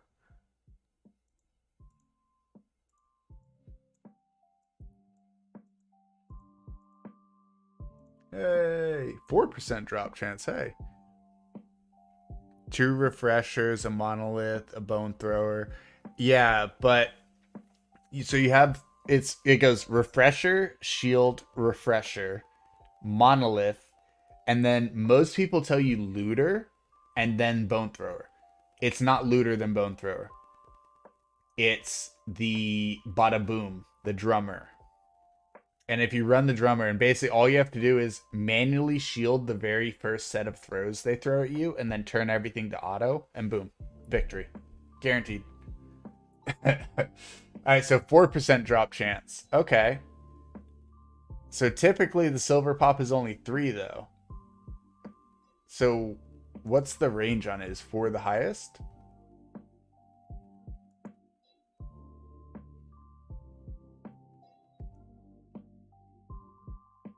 4 is the best. Dope. So there's our RDP4. I think we're going to start replacing these first. We're going to do it all on the family tree first. It carries over the +1. Thank you, Masher. You know what I'm asking, but I'm too dumb to ask it, so thank you.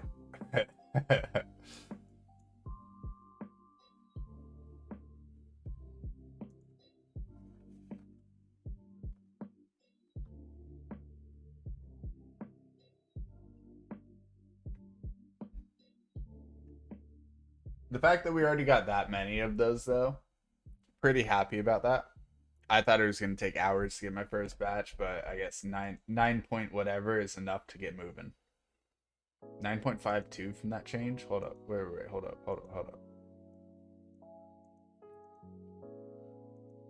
From 9.47? Wow, a 0.05 change already from that. That's nuts. Imagine having all those in personal slots, too. Fragments of what you're going to run out of?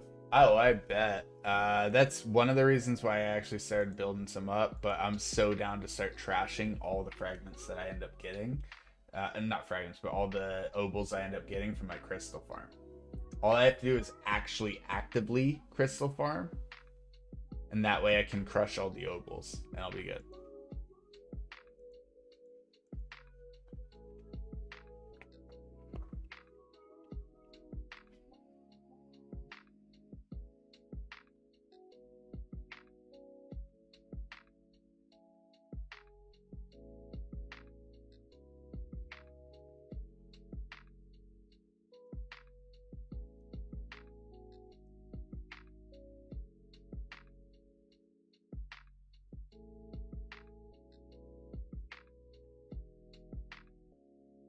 And we could also swap out the drop rarity on the for like crystal mobs and just get like 1 in 40 instead of 1 in 68 and be at 9 drop rarity. It's not ideal, but I think we stick with the 9.5 drop rarity. Just take less crystal mobs here because we can farm them with DK later. But yeah, thanks Ostrich for making the suggestion. I just needed to will myself to do it, and the extra person saying it made it just like, all right, cool, let's go.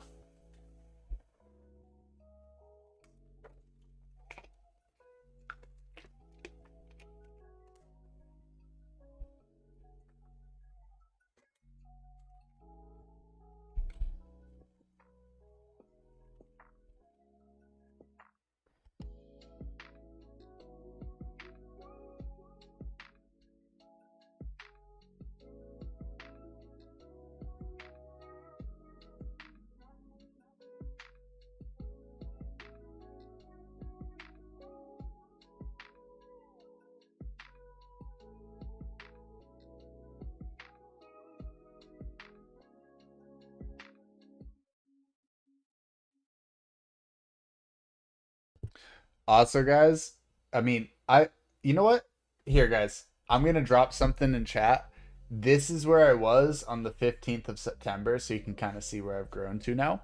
Um, let's see, public profile, idle efficiency. Yeah, last updated 9:15. Check this out, folks.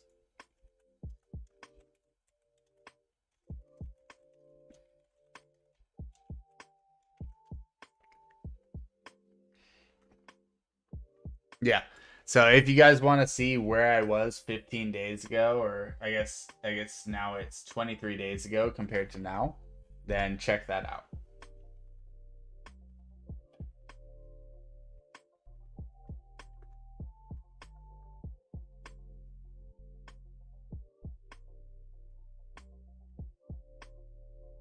And while you look through that, you can ask me to show off different things, and I can try and show it off for you.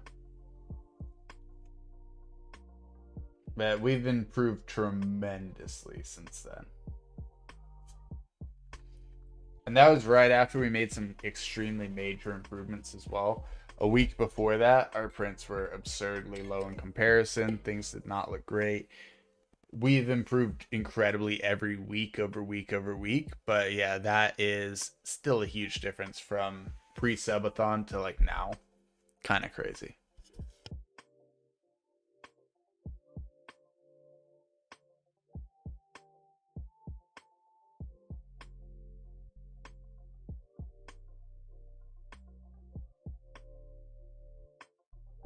I'm likely going to update that again on the 15th.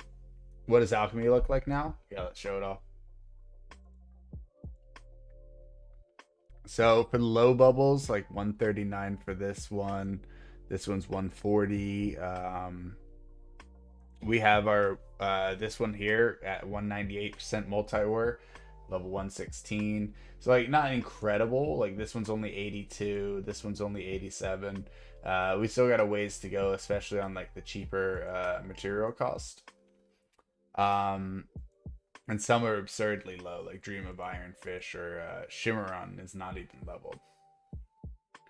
But yeah, no, I mean we've gotten further as far as like how many bubbles we've unlocked and everything, much further. Like Big P's not even on that list; it's level 33. Um, you can ask about any of these, but like Larry 87. The numbers are looking quite good now.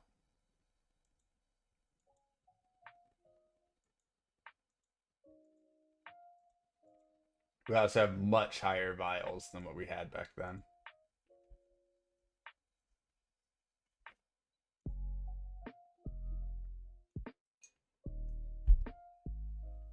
Near-term goal is to get enough points in the bubble that gives talent points so that you max out every skill for every tab. That's fair.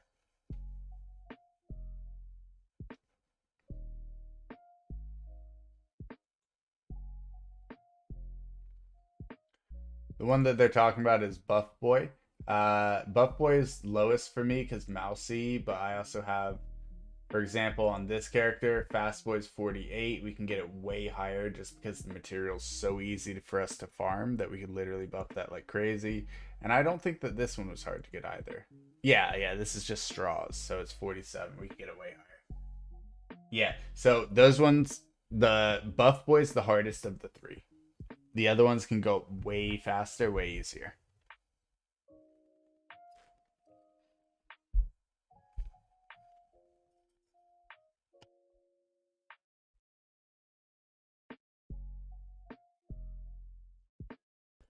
Ostrich, let me know if there's anything specific you want to see in here. I don't really know what you want to see.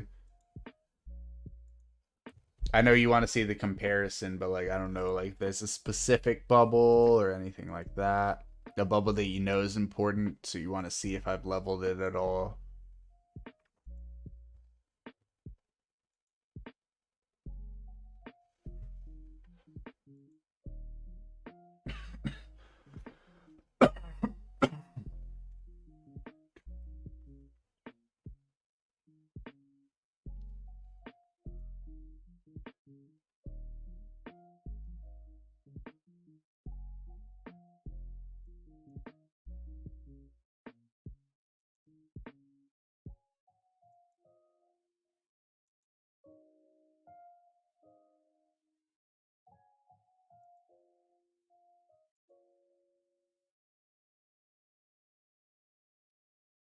Yeah, we've grown a ton though. Like our prints are way higher. Everything we've done, like our construction, like Poisonic, I think was level 9 back then.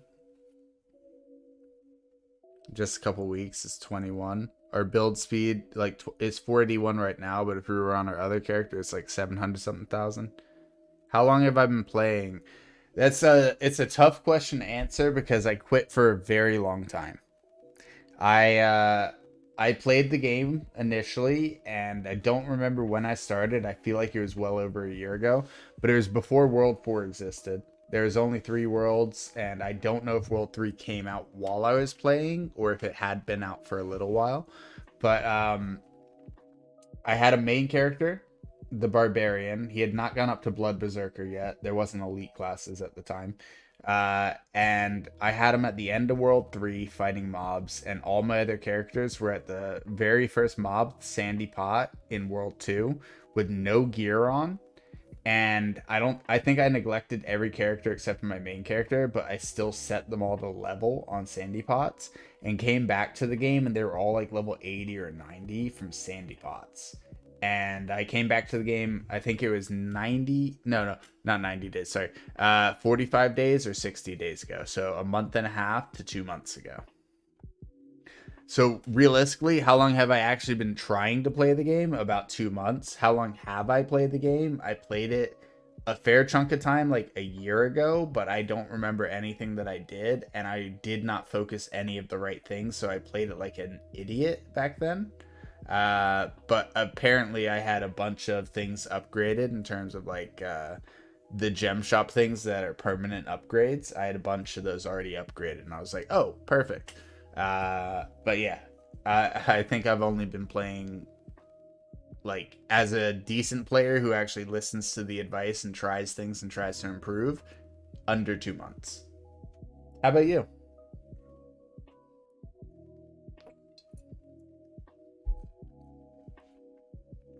And like I said, it was a complicated question.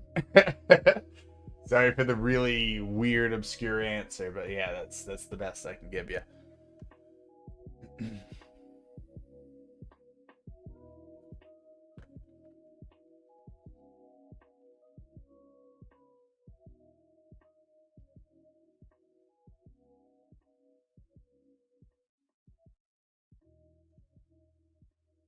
Also, what was my cooking back then, Ostrich? I don't know if you still have it up, but what was my cooking back then?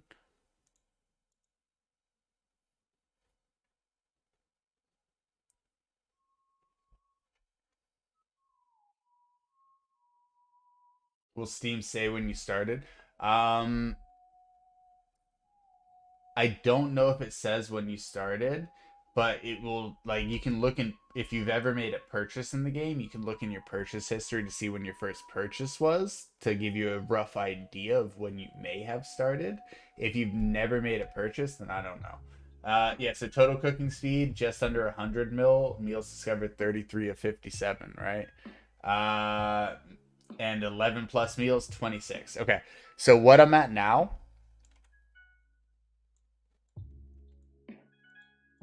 let's see if I can copy paste this and make it actually show up nicely. Yeah, that works. So that's where we're at now. Past couple weeks, we've gone from under 100 mil to 6 quadrillion.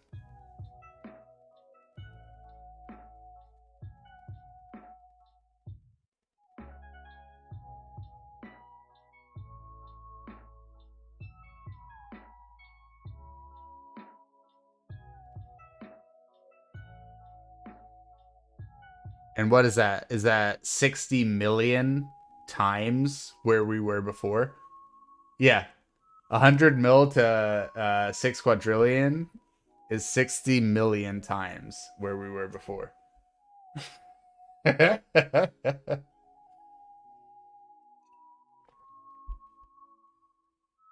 You started June, July of 2022. Did you figure that out from first purchase?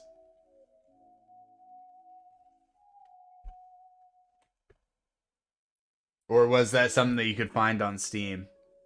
If so, let me know so I can figure out how to find it. Because first purchase for me in this game was nowhere near when I started, so I can't use that as a reference.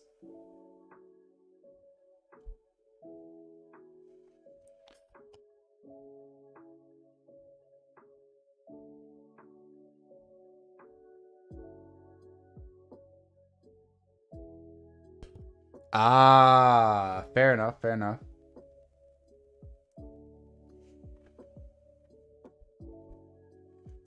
May 4th, 2021 for you. Revoked, what was in the game at that point? Here, you know what? I could just look through Steam to see when World 4 came out, because I had left the game before that came out. World 1, World 2. Yeah, I was around during World 1, World 2 as well.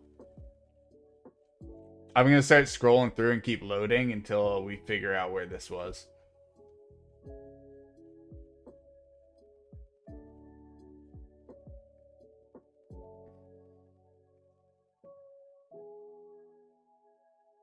Inventory full. I appreciate you.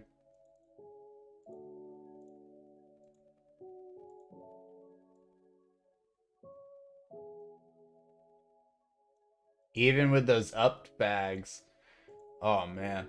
All right, cool. Appreciate you on that. We're going to check Obles now. Nice. 2 new ones. 2%, 2%. So we're going to re-roll. Boom. Big re-roll. 2%. 1%. Oof. Oof. Here it comes. Here it comes. Big money. No whammies. No whammies. And stop. Oof. There it is. There it is. And an immediate success. Look at that. Strength, luck, defense, and drop chance. Big money. So we're going to actually replace that one since it is 1 higher strength for everyone. And we're going to pop this on this character for now. Once we fill up their page, we'll pull all 12 and then utilize them as we want. Okay. I'm about to lag. Yeah, revoke. Good call. Appreciate you on the inventory clear. I'm going to have to figure out how I'm going to handle that. I'm probably going to take off the horns for the night as much as I need horns.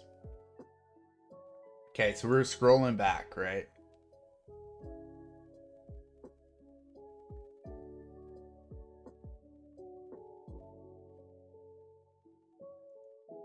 What do you mean scroll to top? No. I wanted you to keep going. There, load more activity. Just upgrade your bags. I just upgraded my bags. Why is my account level so low? This guy. So my best is this guy right here. He's 360. I had a 110 ES literally like 2 days ago, and now it's 233. We've been working on a lot of things. We've been improving in a ton of different ways, guys. And honestly, we had a drop rate of like 5 times, and now we're at like 9.5. Yeah, I'm a pleb. That's the best way to put it.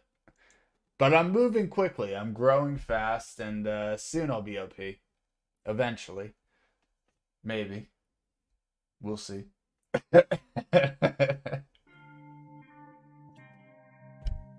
Yeah, no, guys. We got a lot of work to do. Right now, we're just farming some RDPs with our mage, and then we're swapping back to our DK to continue... well, he doesn't have Chalky Chip, but we're going to continue crystal farming without Chalky Chip. I got dude, so I got potential. Hey, what you mean Amrock Armor ... First of all, Amrock Armor will carry you through 90% of World 5. 90% of World 5. Especially if you get your alchemy even higher than what mine's at. You already hate me then? I didn't want to get duped. It wasn't my fault. I just received it.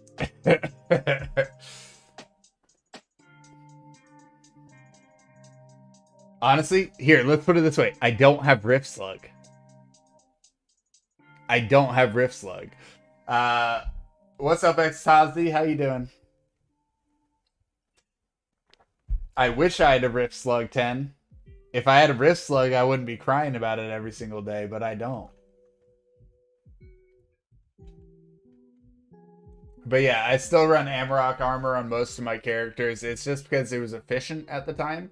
And my OG character actually made it all the way through World 4 into World 5 just wearing Amarok gear. You're trying to push to World 5? That's huge. Xtazi, as soon as you hit level 5, it's going to be huge with your divinity, cooking, all that. It won't seem big at first, but I promise you it will be a big deal. So that's a huge goal to push for. Seriously, keep pushing it. You don't have Rift Slug or do? Hey, I feel your pain. I'll 10. If you follow here, listen, 10. If you follow me right now, I promise you I will trade you a crystal custard for free when trading comes out. For free.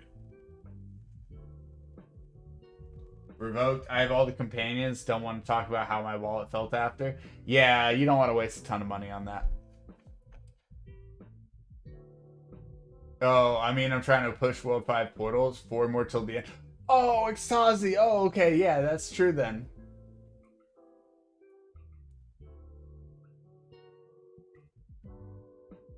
We can't trade yet, but it's a planned feature in the game. I'm doing good. I've been pushing all sorts of stuff and growing all day. Thank you so much for the follow, 10. And let me just show you, just in good faith, so you can understand that I do have a crystal waiting for you, sir. Just gonna open this up. But yeah, Extazi, I'm basically at the same point as you. I think I'm 3 or 4 portals away. I do have a Discord server. It's actually linked. I have 2 Discords. I have a personal Discord and then a group one that I share with my buddy Codex. The group one is the one that I use the most, and it's listed as my main Discord in the links on my channel. No dupe for you. I feel you. So if you don't believe me about the crystal custard, 10. I don't know. I don't know what to say. I got another crystal custard, a free one today. Look, I got 2 free crystal custards. What am I going to do with these other 6?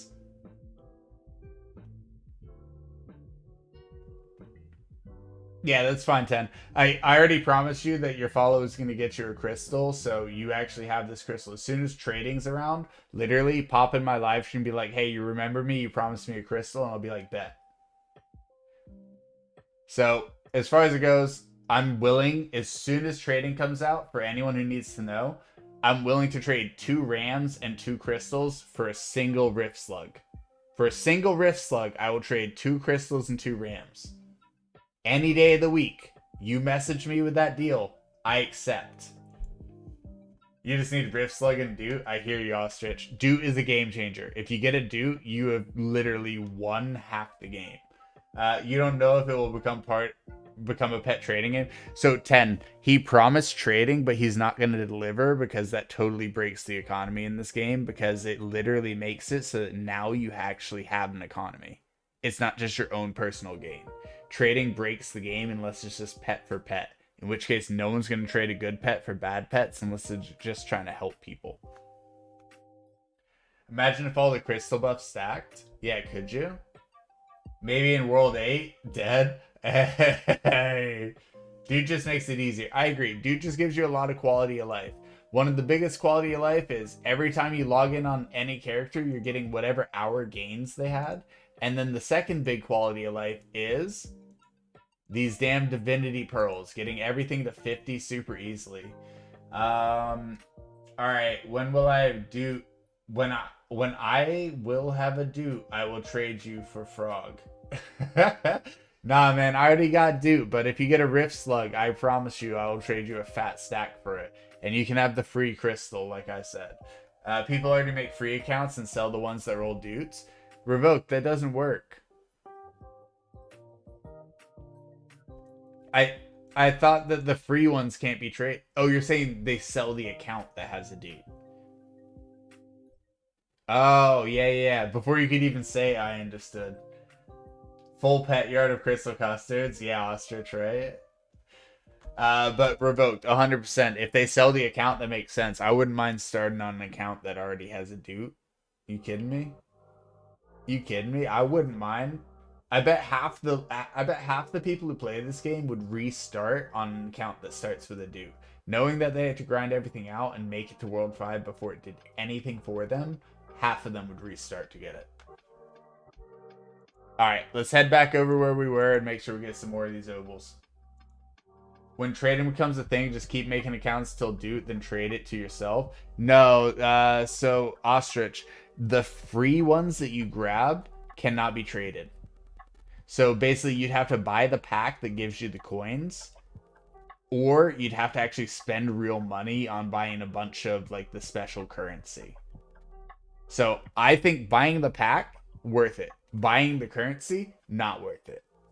So, as far as it goes, no, you couldn't just keep making accounts because those would be untradeable dudes. Yeah. Yep, yep, yep. Yeah, the pack's not a bad value. It gives you a whole bunch of things, and then you also get those green crystals. Totally worth it. Buying the actual crystals, not worth it. And if you need anything except for Doot, rolling to try and get it, not worth it because it's pure range. Doot ends up getting a guaranteed chance after enough fails.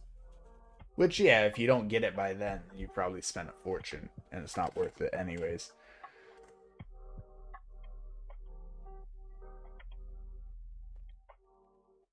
Basically, spend money bad.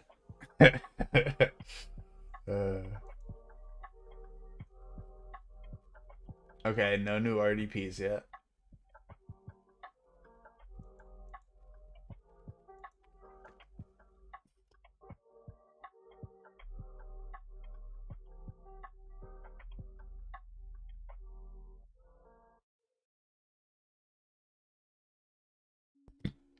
Oh wait, are you talking to me? Oh, what world am I on? How do you check? Server? Is that it? Peanut server 8. I am on Peanut server 8, everyone.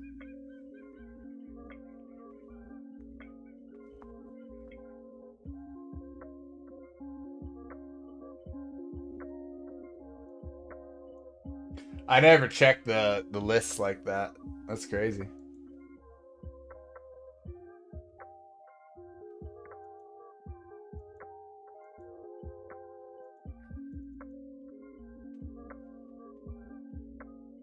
Yeah, exactly, Revoked. If you have disposable income, this game's really not that expensive. Like, if you're working a full-time job earning like 60K, honestly, this is a very inexpensive hobby. If you're earning like 40K, honestly, it's not worth the expense of the hobby. And if you're earning under 40K, don't waste your money on it. Realistically, play for free, enjoy the game.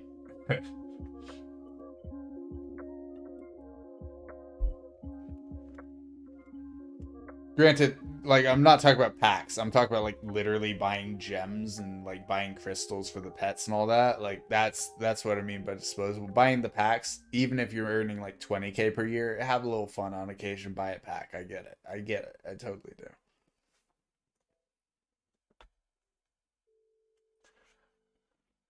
do.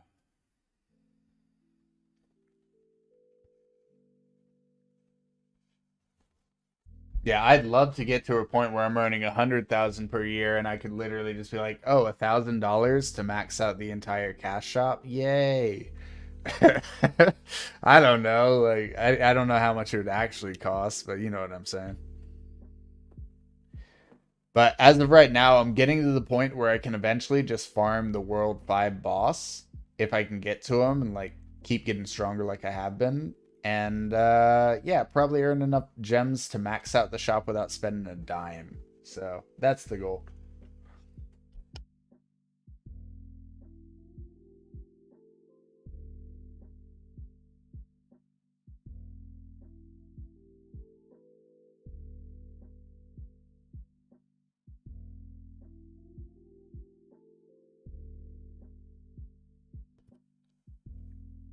So Extazi, what character are you pushing with, by the way? I don't know if you're still around, but in the event that you are, I know you mentioned you had four more worlds or four more zones to go in World 5. So like who you pushing with, DK?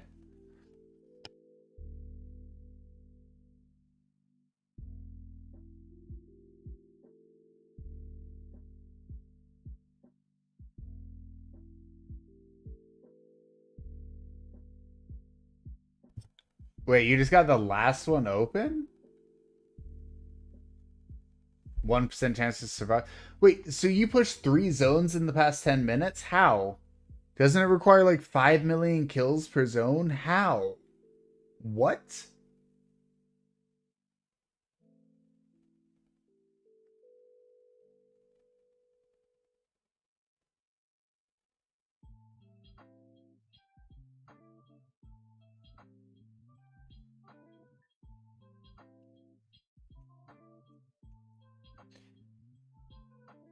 Made a miscalculation. No worries. All right, so 1% chance to survive. Let me ask you, what's your defense?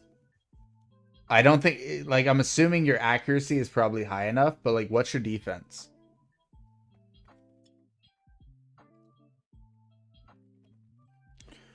Because I'm assuming defense, health, and obviously regeneration.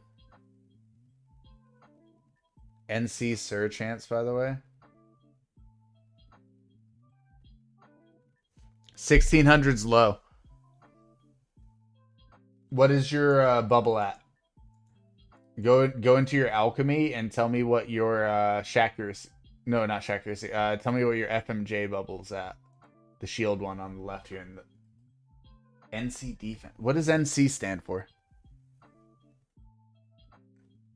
Let me ask you what's your health and hemo. Hemoglobin's a huge part of this, yes, and health is a big part of survive, but defense. Only 55 FMJ, that's your issue. Pump that number up, dude. That's your issue. You don't have enough defense.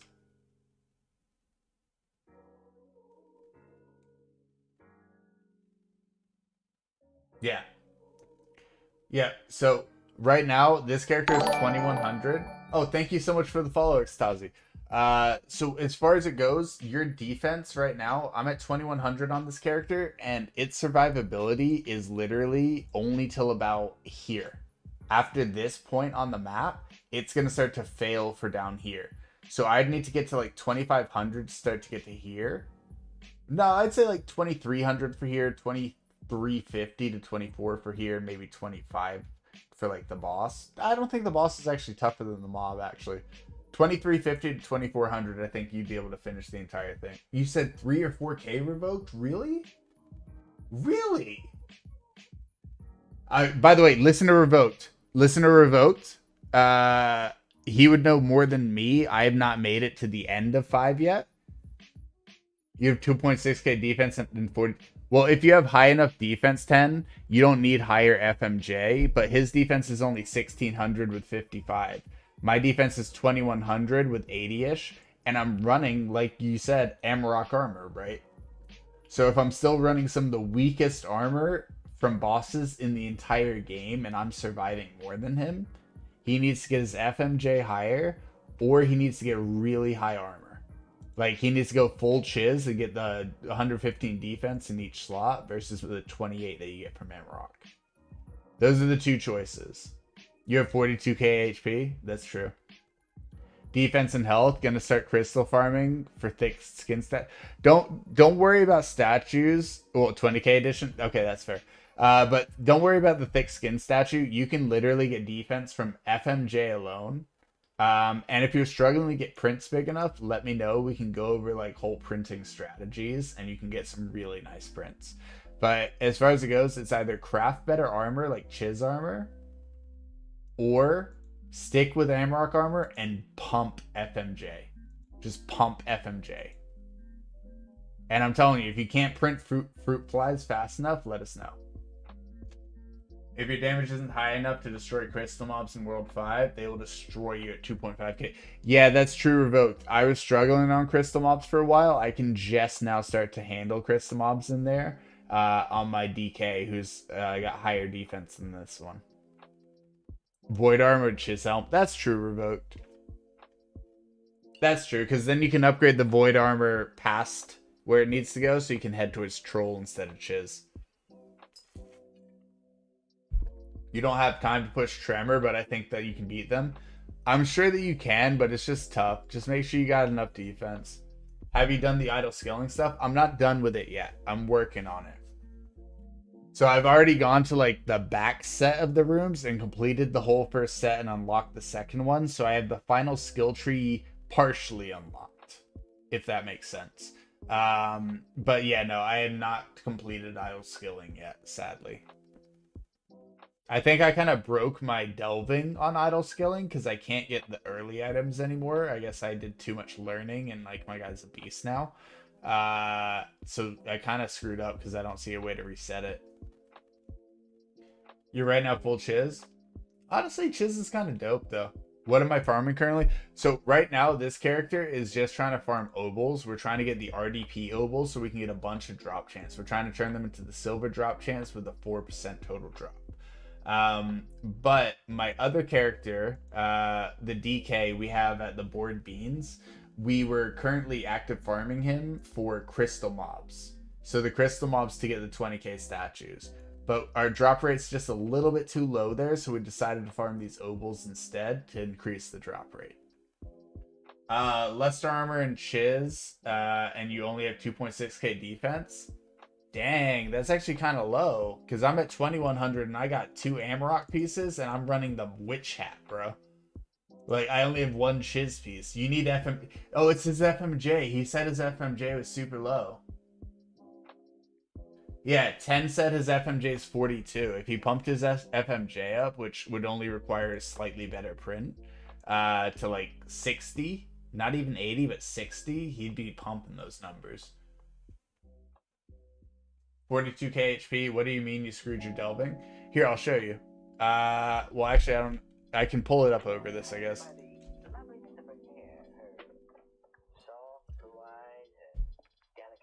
I'll try and show you, Ostrich. Yeah, 10k or 10nk. Lost Luster and Chiz, you have 3.9k defense. Yeah, you're fine. Never mind. Alright, let's see. Let's do this one. Instead of Corporate Clash, we're gonna swap it to Idle Skilling.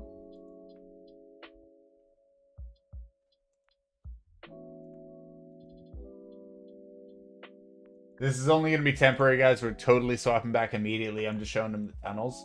So, I have 1 Delver at the moment. I could buy another Spelunker, I guess. Oh, I guess I could use a new Spelunker who hasn't learned anything. I'm so dumb. But the coin and the thing after the coin, I cannot get. I can only get crowns or higher now.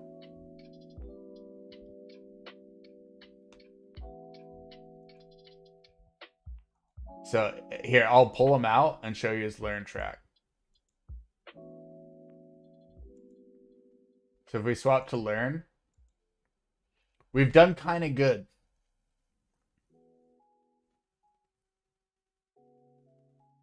The machines in the construction area? What do you mean? Like, I can't. I can't. I literally can't. I have builders, but I don't have machines, man. I can't.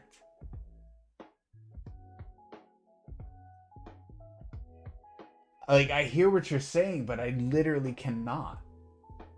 There's no machines. They left Zion alone, dude. They've given up.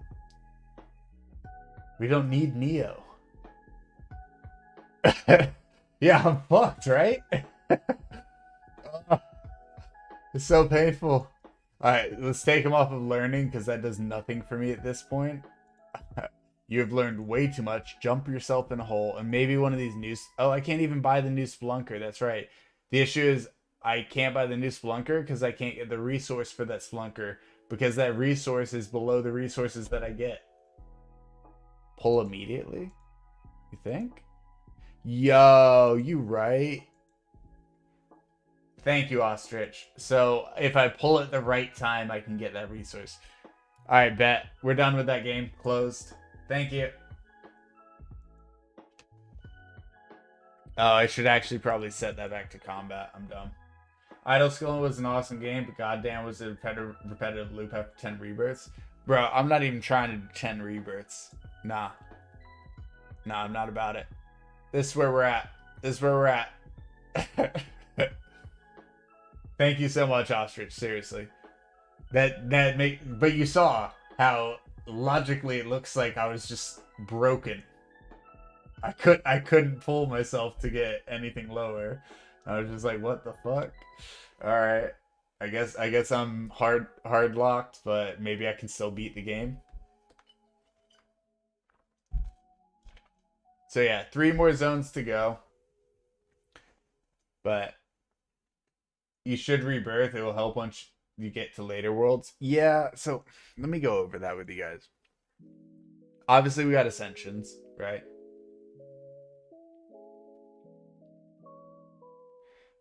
But with rebirths, it's like 556. We did just unlock some new things since we just got the new zone, but I don't know. Nothing seems like OP where I'm like, oh my god, I need this right now. You know what I mean?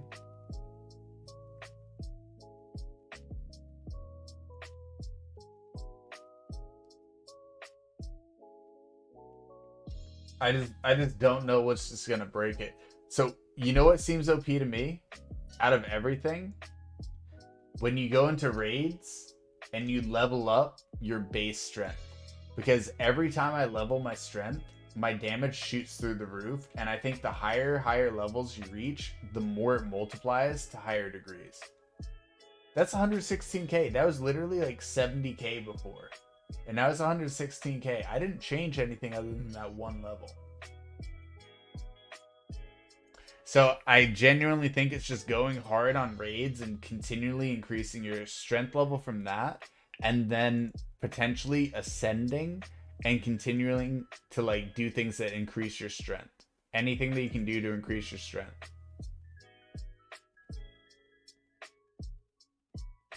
And like starting levels, every skill starts at level 10. Level 160, you're gonna need like 3,000 to 4,000. There are gonna be a few locked that give big damage. There are a few that are locked, okay.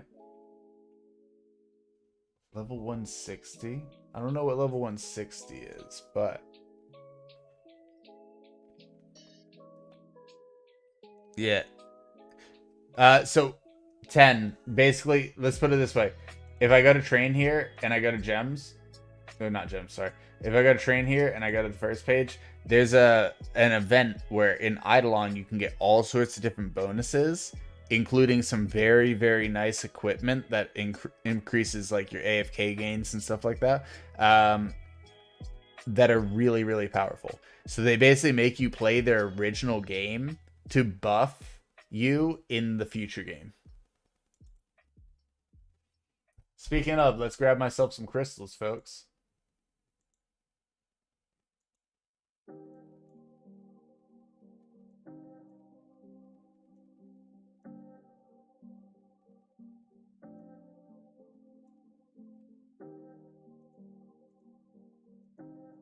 Okay, first deposit. I mean, y'all can take the code. It doesn't matter. It doesn't work like that. It's got to be on the character. Alright, grab all that junk, get it out of here. Players, I don't care if I'm messing up something. I'm just going to go grab it on this character. Boom.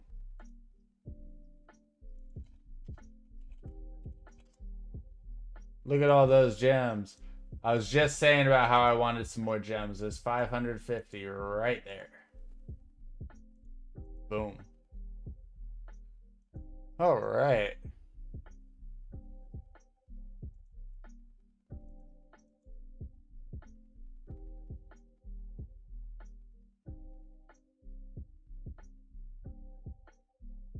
Buy the bags from the shops as my character. You talk about me? Wait, are you talking about like the gem shop or like wait, what? Oh, you're talking about this specific character needing more bag space? Yeah, my main character's only got to about here, but yeah.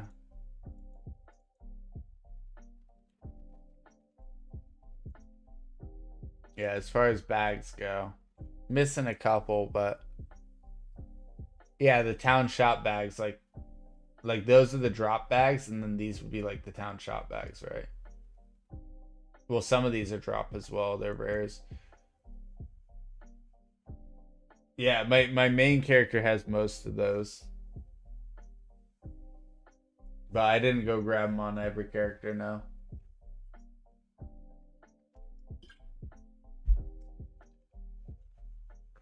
But also, like, if we are gonna run this overnight at some point, guys, just so you know, we are just gonna go and pop on the filter and just go, okay, cool.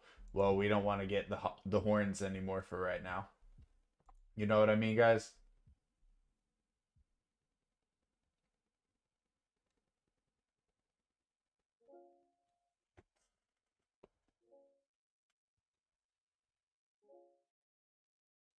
That way we don't lag while it's on stream.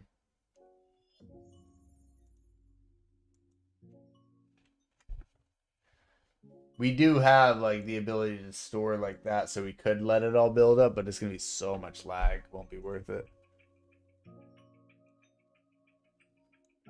All right. So next task, confirm, reach Lunar Isle. All right, you're going back to Rift. You forgot the coins. What do you mean? What coins? What coins did I forget?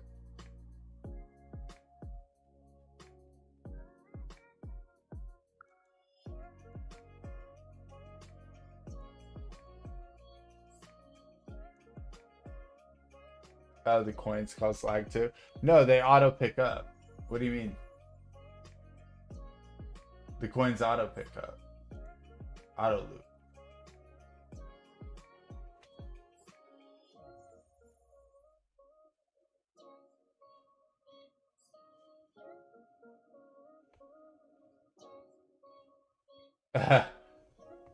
do, do you not have auto loot?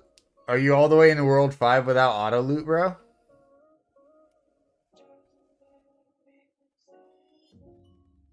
If so, you were super free to play, and I honestly shake your hand, sir.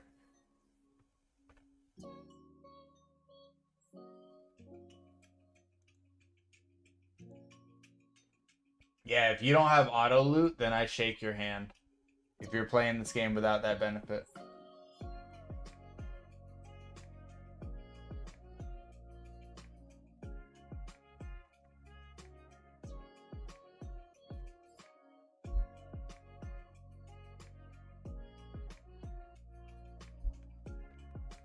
Yeah, congrats to you, man. Uh,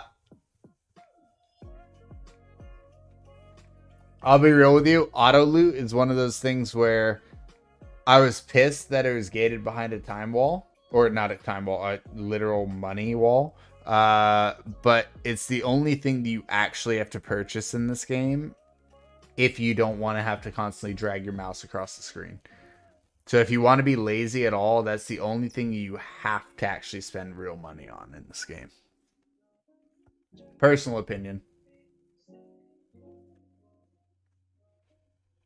And it is absolutely not a requirement because people like 10 prove it. They don't use that crap. But I know that me 3 years ago, yeah, I totally would have wasted like the $3 or $4 that it took to auto loot. Yeah, 100%. Nowadays, most games I'd be like, nah, I think I'm quitting. But yeah, me a few years ago, 100%. Basically a requirement. That's what I thought, Ostrich. But apparently 10 is on World 5 and not using auto loot. So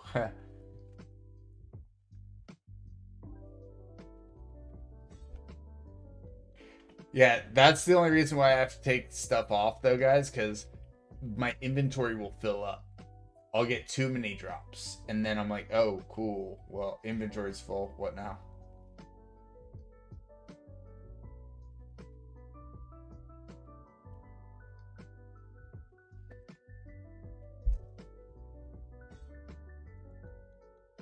Also, average life potion. Is that coming from you? Yes, it is. Okay. Not anymore. It's not.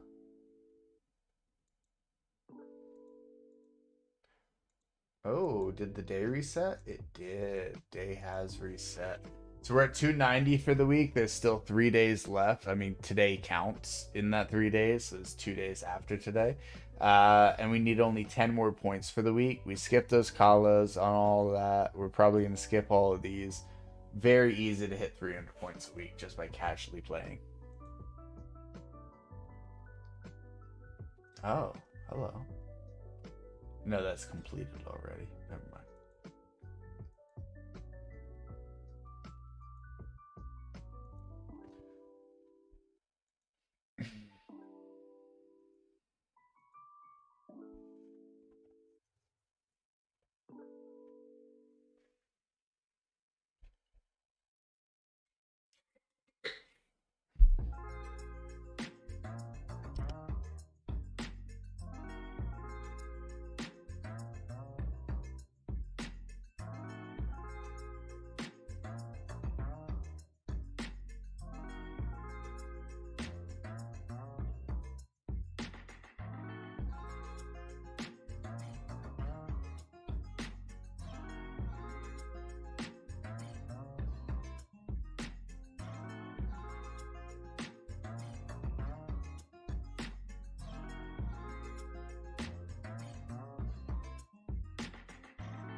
It might take a little bit of time for us to get this with the ES, but I mean, it's a process, but it's the right process.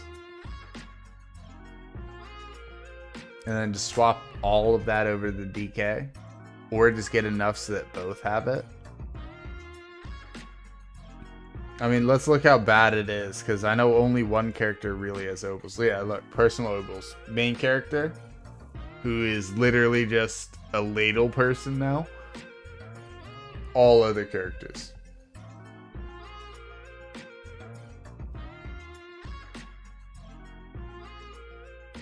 Max book level, 180. Yeah, we don't even have the ancient for the Fury. So it's still 50 levels to gain from that. But yeah, we're sitting at 180 right now.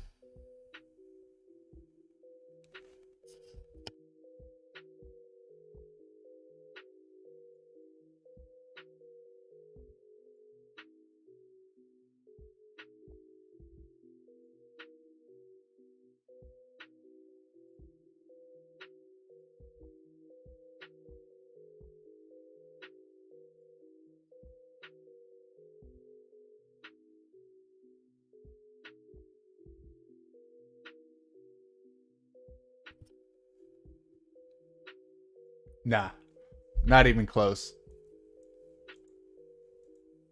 Like literally not even close, guys. Where is it? Books on books on books. Racks on racks on racks. There it is. No, that's not it. Where are you? 1,000 books? There it is. Yeah, we're at 227.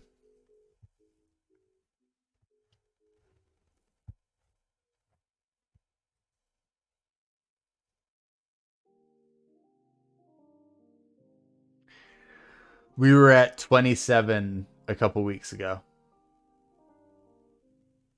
So we've been moving.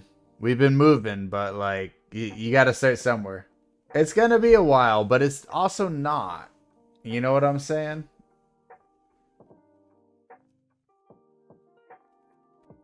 This is one of those games where everything's going to be a while, and then all of a sudden you're done with it.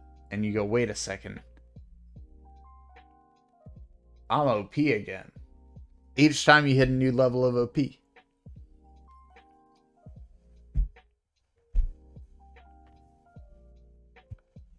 Yeah.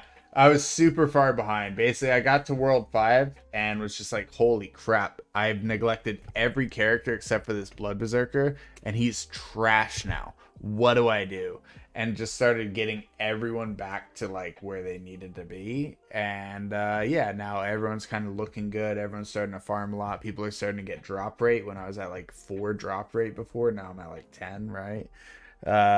Everyone's over like 5.5 now. So even my worst characters have like 5 drop rate. Um, my level 1 character has like 1,000,000 damage. Yeah. But yeah, my level 1 character has like 1,000,000 damage. I don't know. Divinity level. Many of them have just now hit 60. So they're getting the 8 and 8, and I'm actually unlocking the other divines and all that.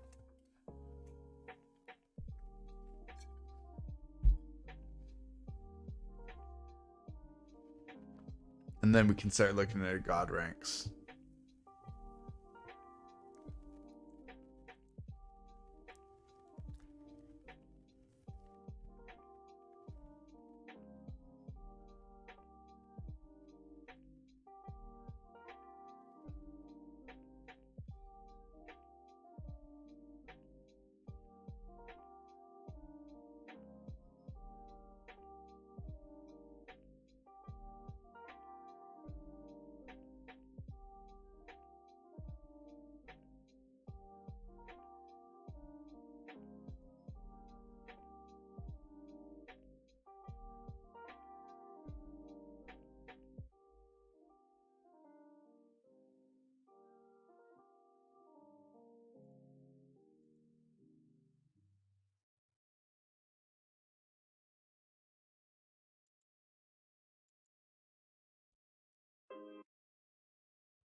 Yeah, most of them are just going to keep rising because most of my people are lab rats. And obviously I have Doot, so if they're lab rats, then they're also divinity rats, right?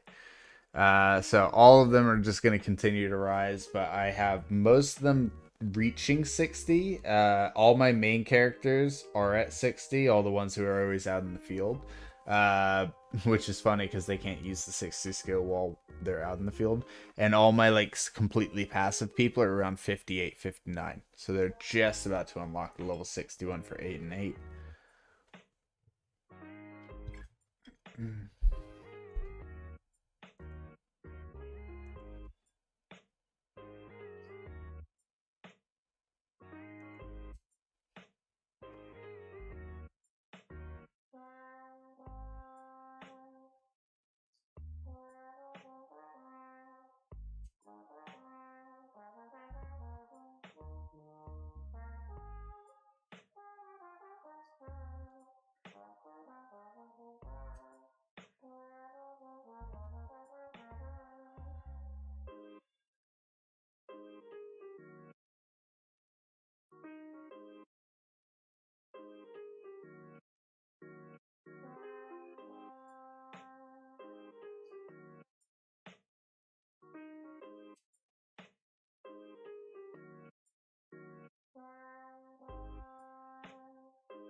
Yeah, I think I'm progressing at a really nice pace at this point. Cooking's gone up exponentially. Our construction has risen a great amount. It's like 800k when I'm the other character. So we gotta take that.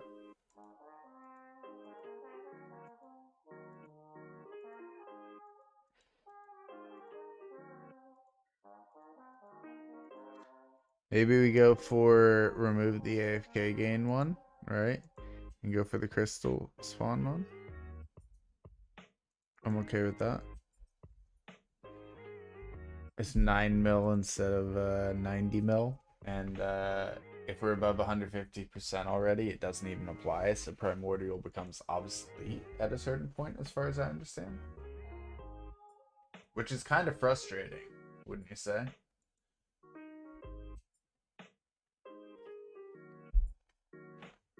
Because if you are min max legend, then eventually you're gonna hit the point where you're getting over 150 without that, right?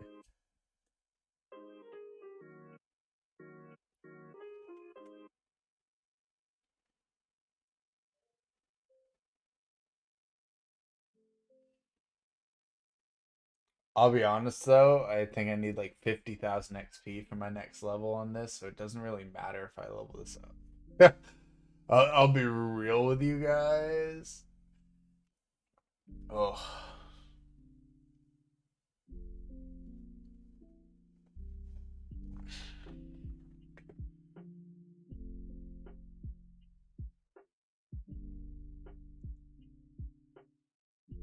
Yeah, screw it. Let's keep leveling that one. Make sure everyone gets to their 150%.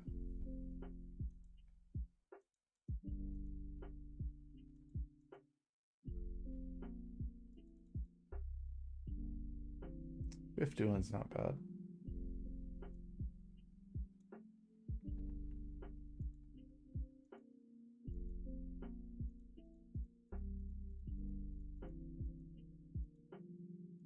Cool.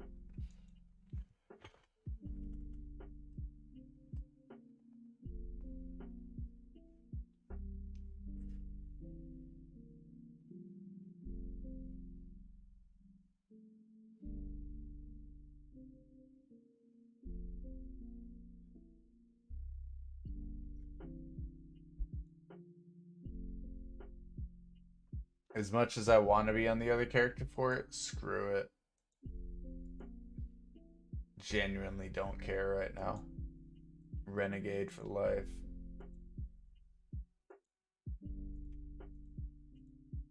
Want to fight about it?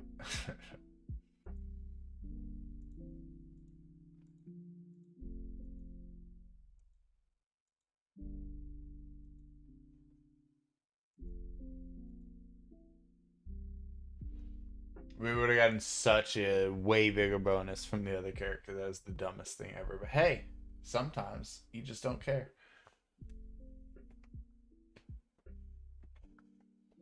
That's one thing. If we could get a really nice gold, bro. If we could get like a 100k gold, just be done with the game, GG. That would be life.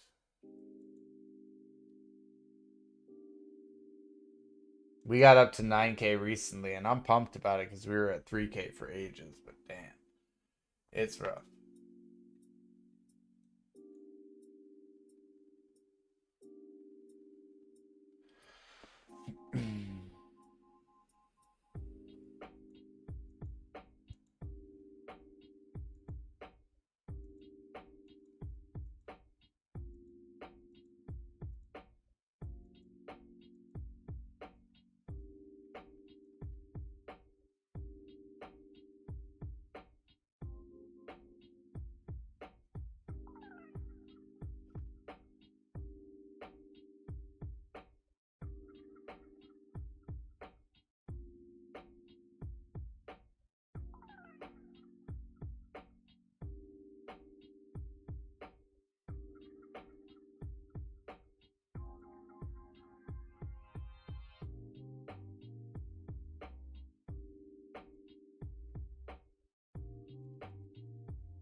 Gonna eat some rice with a little bit of this pineapple barbecue sauce because it's so darn delicious. I just want the sauce, but I feel like a weirdo eating sauce, so you gotta eat it with something.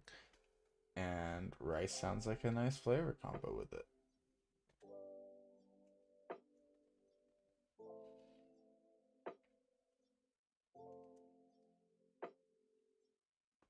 Let me know if you guys have ever been there where the sauce tastes so good that you're like, I kind of want to drink that, but it would be weird if I did.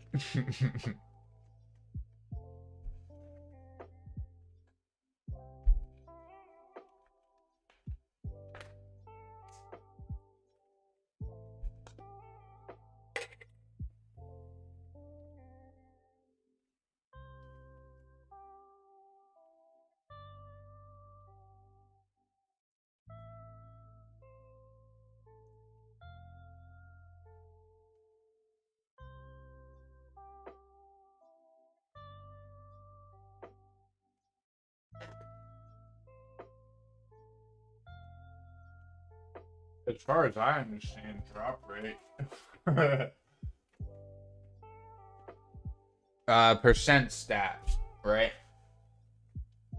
All stat or drop rate depending on scenario. Stuff like these.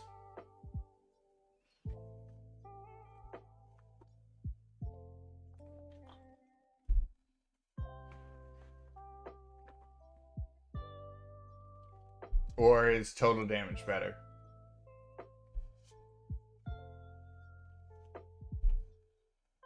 Or were you asking me?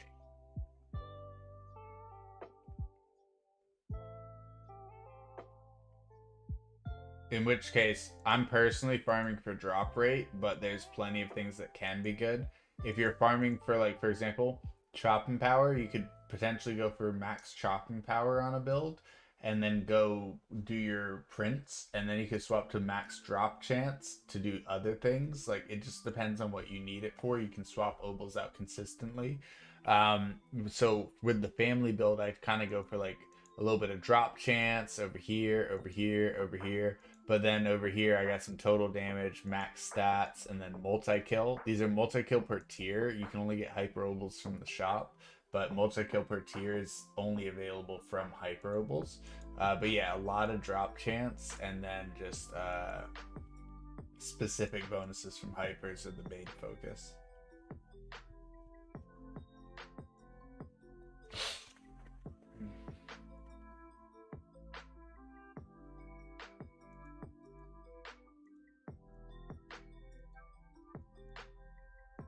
Oh crap. We rolled the 3. Whoops. Let's see how long it takes to get another 3%. There it is. Failure. Alright.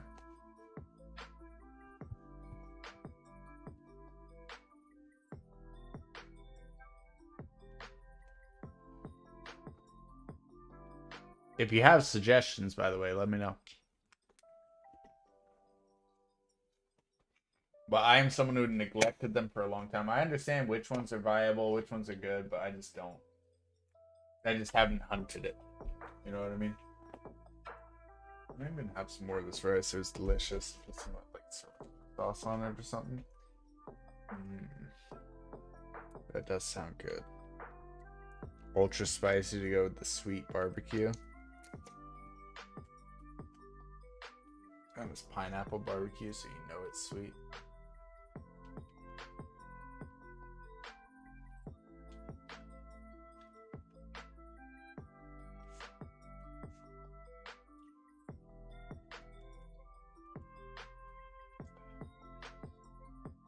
You currently have drop rate focus on your family tab. Swap to the drop rate obols between ES and DK. Trying to get full whiz with Bubbo, but not sure what's best. Ah, I got you. So from what I understand, drop rate's good, sure. But like, for example, my DK goes from like 121 mil to like 128 mil from having a trophy that's 4% strength, 4% strength, right? So when you're looking at it, in my opinion, total damage, great. But all stats is a big one. I think the more all stats you have, the better. Now, I think those might be only obtained. I don't know how to get those other than from the cash shop whenever it rolls around. So if not, you can try and get some total damage from some certain like specific ones. Or I'd focus drop chance and just say screw it. But yeah, you could definitely try and focus just pure stat. But think about it this way. +7 luck ain't gonna do much for you when you're sitting in like the tens of thousands of luck. Whereas 2% all stats when you're at 10,000 luck does a lot more.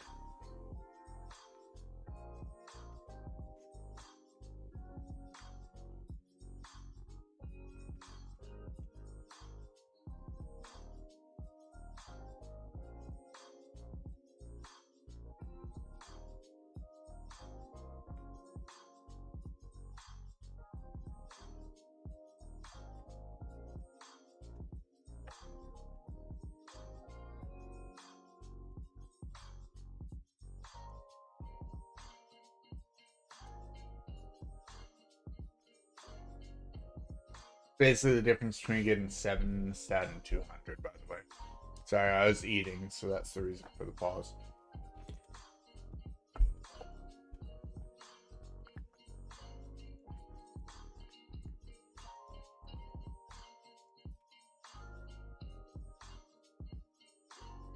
But this process isn't very quick, as we can see.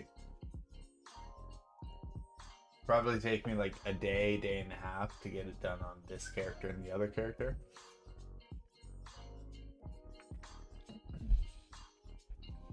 So it might be worth it just to sit them on statues all night, or it might be worth it to take the horns off of the list and just sit there and farm obols all night. But the current concern is if we're farming obols all night and some of those are going to disappear after like what, an hour they disappear. I don't want to fill up the stash and then not actually be able to make a bunch of obols. You know what I'm saying? Like a bunch get dropped on the ground, we miss out on a ton. Versus we can farm statues without worrying about that. So I'd rather be around for these ones just to make sure that the thing doesn't overfill.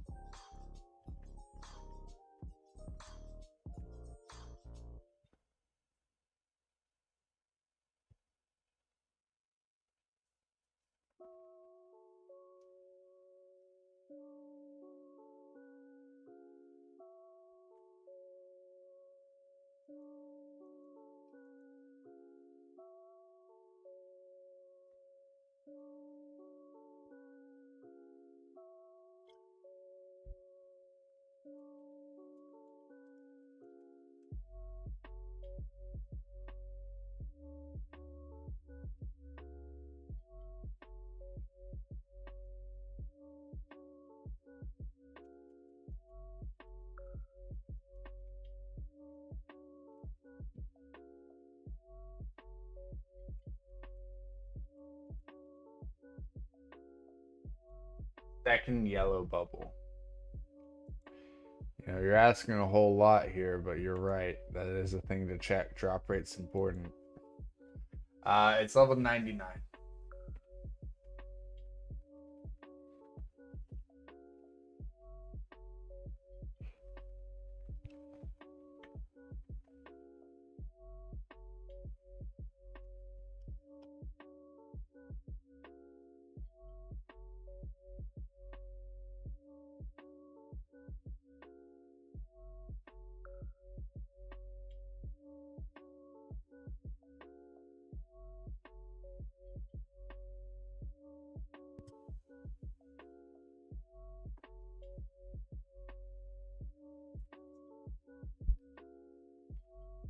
I got you.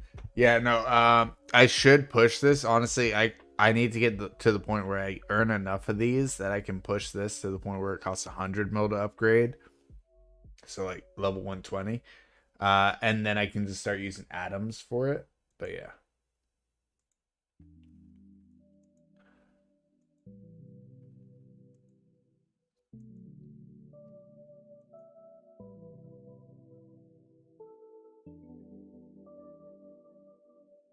I feel like it's been a while since the song played.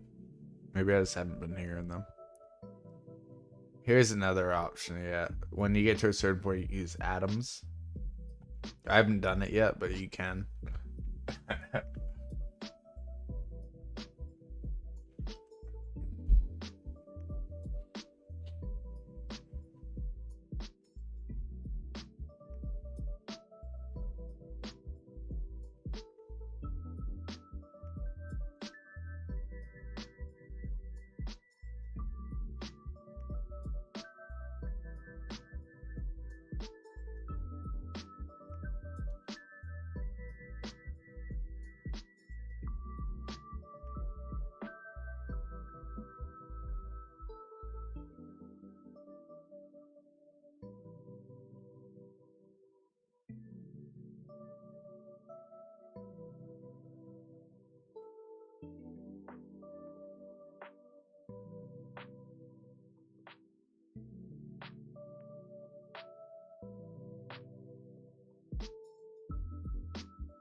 I think it's time, folks. It's time for bed. I think we're gonna swap back to a statue farmer. We're gonna take the. Oh wait, we'd have to swap all of our lab stuff too. Ugh. A character setup? What do you mean?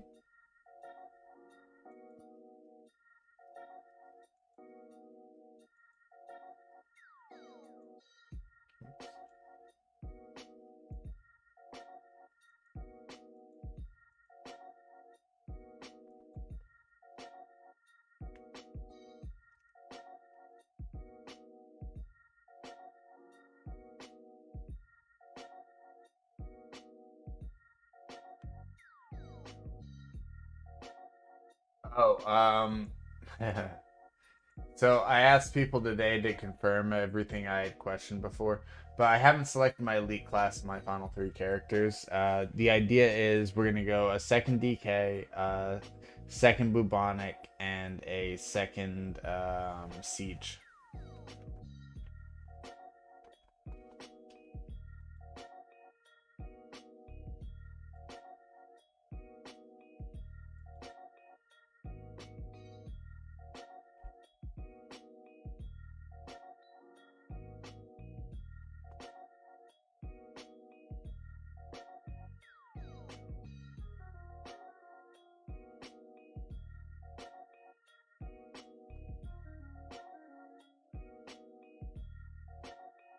Why is that? I've heard a lot of conflicting arguments on this exact scenario, so I want to hear your take.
Well, ES is much more useful for monster mats actively.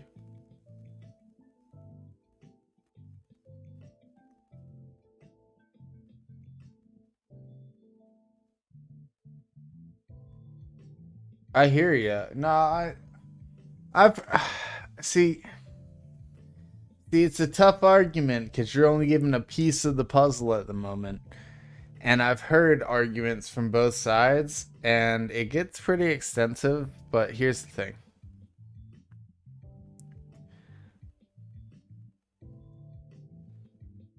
I thought about going ES. But if I'm not playing my ES actively, I don't really care about having a second one.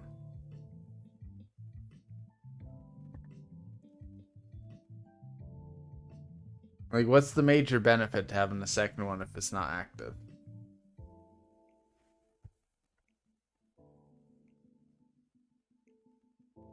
More logs?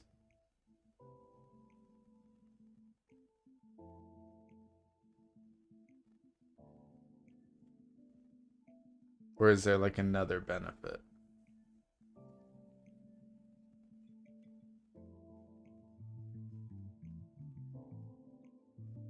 Good kill per hour too with their abilities. Yeah, yeah.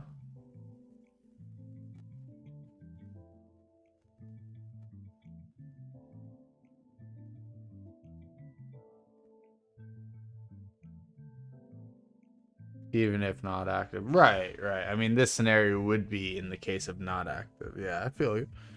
I got you, Ostrich. Nice. Okay. Well, good to know. Good to know. I mean, there's a reason I haven't picked because I've heard so many conflicting arguments on the two, but where I'm leaning is bubonic at the moment. But ES is definitely a good call as well. I totally understand both arguments. It's just I haven't picked for a reason. I kind of want to see what's gonna happen. You know, I might pick these characters just to get the extra bonus of having each of these classes. But I might just not pick them until December rolls around. So I can see if World 6 drops and if I want to maybe consider thinking about other things. I don't think we're going to get any new classes immediately, but you know. Other good option is 2DK, 2 Blood Berserker for more ladles. No, thank you. Nah, it's 2DK or 2 Blood Berserker for me. I thought about the BBs so that one could work on Super Chow, the other one could do ladles. But yeah, no. I think we continue to work on our ladles. We're at 500 per day currently. We only need to unlock a couple more of the actual foods. Like we're basically nearing the point where we're at the ending of it, where we can just sit back and just farm ladles. But Super Chows, that's gonna have to happen at some point.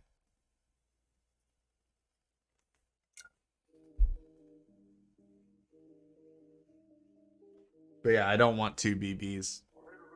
It was too disappointing to even have the one. Can't deal with that pain twice.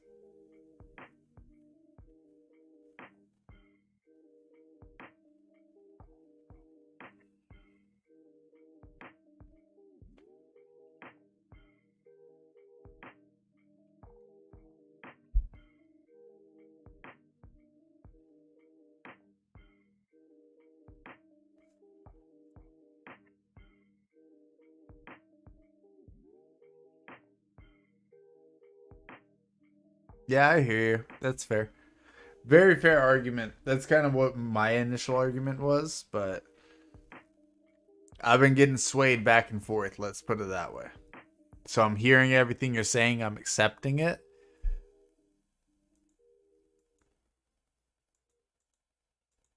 And then I'll make my decision at some point soon.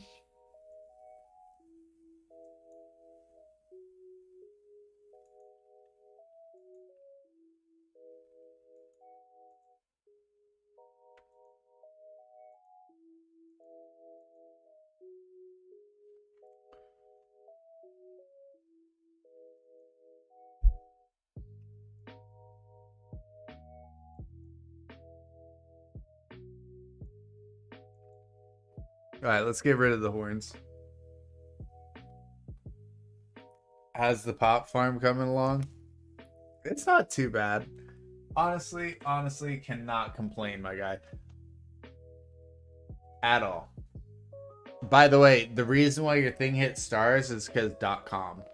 When you do a website, .com totally breaks it.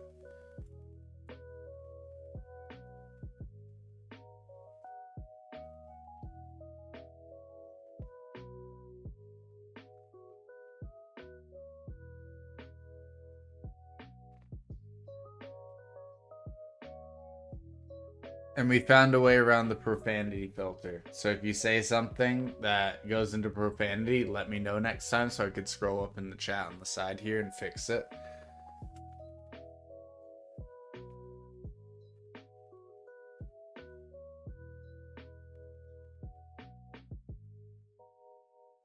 Yeah, the .com's the issue. Profanity I can allow, I can just accept it, but anything that has like .com becomes star star star and I can't even view it. Main thing is don't go to Beastmaster. Yeah, 100% Ostrich, you right. Revoke 2 DK for construction bonus, 2 bubble for out bonus, 2 SV because catching Prince sucks. So it's nice to have 2 characters that can do it. Yeah, true.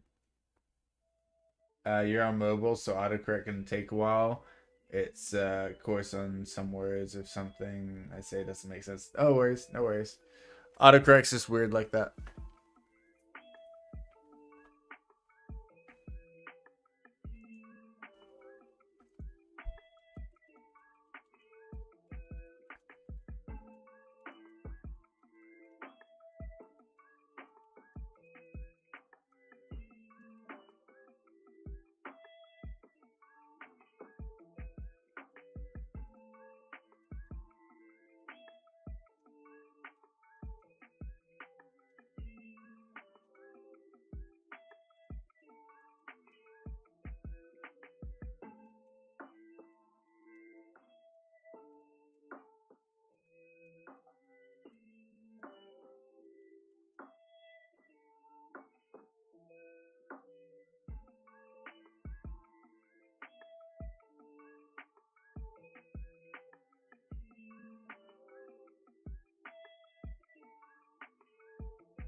Yeah, we started actually crystal farming earlier on our DK, and we just decided Ostrich convinced us to start heading over here and start farming our obols so we can start making our RDPs.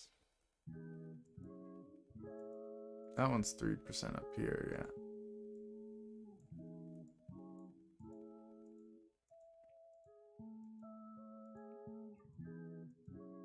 yeah. Hey.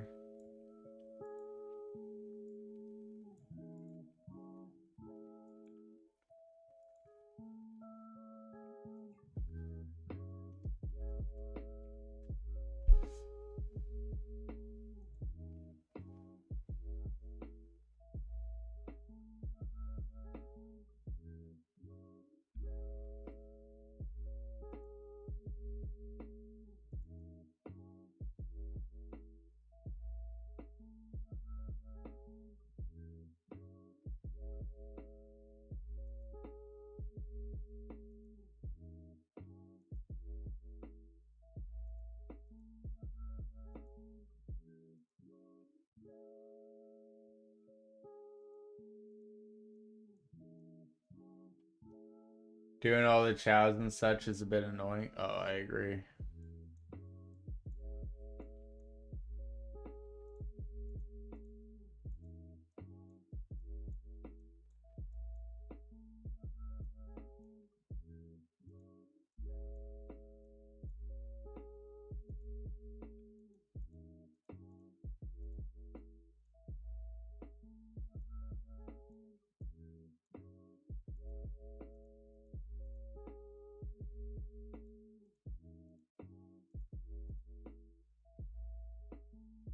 Okay. Your long message? Here, let's see. The one about I prefer two blood berserkers just because fishing prints suck and they have the best prints. So it's mostly cooking. Cooking is so powerful and takes such a gigantic time to finish. I don't think anyone had finished cooking yet, so having two sources of ladles is nice. I agree it's super nice, but I don't want to do the chowing on the second character. What bad words? What are you talking about? I would have seen your long message. It would have popped up on screen. No. It would have said to me, I've got a secondary screen up that tells me like if someone has like curse words or something, and I can allow it and let it through. Your message didn't even pop up. There was no long message, unless you're talking about the Blood Berserker one, in which case we all see it. Yeah, it went through. It went through. If it's the Blood Berserker one.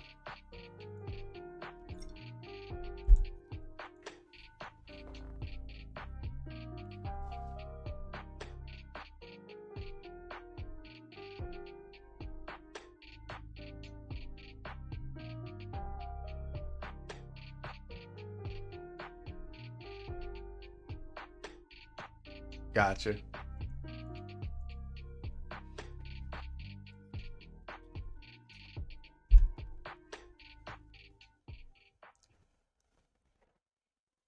Yeah, we found out earlier that we gotta let certain words through. Like, if you said, it sucks you, like as in, it sucks you have to do that, it's banned. So we had to allow that earlier so someone could say that it sucks that you gotta do that. Apparently my chat filter is more sensitive than any of us could have realized.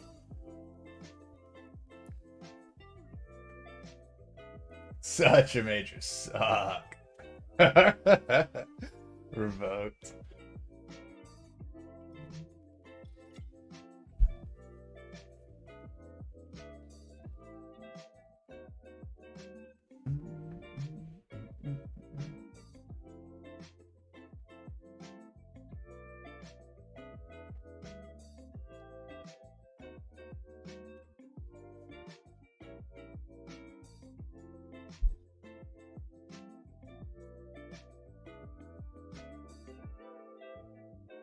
I love how when I said, you guys know what time I'm thinking it is? Sleep time. Everyone starts chatting. They're like, hey guys, let's have conversations now. Nah, bro, you're not allowed to sleep yet. What you talking about?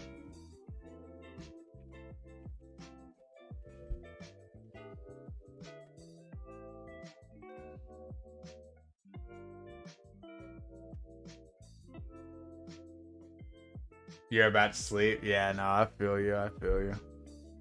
It's getting to be about that time. Plus, I want to wake up with some time on the clock tomorrow, so like I can at least be like around and like chatting. I don't want the timer to go out while I'm asleep. You know what I'm saying? That would be like kind of a trashy end to the subathon.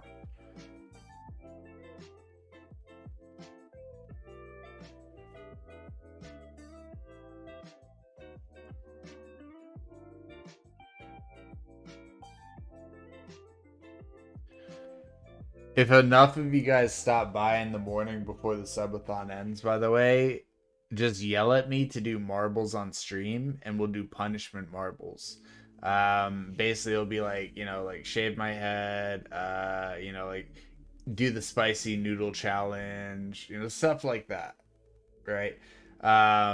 So if enough of you guys yell at me, we can do that. If there's only like one or two of you guys, marbles is gonna be kind of miserable. So we'll save that for another time, worst case.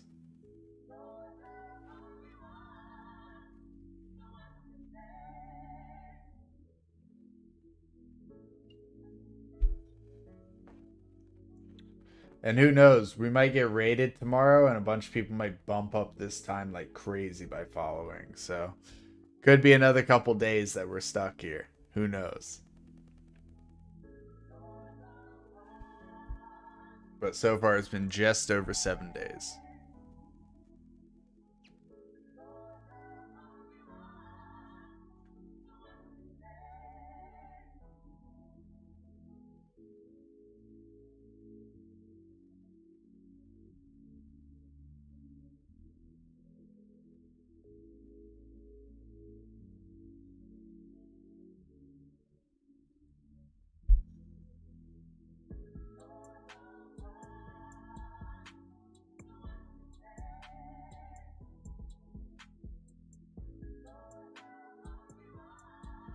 So at first I was planning on being on cam the entire event.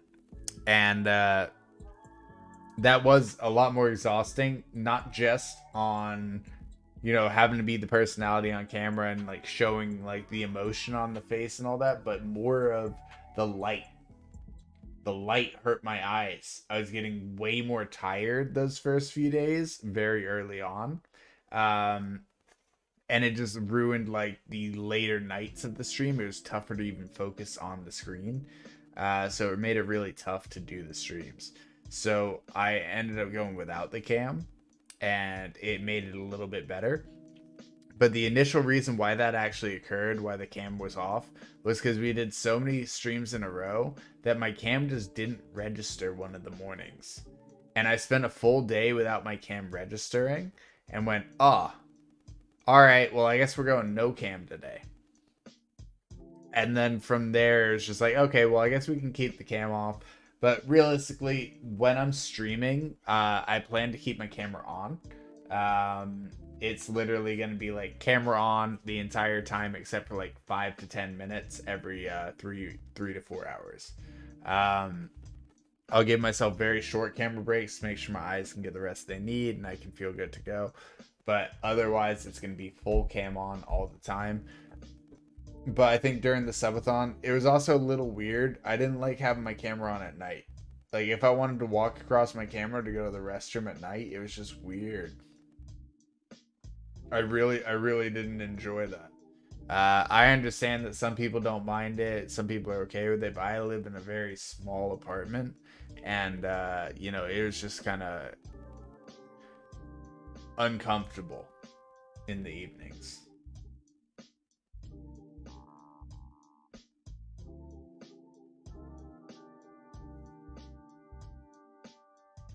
Yeah. But when it comes to like daily streams, when we're doing those 8-hour a day streams, yeah, we'll 100% have the camera on. You don't have to worry about that. If you enjoyed the cam being on, it will be on. And if you guys hated it and hated my ugly mug, let me know. Tell me, yo, make a VTuber model. You know it would be really good if you actually had a VTuber model. Uh,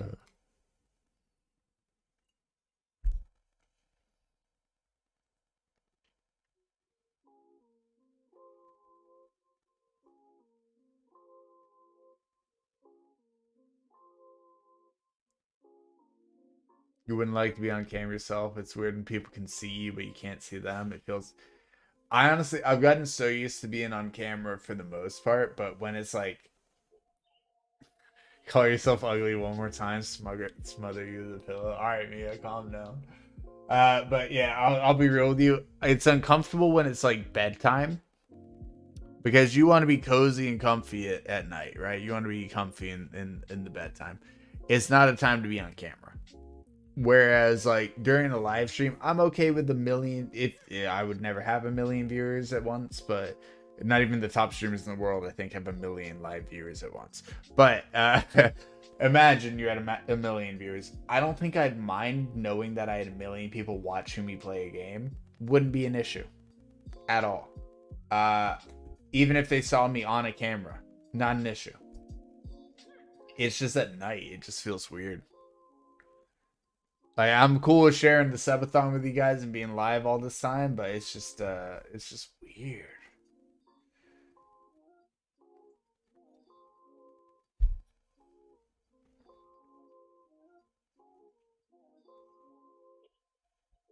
But also part of that is I'm newer. Like I've done YouTube videos for ages, but live streaming, that's something that I tried 3 years ago and never really got into. Just one, initially it was due to my rig not being good enough. And then two, it's just I didn't know what to do. I didn't have the systems, I didn't have everything like that. It was just one of those things where I decided to come back and finally try this again, and it's been fantastic. And obviously, we're gonna make some mistakes as we go. We're gonna figure out some things that are gonna be fantastic.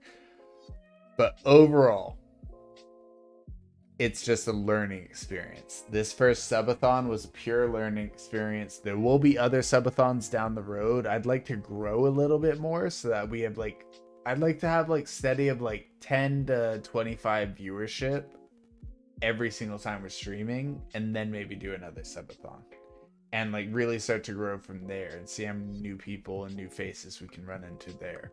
um I don't think it's going to be another subathon this month at least, but maybe sometime during the early new year if we can grow enough over these next couple months. Yeah, that would be fantastic.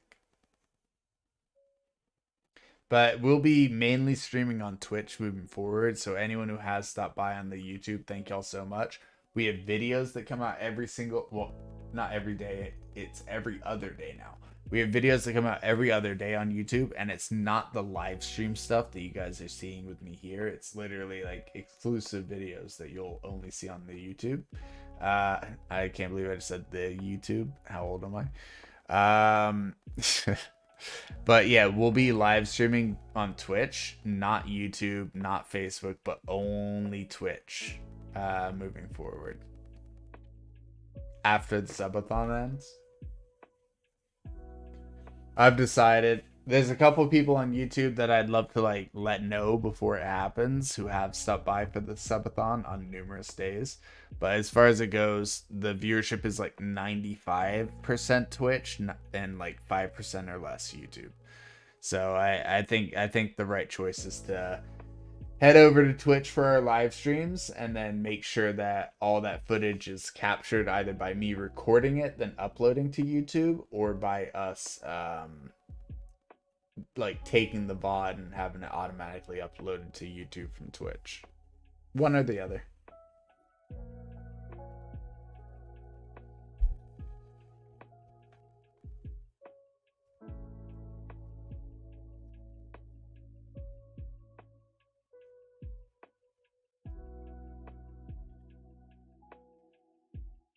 But that does mean channel points for everyone on the channel and everything like that as soon as we hit affiliate again.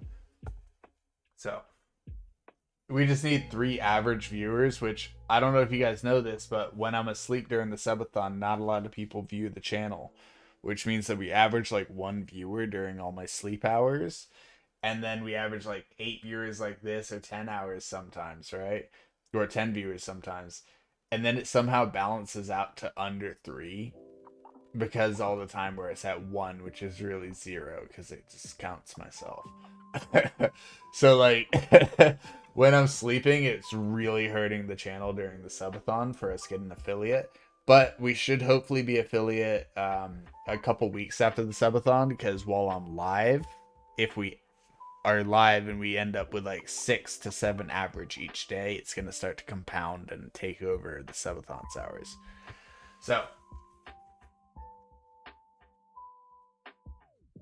you leave your stream on? Yeah, you leave it on while you're sleeping? I appreciate that.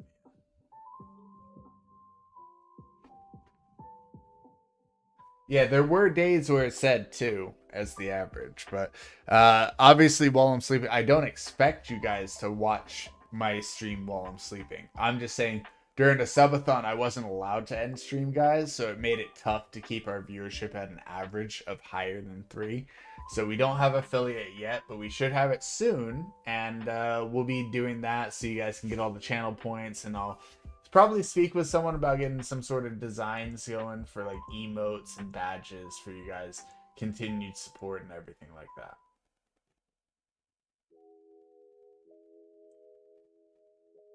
I'm doing this for you guys so it can be a fun experience. It's not really about like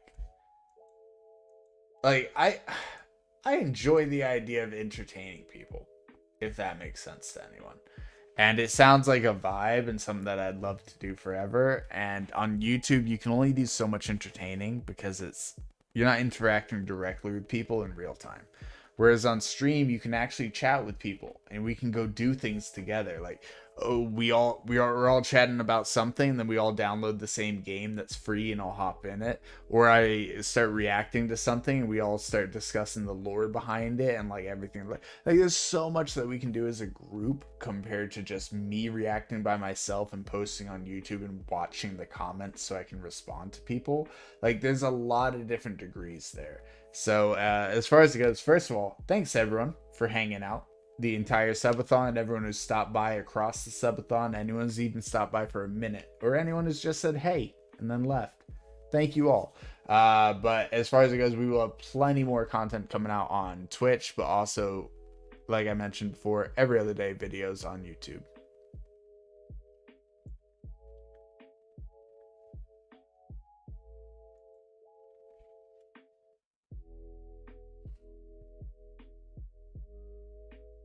There isn't streaming without viewers.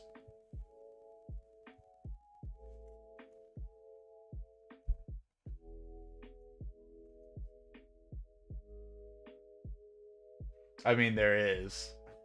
I've done it. I've streamed to 0 viewers before. It's not that bad.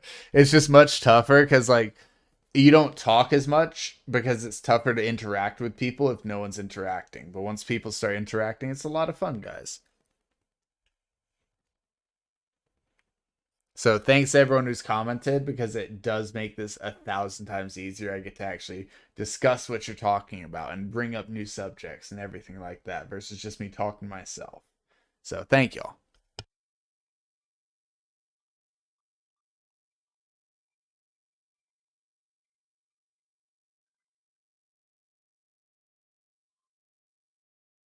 I know we all see that pen. All right, we got it. Look at that. Ain't she a beaut? So I think we had what, 53, 54 pens when we started all this?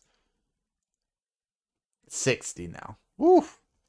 It's not a huge game, but to me that's a lot. We also have these 32 watches. Can someone explain these to me? Anyone in the chat who's tested these silver pocket watches?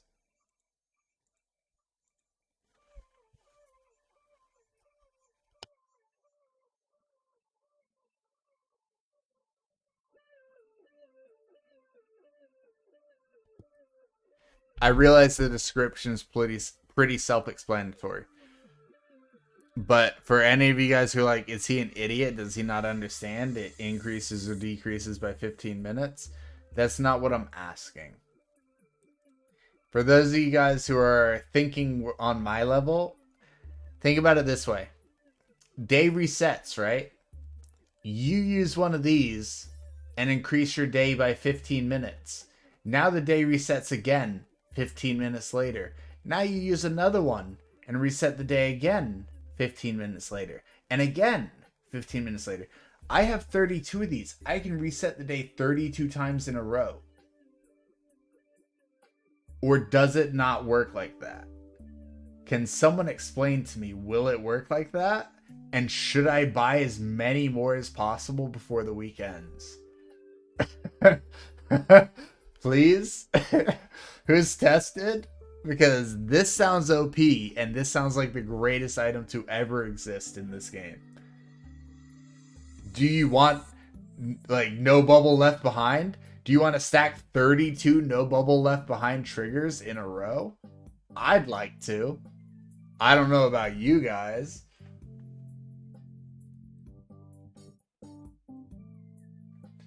I also have enough to buy about 20 more of these, so I could be sitting at 50, FYI, everyone. So this may be the greatest item to ever exist, and it's one of the cheapest items that you can buy in that shop.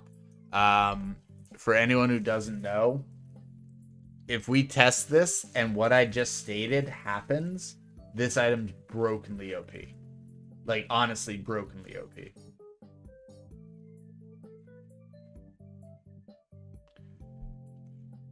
You're adding, what, 4 levels to 5 or 6 different skills at once, right?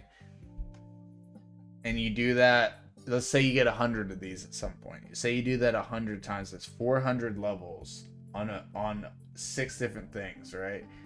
Now, the things are going to change as you keep doing them, but that's still 400 levels on 6 different things. This 2,400 total levels spread across your bubbles. Early on, that's a ton. Even late game, that sounds like a good amount. Especially for the bubbles that are going to be tough to level.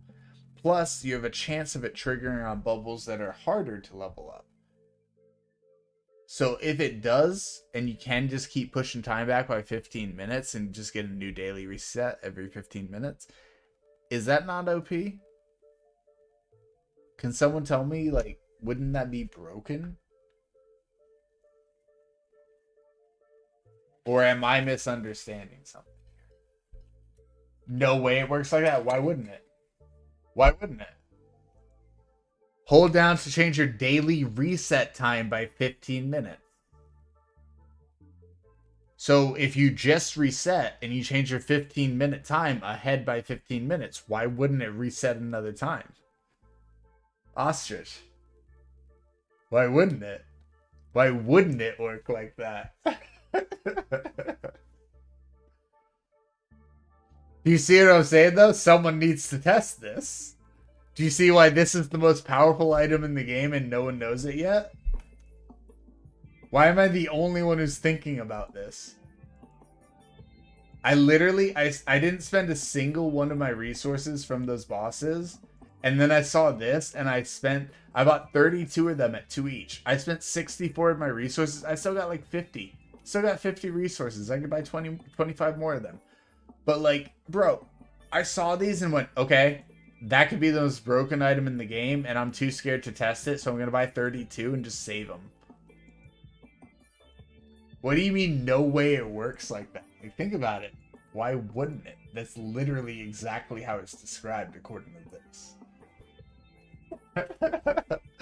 Should I test it on stream tomorrow night, folks?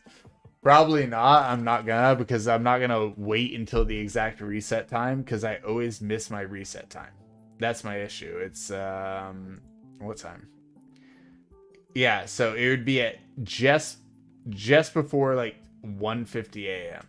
Based off description, it sounds like it would work, but what's the point of the gold one then? The gold one's stupid, bro. So think about it this way. The point of the gold one is, if it's not your exact reset time, you can utilize it as much as you want. The gold one resets the day immediately, no matter what time it is.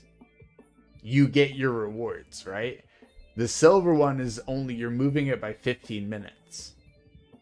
which means you have to be there your exact reset and then move it and then keep moving it. So it's a hassle. It's cheap because it's a hassle. And most people don't actually think to themselves, wait, I could stack resets with this. And I don't think Lava actually may have thought to himself about the stacking resets, so this could eventually be patched if I'm right.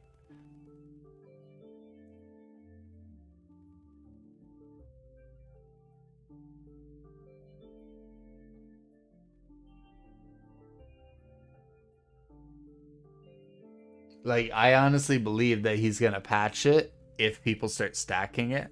So don't make it super obvious, but honestly, I don't think that's a glitch, a hack, or anything like that. That is a intended mechanic based on the description on the Pocket Watch. And as long as you don't totally exploit it, which as you notice, I haven't used any of them, you're not cheating the game at all. So feel free to stock up on these and use them sparingly. But if you're going to use them like a menace to try and like rig the game and get yourself OP, maybe hope that this is intended this way. So that's why I want someone to test it with one and find out, hey, do you actually get the full day reset again? And if so, then this might be something that is considered an unintended exploit. So you might want to be careful using something like this. I haven't touched it yet, but based on description, it's fucking OP. Like by a wide margin for only 2 of the coins. That is so OP.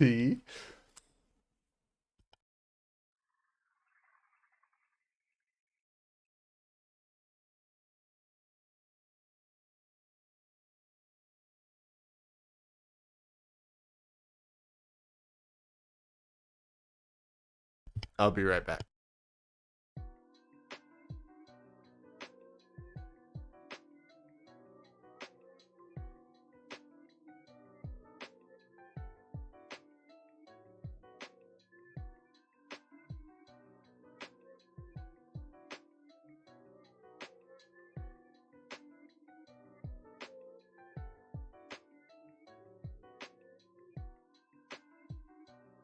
Alright, I am back. Now, if anyone else can test this before me, I would truly appreciate it, but I'm going to test it. The next opportunity that I'm live and my day resets, someone let me know. I always miss when my day resets, and it's happened when I'm live, like during the subathon, like it's happened like 4 or 5 times, and I haven't even played Idleon every single night. So definitely one of those things where if we work as a team, we can definitely get it and test it as a team. But if anyone can test it before me, I'd love to know your results on the Silver Pocket Watch, because it sounds like the most OP possible thing you can get from that shop. And it's the cheapest thing you can get from that shop.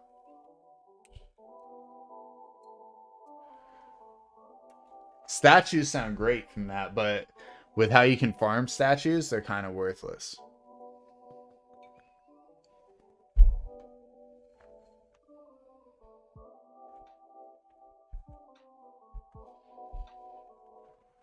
But yeah, I really wouldn't mind pushing in an extra 2,400 bubble levels from running 100 pocket watches real quick, you know? This could literally be the new way to farm. You run bosses, wait for silver pocket watches, buy these, and then stack them, and that's how you farm stuff.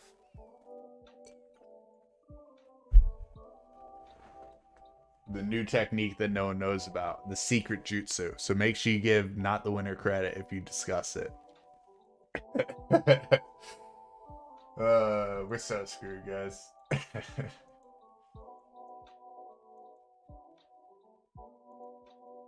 Alright, I think we're taking horns off.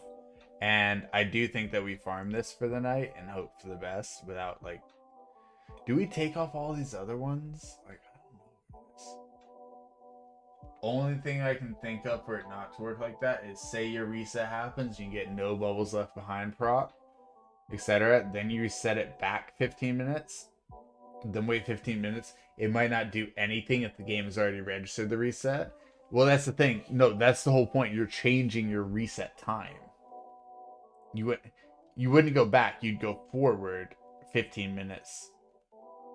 then you've never reached then it would, yeah, backwards wouldn't work because there's no way for it to trigger. That's the thing. So if it hits the trigger, then you go backwards. That time's already passed. There's no way for it to trigger. You would jump forward 15 minutes, and then 15 minutes would pass, and you get the trigger for the new day again. And every 15 minutes, you just keep jumping forward and keep triggering that reset again. The reason why it's a scam is because the gold watch, I think, is what, 30 per instead of 2 per, and it resets your day instantly. So you don't have to be around during your reset and you don't have to wait 15 minutes, but it's 30 instead of 2. So you can get 15 resets for the price of 1 if you go for these instead. That's why this is such, like, in my opinion, taboo at the moment. It's something that most people don't know about and something that I've personally discovered and I have not abused. As you guys can see, I still have 32 of those. And I still have points, meaning there's no possible way that I've abused this yet. But it's something that I'm going to discuss with you guys because this is crazy. What? This sounds OP, guys. What the hell? All right, let's filter. Then we're going to go rare drop table. Ready? Get wisdom gone. Get you out of here. Get XP gone. Get you out of here. We'll keep that. We'll keep that.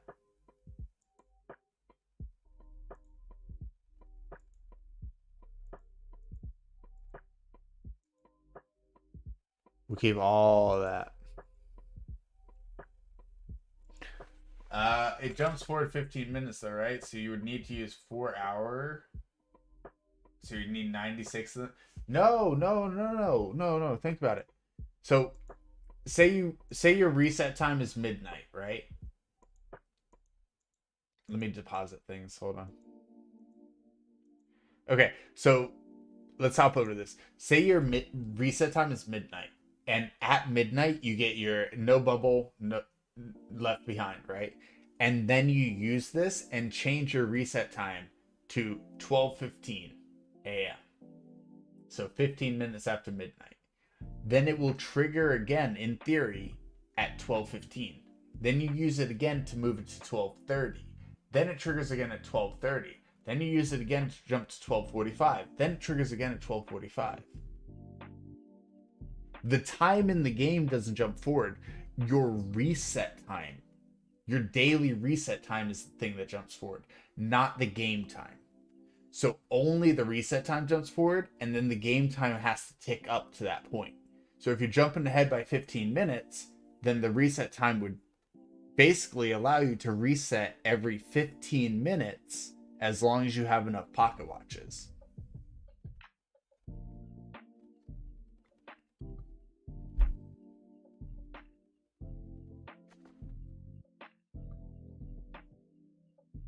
So each of these counts as 1 day, basically. That's 32 days worth of resets at the moment. And you know what? This is how confident I am that this is going to work. I haven't tested it yet. Shop. 47? Nah. I'm not shifting time forward. I'm changing my reset time to make sure it's perfect. Why would you shift time forward by a day when you can just change your reset time and reset everything? The shift time forward by 24 hours is nice because it's kind of like a time candy as well, but nah. We got 55 of these things now. I'm confident that that's the right decision, guys.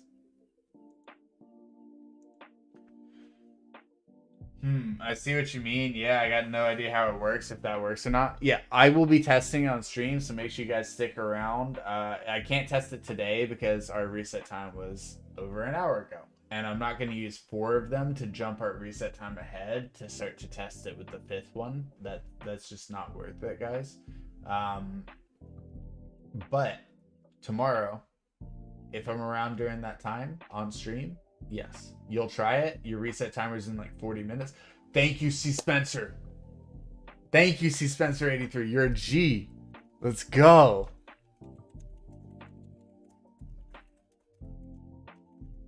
All right. Thank you very much for the test, C. Spencer. We're all gonna. Oh, I'm sticking around for that. I was thinking like, hey, I might be getting kind of tired, but C. Spencer just woke me the up. Yeah, man. So if your resets in 40 minutes, then definitely go ahead and try that for us. And then basically at 55 minutes, it should hit the second reset since you jumped the time forward. Um, and then boom, you'll get the second one. Just make sure you don't use the silver pocket watch till after you get your no bubble left behind bonus, and then do that, and then make sure that you see your second no bubble left behind, and like check your other daily resets. But yeah, you just plugged it back in. Well, see, Spence, we were basically just saying like how that's awesome that you're gonna test that for us. I'm sticking around for the 40 minutes to see that. I'm a little bit tired, but I'm down to stick around for that. But yeah, basically make sure you don't use it until after you've gotten your no bubble left behind bonus so you can see your daily. And then use that. And also, if you don't have all your vials yet, do your vials during that 15-minute time span.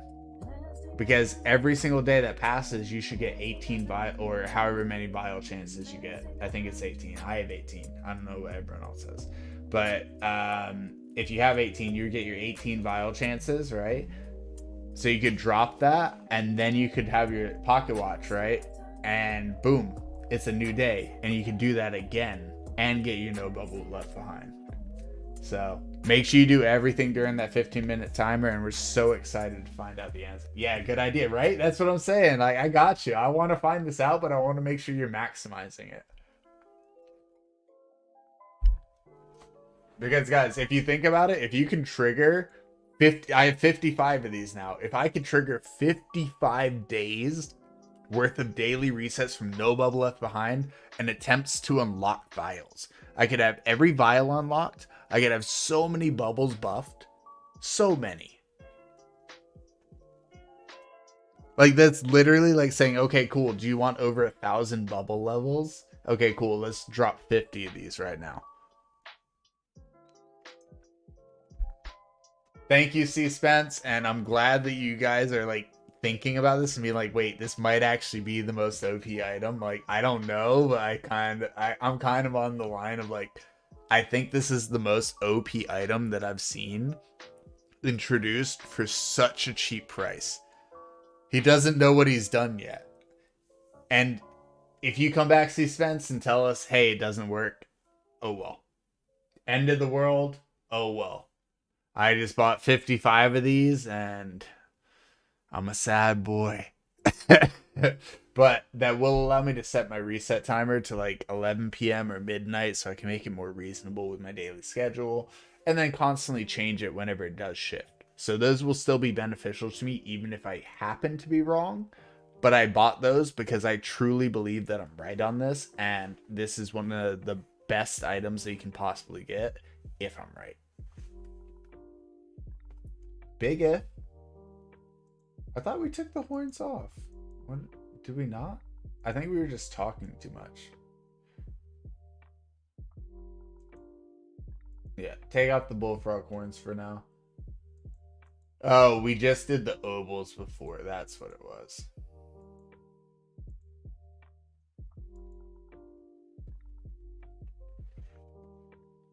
Yeah, so the only oval that we should be getting is the pop one.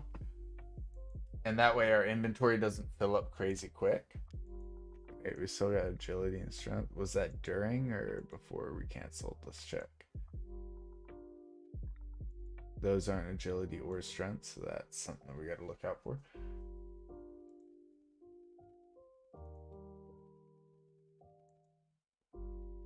Agility oval and strength oval. Okay, that's both of those. Wisdom's already in there. I think we're good. I'll be honest with you guys. Luck.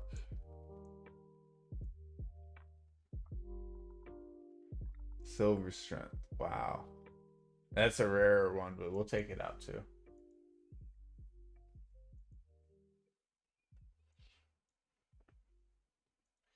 That way we don't fill up. So basically, the reason why we're taking out all these ovals, normally you'd want to keep all those in. And realistically, yes, we should keep them in for the next hour. But I'm going to get sleepy at some point. And I don't want to mess up and leave all those on and then have a full inventory of junk ovals that I care nothing about when I'm specifically only looking for RDPs.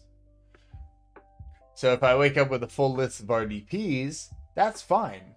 Sure. I'd rather not be totally full. Like, you know, like I want to be able to be at max, and buying space ain't going to really work because we can only get so many more, 2 more spots. So it's kind of like, but it's all right. What? No, get down there.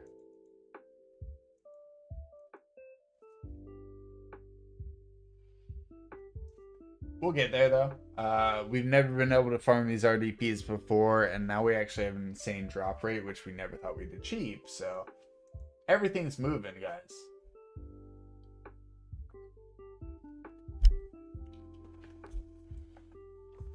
So, see, Spencer. I mean, we haven't heard you chat in this channel before, but like, you want to tell us kind of like what your build is? Like, what's your best character? Like, what are you working on?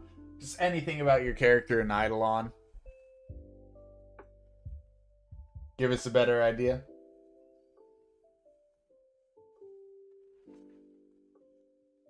Anyone else want to chime in as well? Anyone who's new here? Anyone who doesn't know us? Your best character is a 140 DK. Okay, what you working on him?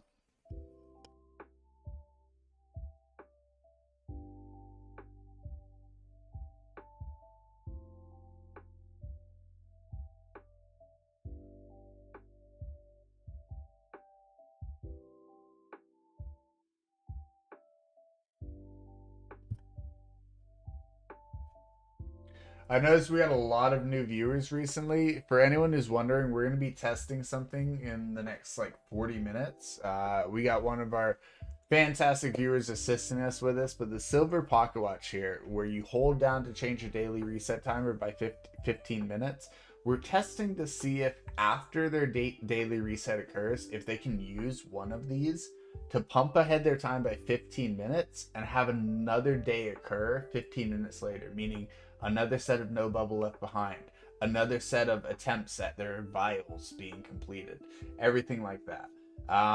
So guys, I've got 55 of these because I'm believing in this theory that I have come up with, and hopefully it's true. And C Spencer is gonna help us find that out because I missed my reset time because I was busy chatting with everyone for hours. Right now you're pushing on Clammies. Clammies is World 4, right? Clammies. End of Worlds 4, right? Yeah. You're almost... Oh, yeah. If you're almost on World 5, that's going to be nice. Yeah, getting to World 5 is huge because you unlock Sailing, Gaming, and Divinity. Divinity is extremely powerful, especially if you happen to get a King Doot as one of your pets. If you don't have King Doot, Divinity is a little bit less interesting. It's very useful, but less interesting than what it was. Sailing's OP, and Gaming can be very nice as well. You're gonna love World 5 though. You'll make it through World 4. Only companions you don't have are Rift, Slug, and Duke. Oh, okay. I'm missing Rift as well. Excuse me. The Slug definitely evades me. I have a Duke, but that Slug is the bane of my existence. I hate it.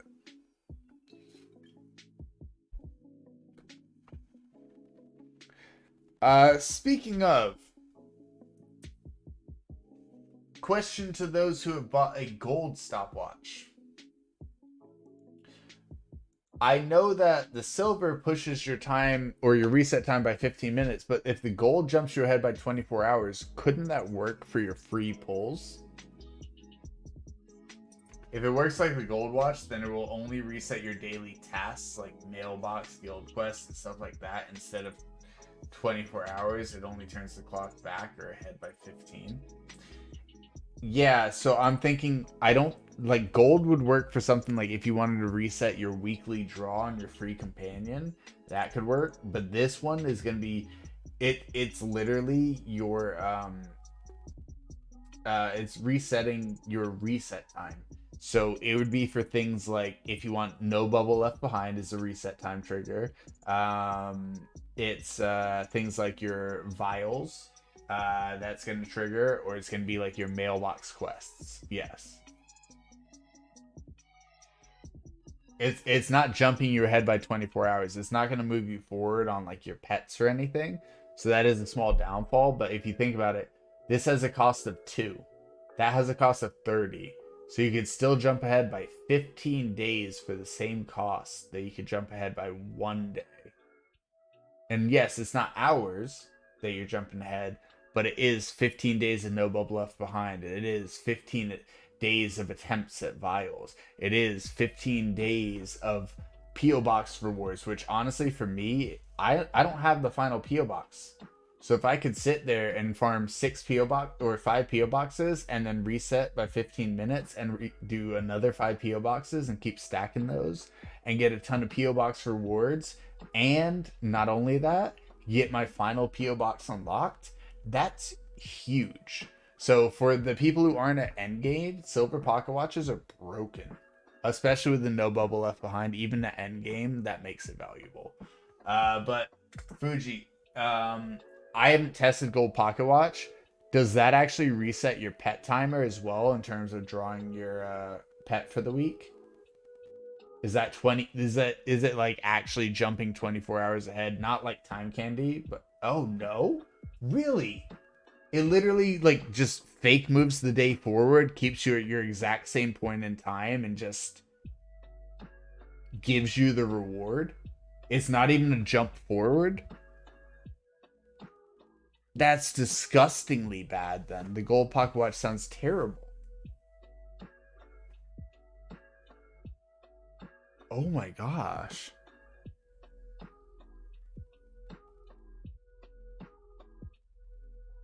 That's depressing.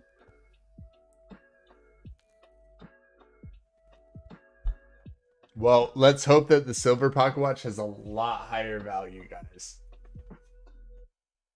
Like, honestly, not sure about pet draw. You didn't check that one. That's fair, but like if you think about it, it's saying it shifts time ahead by 24 hours so you get your next daily reset.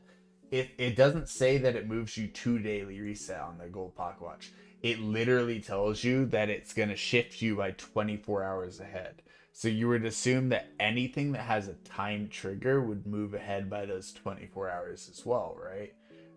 If it doesn't do that, pocket watch is a total lie, and if it costs 30 and it doesn't do that, that's a total scam. You got curious on the silver pocket watch? Yeah? See, Spencer's about to test it for us. Did you just test it? I mean, he's got like 30, 40 minutes to wait, so I mean, like, we got time, but I was just wondering. It sounds really OP, right? By my description of it, it sounds like super OP, but we got to test it to find out. Because if you stack that, I got 55 of these things, bro. If I do 55 days of no bubble left behind just stacking, bro, the gains. And it's like, do you save that till a later point, or will it be patched by then, right? Or will this just be a permanent thing that everyone's like, ooh, and he just doesn't bring back the silver pocket watch? Who knows? I asked in the Idleon Discord, oh, you jerk, it's getting patched now. Did exactly what you said about if reset was midnight, you got procs and use it, do you get a new daily reset in 15 minutes for another proc? No, by the way, it's fine that he asked. I'm actually happy he did. Everyone said they've used it and it doesn't work like that. Brutal. Your best character is 224 DK. Your world 5, but are working on cooking in the lab world 4. Smart. Cooking in the lab's huge. I went back as well. I basically did the exact same thing, and that is so brutal if that's true. But what does that do then? What does it do then? It just moves the time for you? Like, that doesn't make sense. If it can move the time, why wouldn't it trigger again?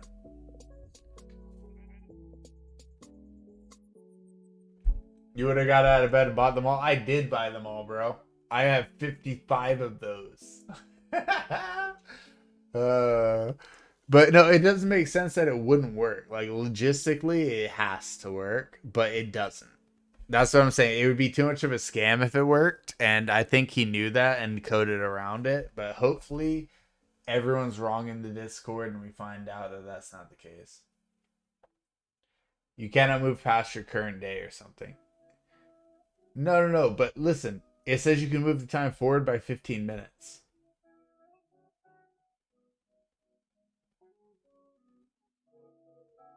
Their answer doesn't make sense, but I know what you're saying, and I believe that you're right, and I believe that's totally the case. But like, if you could not move ahead by 15 minutes, then it wouldn't say that you could move ahead by 15 minutes, right? Dice obols are better than pop obols, but pop are easier to get. Don't pop obols evolve into dice obols or no? Am I mistaken?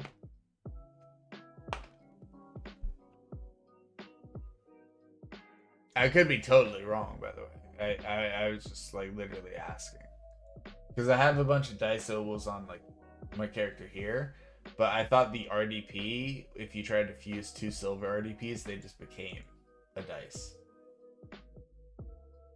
Or are you talking about the circular dice? Are there circular dice?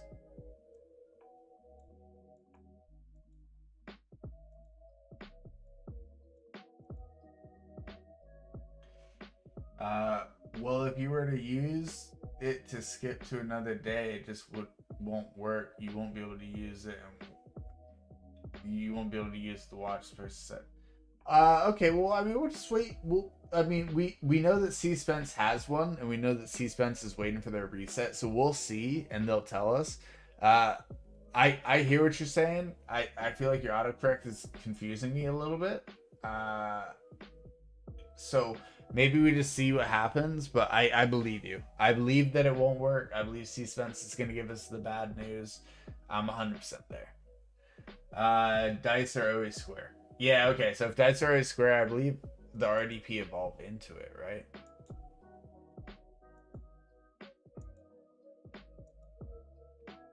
Three.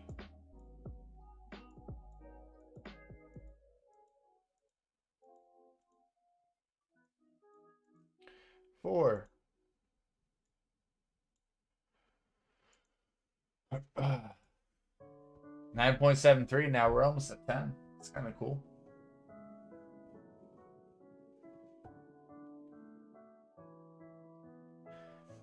Yeah, correct me if I'm wrong on that. I know that you can make dice obols somehow.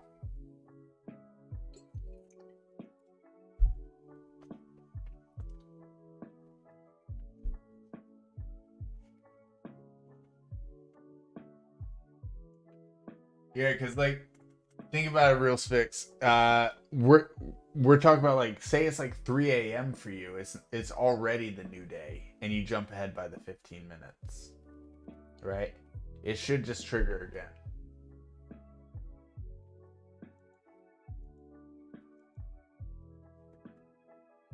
Yeah, I'm not willing to use enough to find out. You broke a lot of ovals. I'm trying to get crap ovals to break them and reroll and combine. Yes, he spent. You're right. Like for example, I'm actually skipping many ovals because I'm probably gonna fall asleep at some point. So I don't want to get the bad ovals. I'm only looking for the RDPs. But I do need to sit there and legitimately just farm bad ovals and crush them. Yeah, I no, that's what I'm saying. I bet they didn't explain it well, and that's the problem. Like no one ever explains crap, but I do believe you that it's not gonna work. The fact is, we both know it's not gonna work, and the words that they said don't explain that. But hey, it's not gonna work. Otherwise, this is the most OP thing introduced to the game for a cheap price. So if it does work, then we all need to either utilize it immediately or ignore it completely.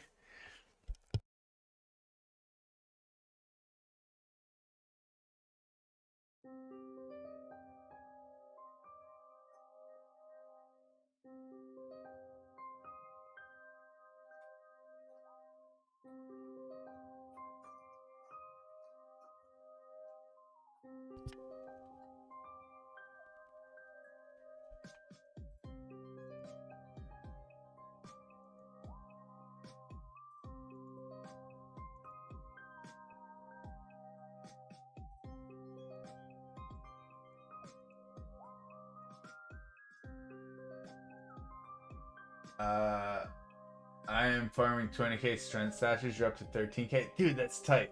I just now started farming for statues on my DK. I don't have the crystal thingy. Sorry, I don't have the choco cookie for the crystals. So I am just hard farming it, and I'm actually doing okay. Basically, if it works, you get a full day reset every 15 minutes instead of 24 hours. Yeah, that's the point. But you only have a limited number of them. So the whole point is you keep boosting ahead by 15 minutes till you're out of them. Best spot is slimes. So I'm not going for strength statues. I'm going for the is it power statues, guys? The one where he's standing like kind of bucked up in the middle. Bored beans. Yeah, that's where I was farming. Bored beans to get the crystals. Board beans seems to be the best for crystals. And then the crystals give you the drops.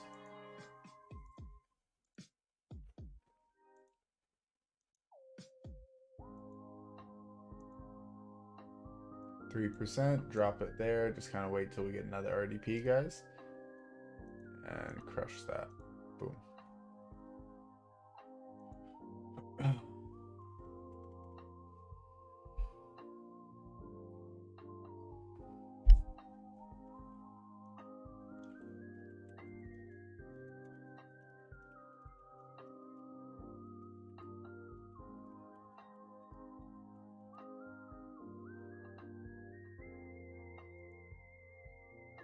Yeah, board beans seem to be the best.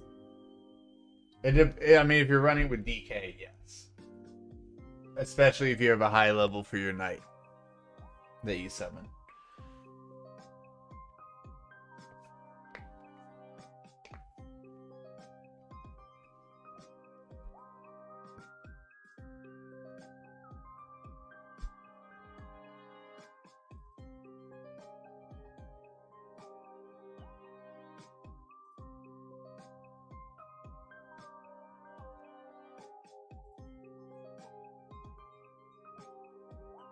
Yeah, Fuji. But it's easier with the chocolate chip cookie, you know what I'm saying? When you get the 75% respawn and they can stack on each other. But yeah, I got both the cards. My Poop's 5-star, my Genie's 5-star, so I do have both the cards maxed out. I did that today, in fact. One of them was level 1, the other one's level 2. I don't have the cookie. I don't have the cookie. In the laboratory, it's a 75% that the crystal mob respawns when killed. So basically, you could kill, like, say you have 2 crystal mobs spawn. Both of them have a 75% chance to respawn when killed. Their respawns have a 75% chance to respawn when killed. Then they keep stacking and stacking, right? So you can have continuous crystal mobs continually spawn. Rather than having to sit there and kill another 20 mobs to get another crystal mob, you just constantly have crystal mobs spawn. And during that time, you're killing other mobs, making more crystal mobs spawn. So you eventually have like 10 or 20 on screen that are constantly respawning on top of each other. That's what Cookie does compared to what we're doing, where we're just sitting here hoping for the best. So Cookie is one of the computer chips in lab. Choco chip cookie. On December 27th, it will be here. You got a cookie. I hate you, C. Spence, but congrats. On December 27th, it will be there in the rotation, so you'll be able to get it without having to pay a single dollar. So that's fantastic, and on that day, I will rejoice. You got it from the gem shop? You lucky bugger. I have not had any luck on it at all. I've tried. I have tried. I have not gotten it. I promise you. I have 5 of the bottom right doubler. You bought 1 chip and it was Choco. See, Spence, I have bottom right doubler on my chips times 5, and I haven't gotten a single chocolate chip. No, not one. Not one. Not one.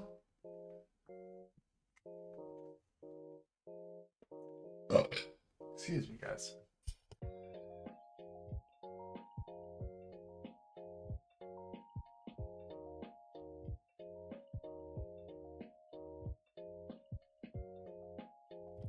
But no, congratulations to you. Seriously. No, you should not. No. I mean, yes, but no. There's probably plenty more things that you could spend your gems on that are worth it rather than gambling. Um, like jewels, for example. But if you want to gamble for the fun of it, do it. There's 14 people hanging out who are going to find out what you get. But I don't know if it's worth it for you to do it.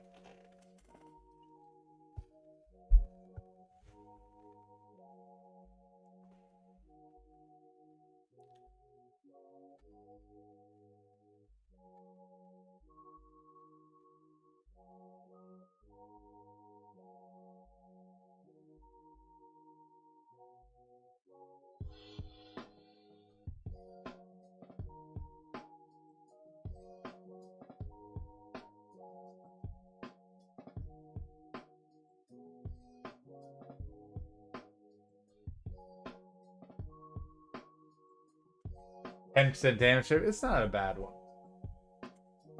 If you have the dupe flute, you can just farm gold bars and ghosts and buy the silver eye from the vendor in Forest Villas and one you get free gems every day by fighting dupe and just buy the chips every few days, one at a time, from the shop without having to.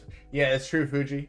If you earn enough gems per day, you can totally, just by farming bosses every single day, you can totally do that, guys. You have like a 30% chance to get a useful chip from, or around those odds. Yeah, a lot of the chips are extraordinarily good in this game, and some of them are only one per character. So it's nice because you realize, hey, I'm maxed out on that one, and we only need to hope for these ones or chase these ones.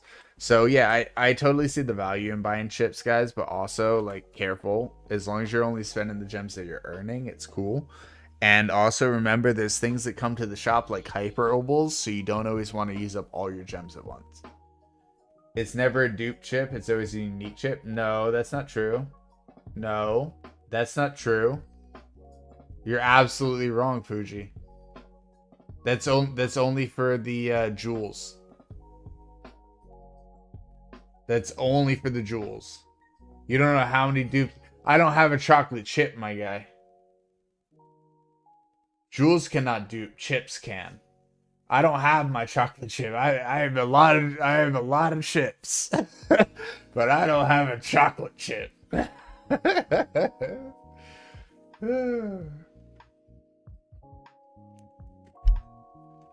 Yeah, guys, sad news. Chips will duplicate, and you don't always get a guaranteed new chip every time. Sad news. If you did, Fuji, congrats to you. That's super lucky, and I wish I had your luck. I swear.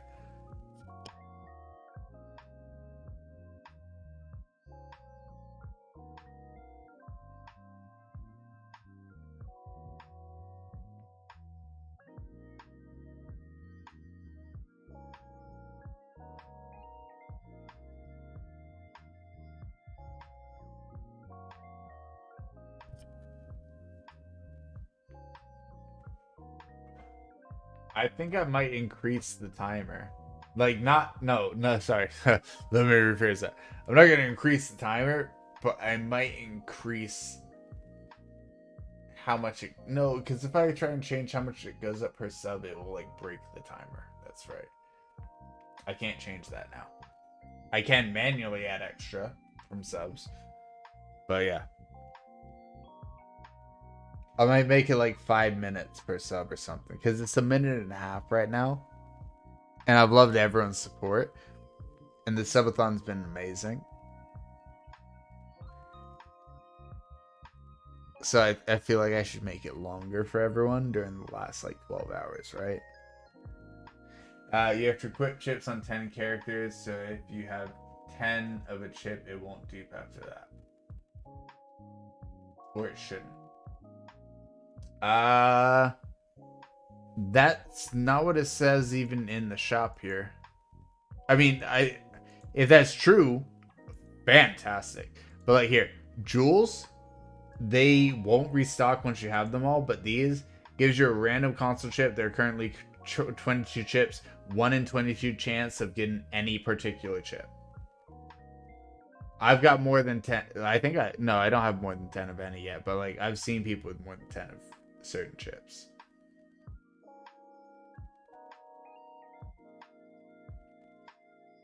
And I'll even show you my gems.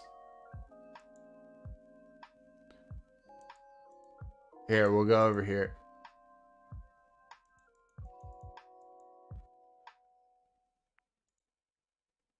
Yeah, no, you're thinking, yeah, the jewels will not be duplicated. You're 100%. No, you're fine, Fuji. Dude, I've made the mistake. I call chips, gems, all that. There's so many terminologies. You're totally good, dude. But yeah, as far as it goes, I have so many chips. I cannot get a choco chip. I think it's right here. I cannot get the chocolate chip to save my life. I can't even get one of the most basic chips in the game right here. Can't even get this one. It just won't happen. Just the chips hate me. Like they gave me a bunch of the super rare chips to start, and then just none of the ones that I really, really want. What I really, really want. I wanna. I gotta stop. I gotta stop. I'm not about to sing the Spice Girls for you guys.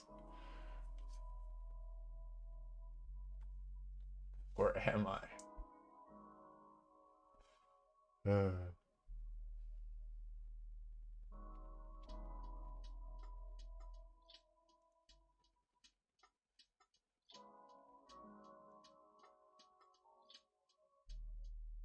What are you talking? No, I'm not. What? I have two of those. No, I think I have one of the skill one and two of the fighting ones. It's either 2 and 2 or 2 and 1, and I don't know which is which. No, I have the skill AFK game.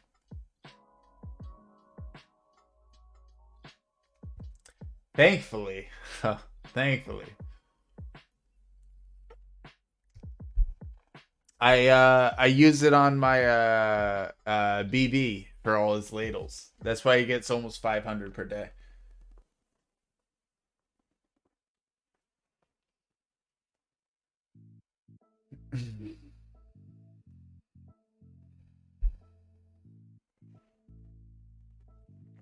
Oh yeah, no, they're fire. I love those. When I first got my first one of those, I was like, "Yo, that's sick." And now I got a few of them, and I'm like, "Yeah, that's fire."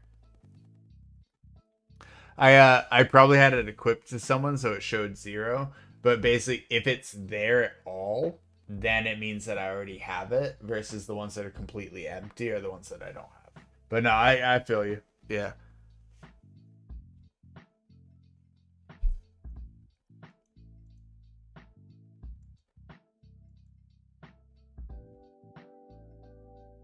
Oof. No new RDPs. Rough. Yeah, no, the fight one's sick as well though. I'm actually super pumped. When I got I got the skill one first, then I got the fight one, and I'm still just pumped. Like they're both fire.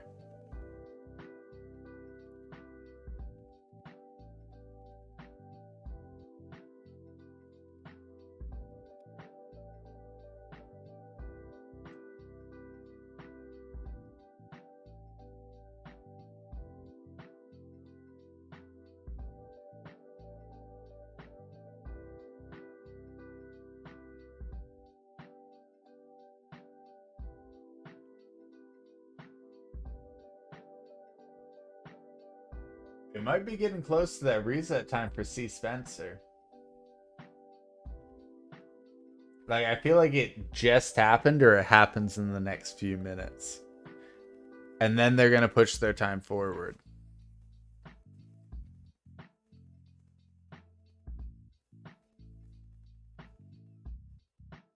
4:50 your time, so in 8 minutes, I feel you.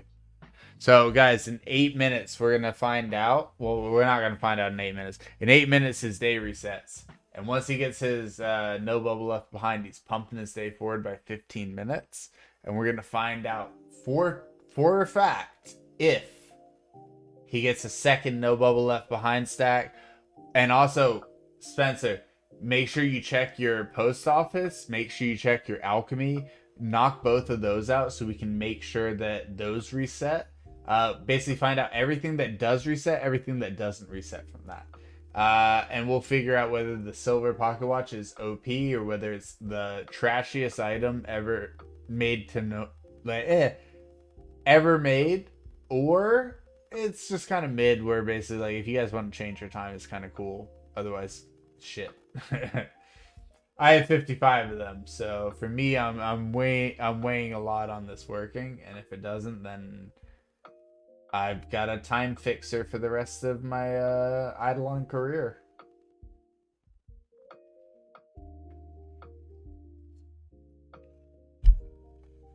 And next week, something really good's gonna show up since he convinced us all to waste our money on this nonsense.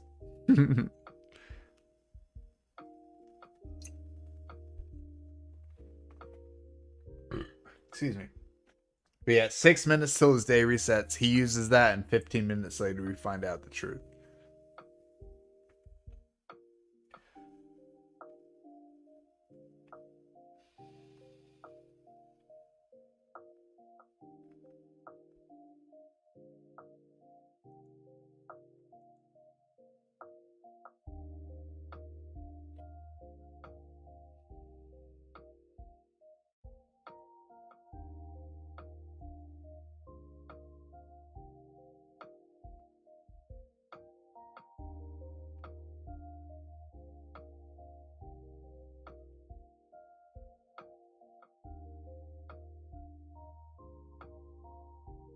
I noticed there's a lot of new viewers in here, guys. So what we're doing is a subathon right now. That timer in the top left is how much time is left. It's 11 hours and 12 minutes. It was 7 days initially, and every time someone follows the channel, totally free, it adds an additional 90 seconds. For the next hour while I'm awake, and when I wake back up tomorrow, I'm changing that to, I'm gonna add 10 minutes for every one of you guys that follows. So if you want to enhance that time by 10 minutes, let me know. That's on top of the minute and a half that the system's already gonna add. I can increase the time personally, but I can't change what the auto timer does. So whenever anyone follows, I will add that additional 10-minute timer. And then also, if anyone has any questions about Idleon or needs any help, or if anyone's just confused about what's going on the screen, let us know. We can help you figure it out. I'm just here vibing and chilling. I've been live so many hours every single day that I'm just having a great time with everyone tonight. And this has been a blast. So anyone who needs help, anyone who's got questions, or anyone who wants to make us do something wacky or wild, let us know. Because we could always launch marbles while we wait for him and do a quick marble run. And the winner gets to choose something wacky.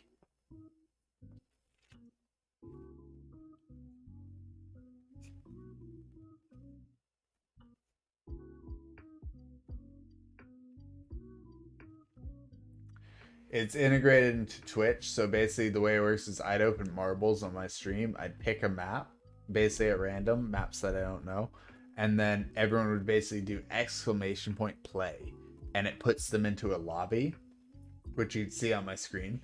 And then we just click start. And the winner gets to pick some random shit. Excuse me. Back to way earlier when we were talking about infinite star signs. Yeah, what about that? Did we figure out a consensus?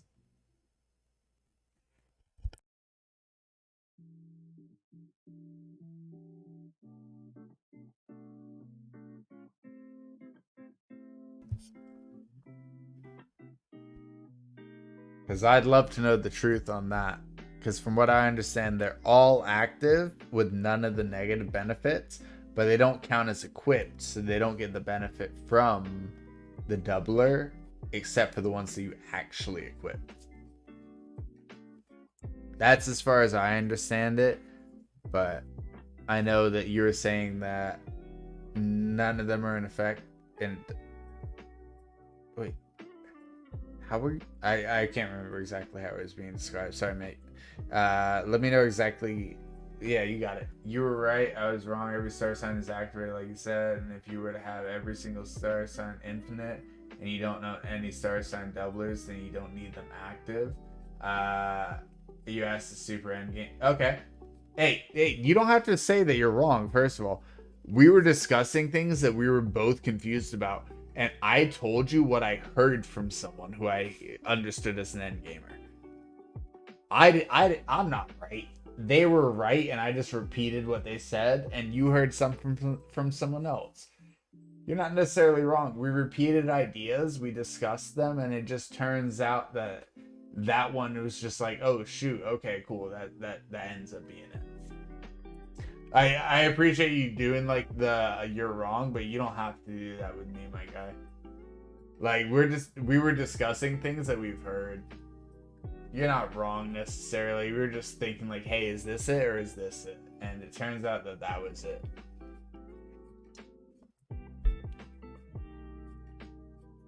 But hey, man, no, I appreciate that, and I appreciate you bringing that up because now that we know the star signs for fat guys, so yeah, it does turn out all star signs are active with infinite star signs that are infinite, but they are not counted as equipped per description. And equipped star signs are the ones that get doubled in the lab. So if you are using the doubled star signs, then you would need to equip star signs to get those doubled. You were just confused because you got the minus star sign infinite, then your efficiency went up when you activated it, but you didn't realize the character you're on had star sign doubler on. That totally makes sense. Trust me. No, trust me. I would literally sit there and be like, no. Like, dude, I would be there. I promise you, you're straight up fine, bro. That's so cool to know though that it does work that way. Because think about it, infinite star signs is so much more OP than you could have imagined, right? That just means it's more OP than what you ever thought, and that just means that it's a way bigger bonus for us, right? So getting infinite star signs up as quick as possible is super ideal. Super.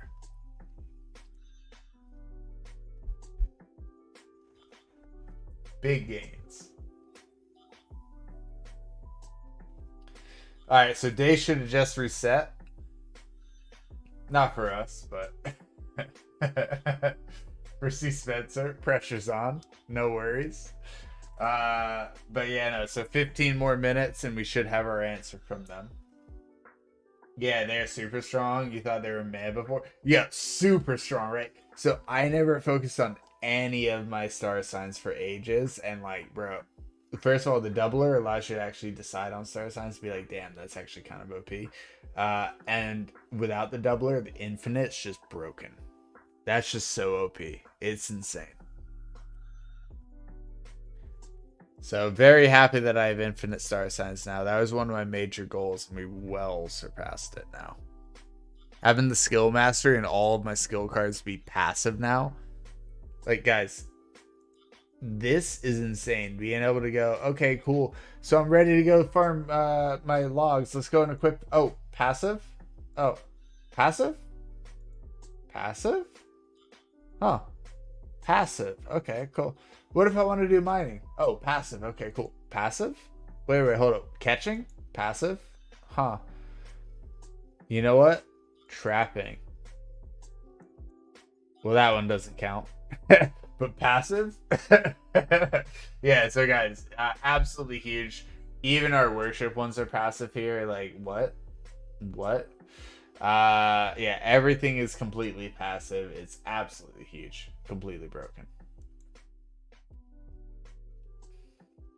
Nope, your daily reset still is 23 hours now. But what it did do, where it says in its wording, is reduce how much time of your day is left.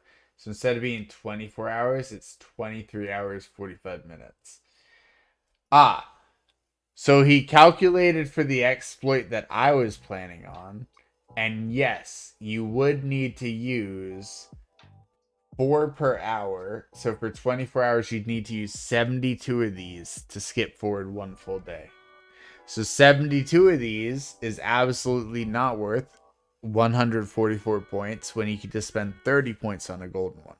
The only reason for buying the silver ones, which we know now, is purely to move the time that your day respawns. If you don't want it at 2 or 3 a.m. and you want to move it back to midnight, move it back to midnight. And a month later, you're going to have to move it 1 or 2 notches again.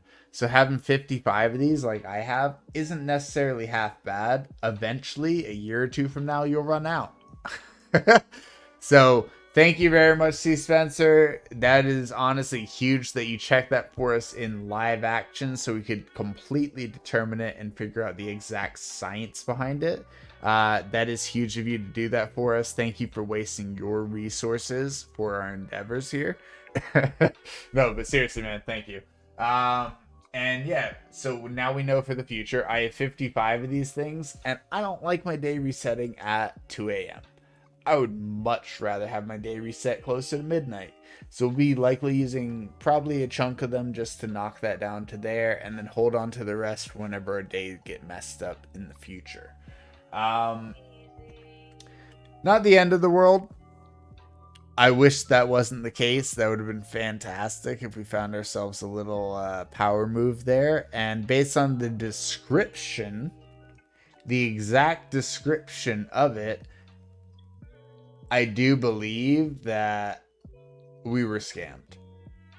Bamboozled, in fact.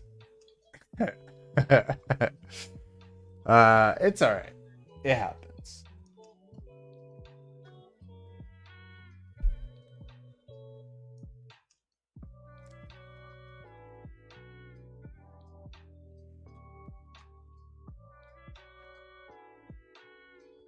But infinite star signs are OP at least. So that's one benefit to the night. We did buy 55 of those things when we were sitting at 32 and didn't have to spend any more money, and we could have found that out easily and then bought these later if we were right. But we decided to dive in.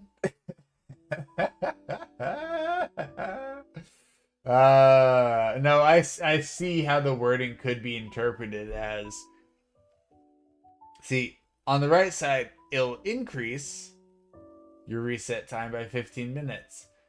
But see, the wording on this is not accurate to how it determines that. Because it would actually decrease your day by 15 minutes if it was on the left. But it says decrease by 15 on the left.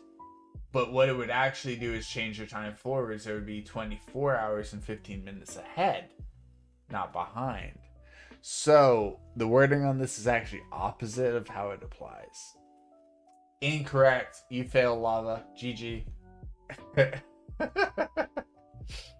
Oh, man. Oh, man, I just got banned on all servers. Damn. Alright, cool. So we got a bunch more silver pens. That's super dope. That's what we've been waiting on for a while. FYI, Lava, if you're listening, no hard feelings. I'm just going on a joke that's been going on for a long time. Please don't ban me everywhere.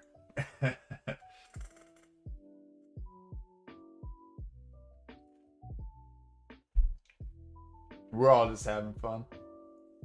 You gotta buy one of those anyway for slab. True. Gotta drop one of those hoes on the ground.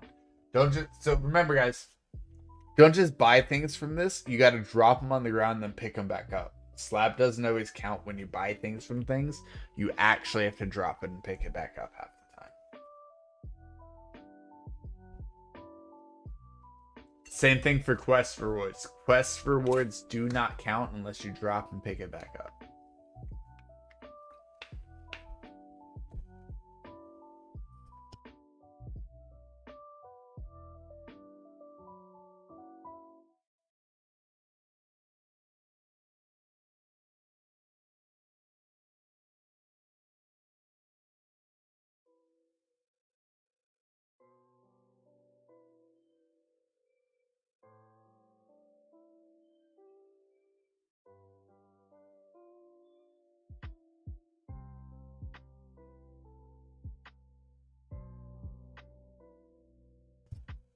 FYI, guys, we're staying up late tonight, but I'm not going to sleep through the end of my subathon. Let's put it this way.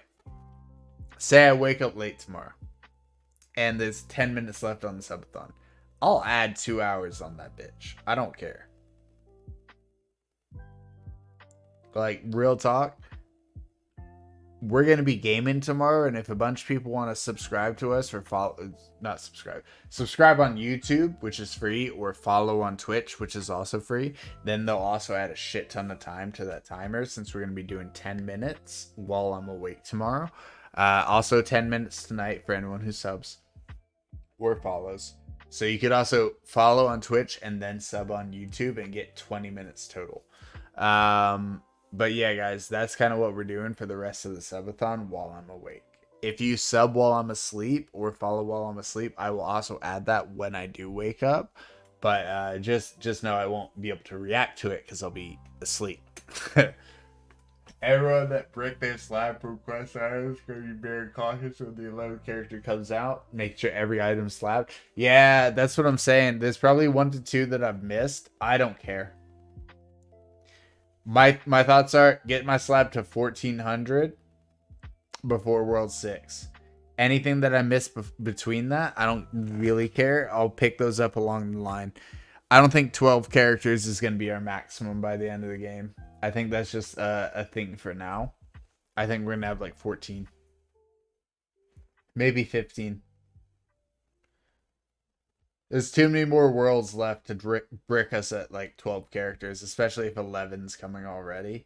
There's going to be more characters. I have zero concern about filling my slab. Anything that I miss can be picked up by them.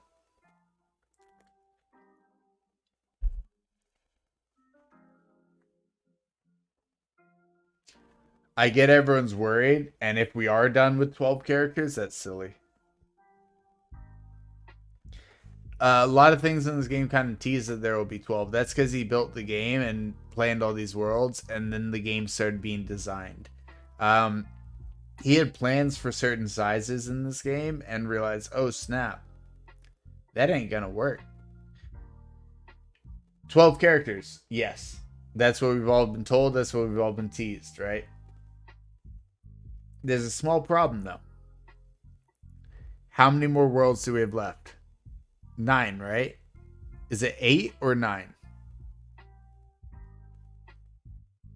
That's not how many we have left. That's how many we have total, though. But is it 8 or 9? I think it was 8. 8. Yeah, okay, 8. Cool. So 8 worlds total, and we're about to unlock World 6, which will likely give us character number 11. World 7 will likely give us character number 12. Is World 8 going to give us another character? Or are we just going to be high and dry on that one?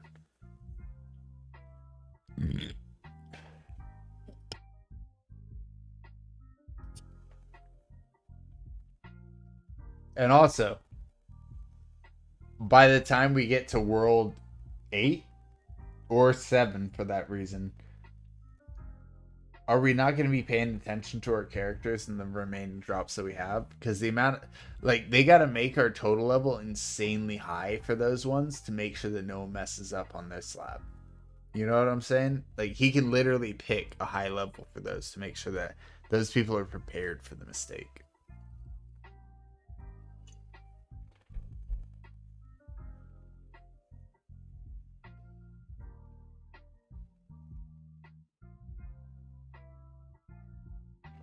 Yeah, those are already teased online with the names and everything. Those will be dope. As long as he doesn't do Blood Berserker first, because then he'll make that one the weakest of the new ones again. That's my biggest concern, that he's gonna be like, don't worry guys, I'm fixing Blood Berserker, and then he'll fix it, and then all the new ones will come out afterwards and be way stronger than Blood Berserker, and we'll all be miserable again. It'll be OP for 2 months, and then we'll all be crying.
Got a little message there just in case people see that. You gotta sleep? Hey, no worries, man. You have a fantastic night and get some good sleep.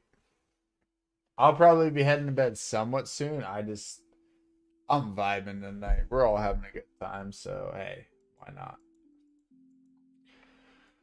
I don't know if I'll be able to stay up through the entire night because that would be a little bit rough. I just don't think I could pull it all off. So we'll probably go to sleep at some point so we can wake up tomorrow and finish out the subathon strong and add on some real time for anyone who subscribes during these final 12 hours.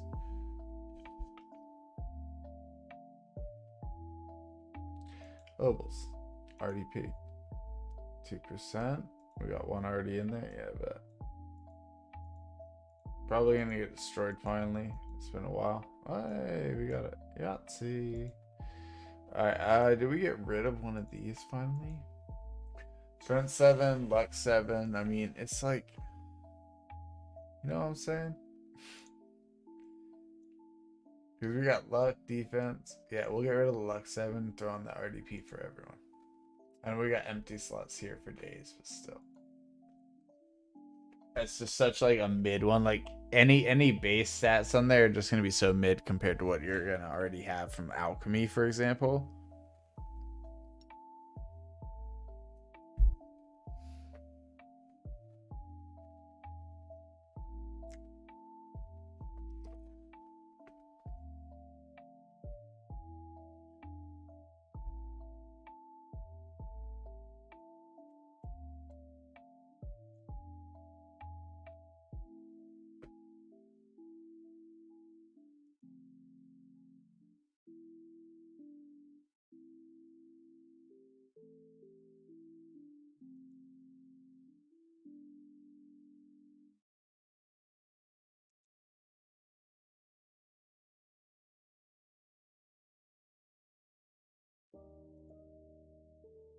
You want to level your journeyman, but he's so weak. Yeah, that's it. It's a trade-off. I would equip all your maximum like class level and like XP bonus things. Just go pure XP and then farm it up. Get him to 150 so you can get him up to Void Man, Void Walker, whatever it is.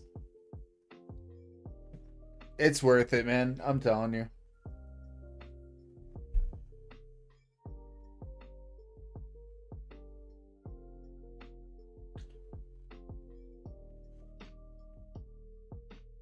Journeyman gains damage by leveling his skills. True. Yeah, getting your skills up is kind of essential because you need to do it anyways for Maestro as well.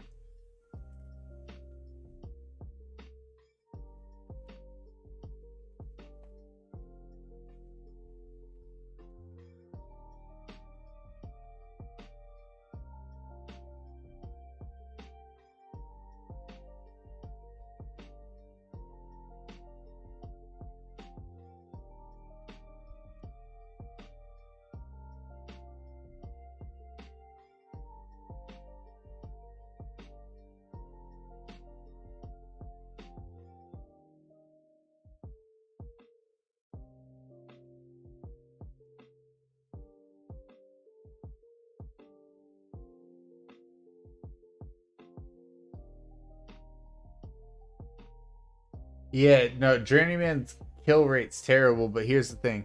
When you get a Void Walker and he's actually on like a speed run and you do a sample, he's gonna get insane prints. He's gonna be your best printer for character like mobs out of everyone. It's kind of insane for base materials on mobs. Yeah, he sucks. I hear you. He can only hit one enemy at a time, that's why. Exactly. But he can hit that enemy multiple times.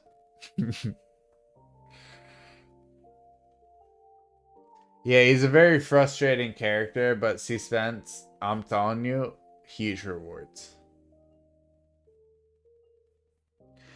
By the way, sorry if I'm calling you C Spence. If that's not your nickname, my bad. I literally knew someone with the name C Spencer, and their nickname was C Spence. If that's not you, and that's not your nickname, my bad. But like, Okay, it's fine. Yeah, I figured you've heard it before. I was like, yeah, it's just like everyone I know with anything like that just had like something like that. I figured I'd ask though. I don't want to be offending people. Just like, hey, why you calling me? Like, can you just say Spencer? Like, yeah, I can call you Spencer if you want, bro. What is your preferred name? I guess.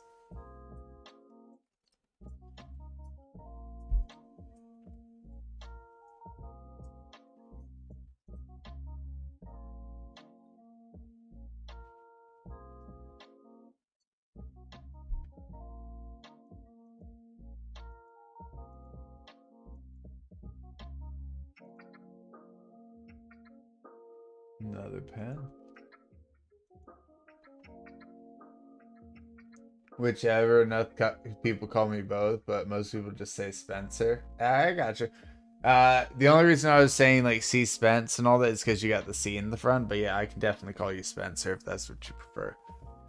It's easier for me to be fair.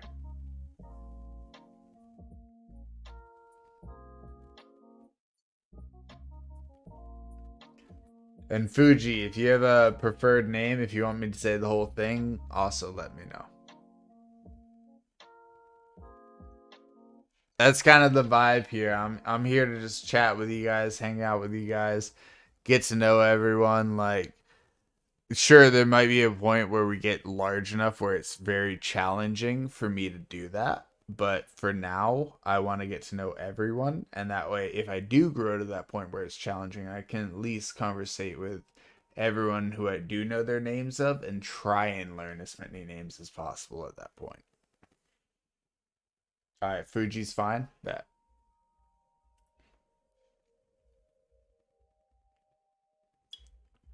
I know we got a long way to go before we grow to any point where we're like that, but hey, good to think ahead.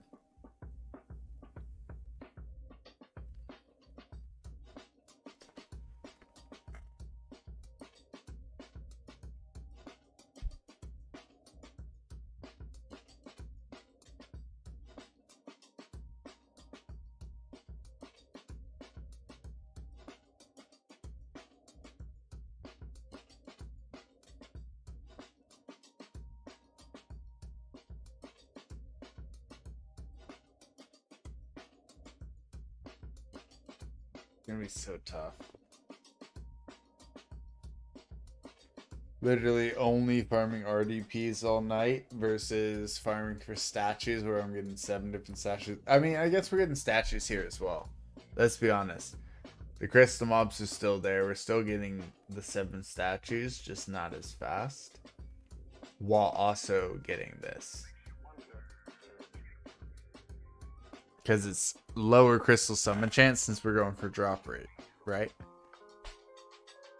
We could always drop our drop rate to like 9 flat and go for the higher crystal chance and make it like 1 in 40 instead of 1 in 70. But I don't think that's worth it, man. Because our goal is specifically to get the obol. So we should try and push over 10.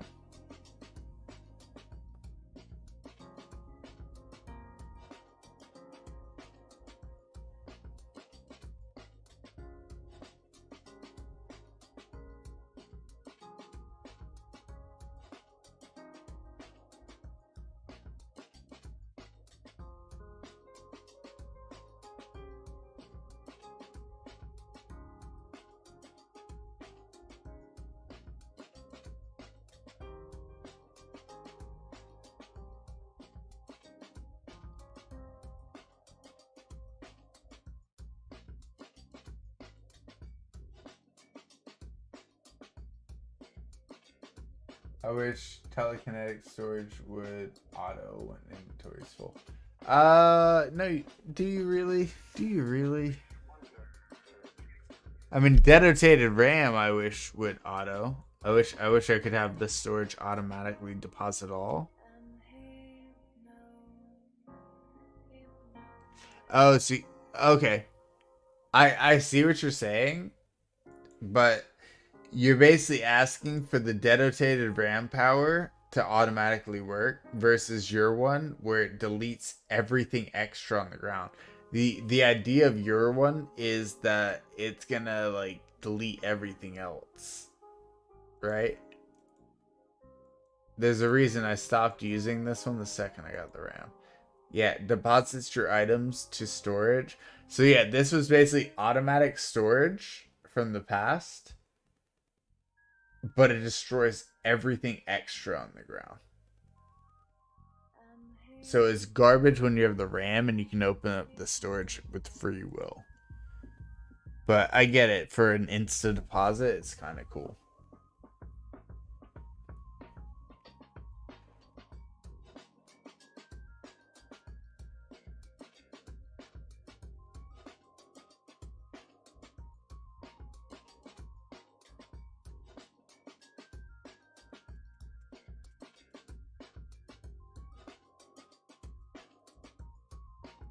You got 3 RAMs? Damn.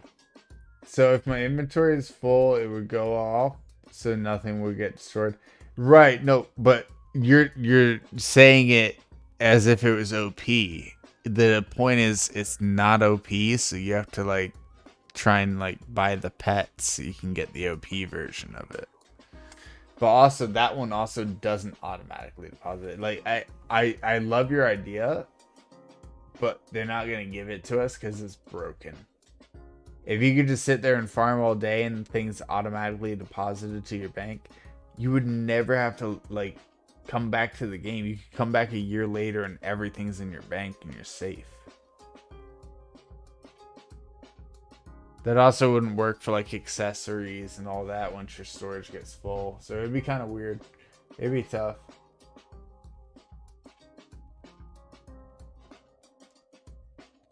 Plus, it would break the game for many if you don't have Atom Collider to like crush your stuff when you have too many of it. I get it. No, I do get it. Due to coding reasons, I get it. But like, that would be fantastic. It would be fantastic if we didn't have a storage and everything was just managed in like an AirCloud thing, and we just had everything at our disposal at all times. We didn't have to think about withdrawing items and everything like that. That would be amazing. You could look at the items as if you had a stash, but you just could access it like it was nothing. That would be my ideal world. So if my inventory is full, oh, that's the same message we read. Sorry guys, it looked new. I'll be back in like probably about 30 seconds, maybe a minute.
Hey, thank you so much, crowd, for the follow. I am gonna go ahead and add the additional 10 minutes as promised, folks. Let me go ahead and do that. I'm gonna add time, 10 minutes, and boom, added. Went from 10:39 to 10:49. Boom. Thank you so much for the follow, crown drawing and crowd drawing. Sorry, and yeah, guys. Just so everyone knows, we're adding an additional 10 minutes for every follow. If I'm asleep, I'll see them on my feed, and I'll be able to add that when I wake up. And we're adding those all the way through till the end of the subathon, since it is under 12 hours now. All right. No new message. All right, bet. Oh, see, Spencer, thank you so much. Let's go ahead and add the additional 10 minutes. Thank you so much for the follow. Seriously. Let's go ahead and add 10 minutes. Add time. Boom, boom, boom. 10 hours, 59 minutes. Hey, let's go.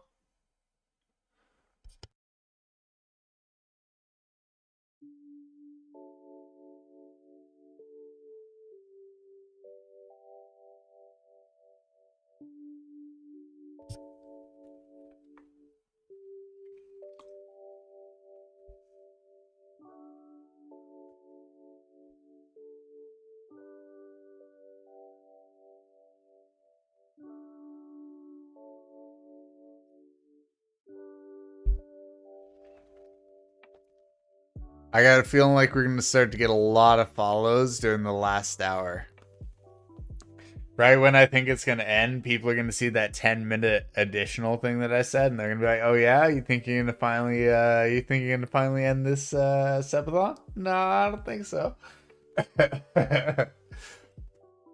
Oh, it's gonna be rough, folks, but I'm very excited to fight my way through it and enjoy the subathon woes of thinking it might end and never actually ending.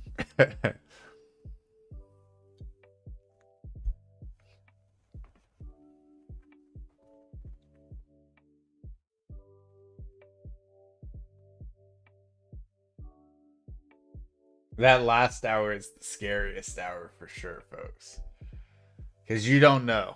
You literally are sitting there like, wait, hold on, wait, it's ending? It's 7 days, guys. I haven't had an opportunity to like get out and breathe.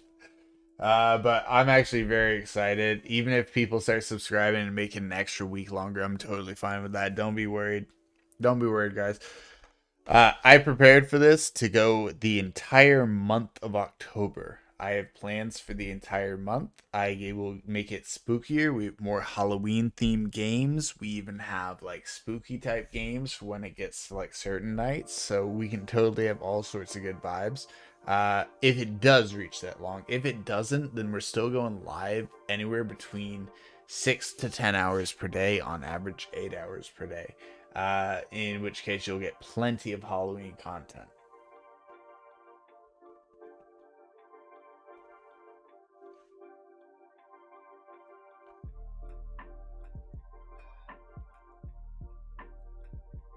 Another RDP. Revolt.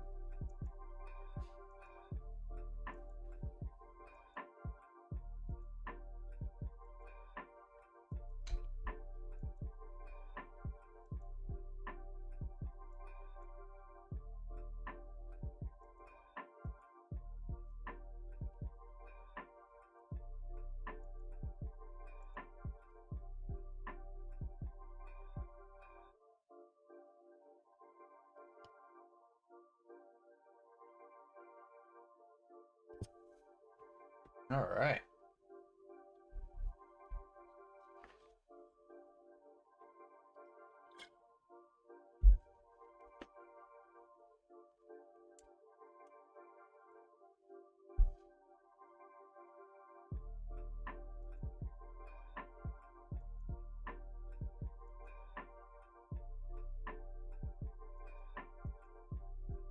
We did deposit those recently as well, and we already got a chunk. It's these ones that are kind of crazy. Let's check our storage on those. Yeah, okay. They did start flying up. I thought so.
normally we'd want to reset before we go to bed to make sure the VOD gets saved to YouTube, but also the VOD should be getting saved to my Twitch for the next 2 weeks, and I should be able to download it and re-upload it to YouTube. But also, the bitrate's better on YouTube, so it might be better to keep the VOD from that. So basically, this is a question of, do I restart the stream? You guys will literally not have to do anything, and it will automatically reconnect you within 30 seconds to 1 minute. Basically, just don't leave. But whenever I restart the stream, I normally lose half of my viewership. So it's a tough choice. Do I save the VOD to YouTube? Where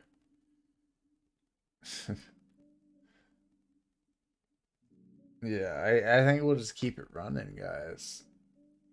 Because I think we've decided that we're going to be swapping to Twitch exclusively for live streaming. And obviously, we have our VODs, and all of those will be transferred over to YouTube. Not only that, we have our specialized content. So every 2 days, new content comes out that has nothing to do with our live stream content that I make with my buddy Codex. So those will be coming out on the channel consistently on YouTube. But I genuinely don't think we're going to be live streaming over there anymore. So because we're just going to do purely Twitch. Due to their agreement, we're not allowed to stream on other platforms if we want to go affiliate. But yeah, based on those facts, I think we'll be sticking with Twitch, and we don't have to worry too much about the VOD. It's just the stream quality is so much better on YouTube. It's just the chat sucks over there, so that's one of the issues, and almost no one hangs out on there for live streams, so it's kind of dead. It's an interesting market. You have some very dedicated people, but almost no one hangs out there. Unless it's like a famous person stream, like, you know, like Lud, Valkyrie, all them.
How'd we do?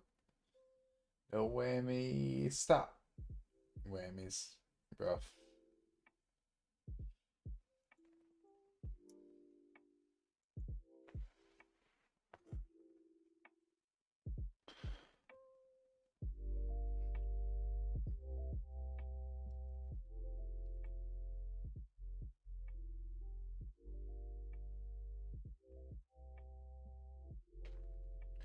Do we farm RDP all night, or do we farm statues all night? It's the age-old question.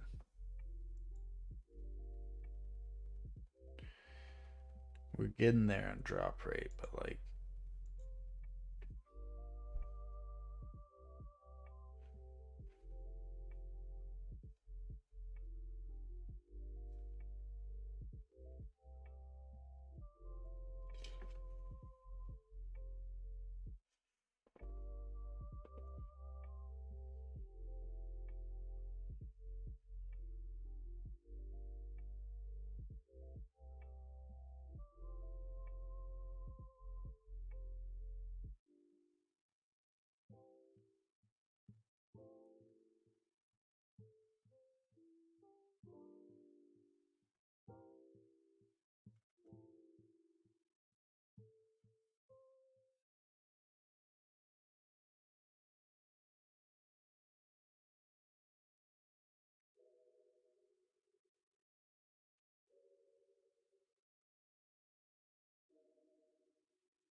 What do you guys think, DK or ES?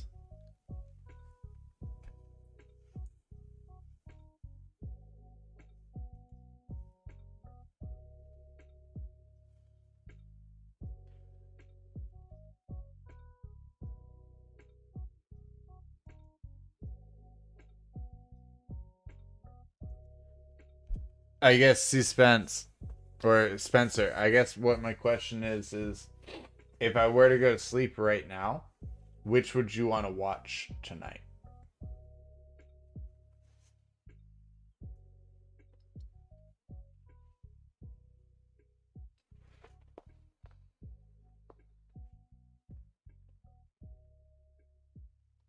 Do you want to watch me farm statues or ovals?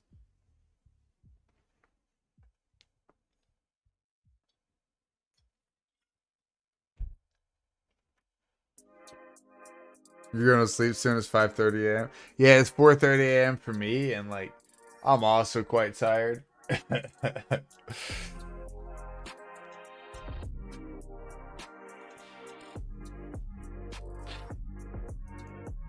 I'm deciding which guy I want to farm with overnight.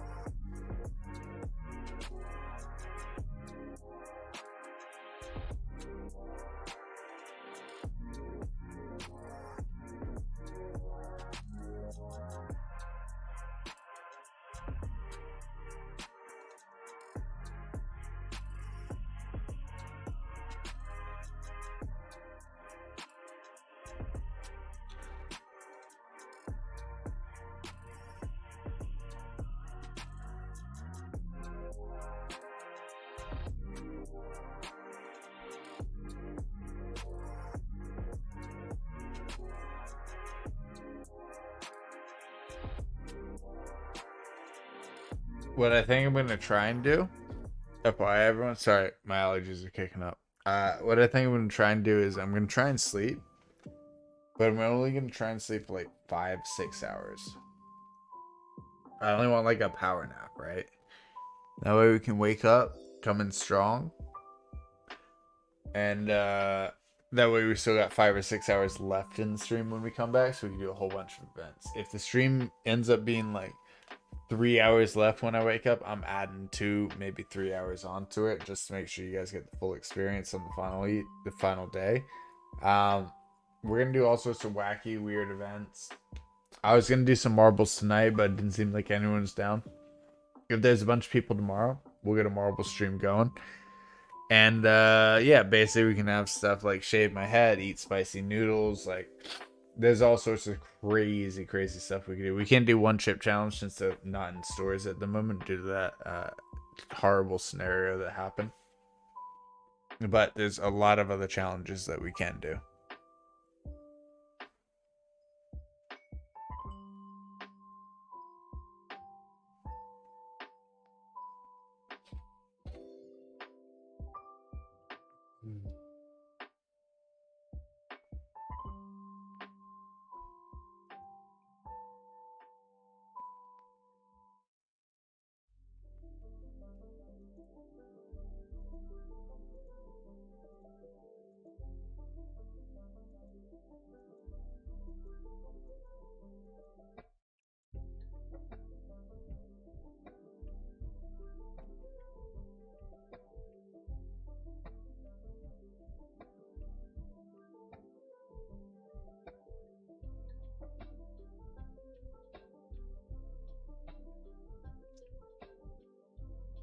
Talking to Gold Guy in World 2 with Majoran Man, he's not doing anything.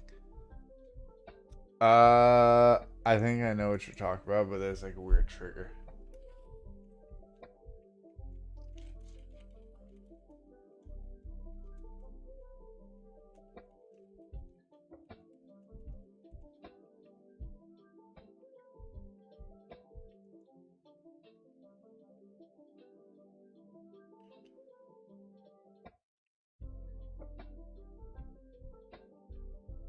Alright. Start the quest line. Dropping bag of nuts at the cactus at Snubbles to get Cactolite. Get the skill levels. Defeat Biggie Hours with Pete. What's the Gold Guy quest again? You gotta remind me. Because I know it's not part of Maestro line now. I know the quest that you talk about, the gold bar guy, but I feel like that wasn't something that I did until later. Like after I had Maestro.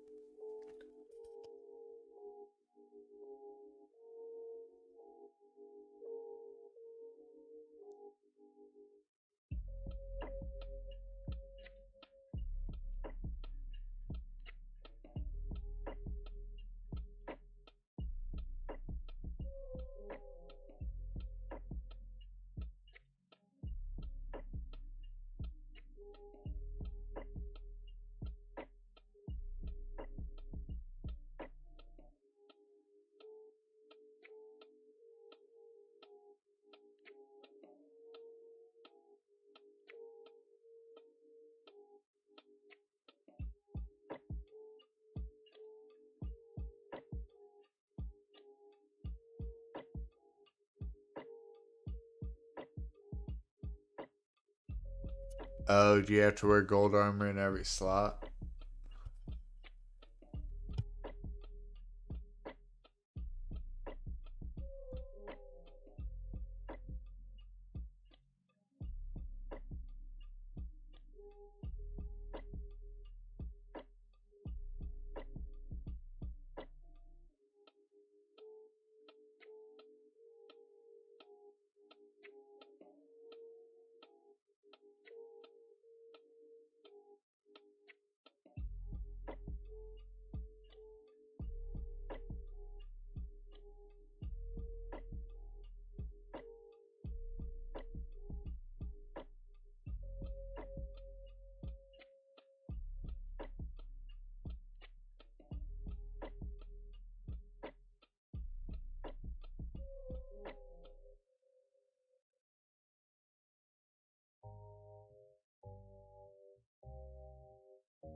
Alright, sorry about that, guys. You're gonna make some? Nice.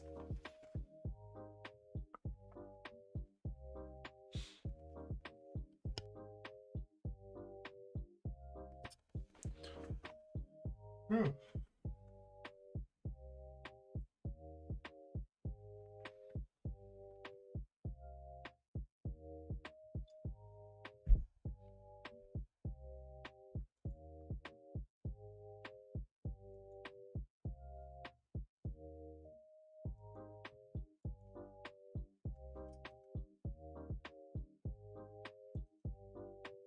Ice is done. That one's so close.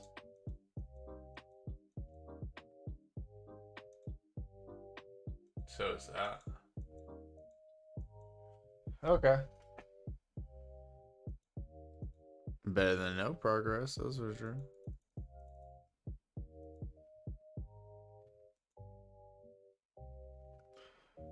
Boo.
Yeah, let's make a choice.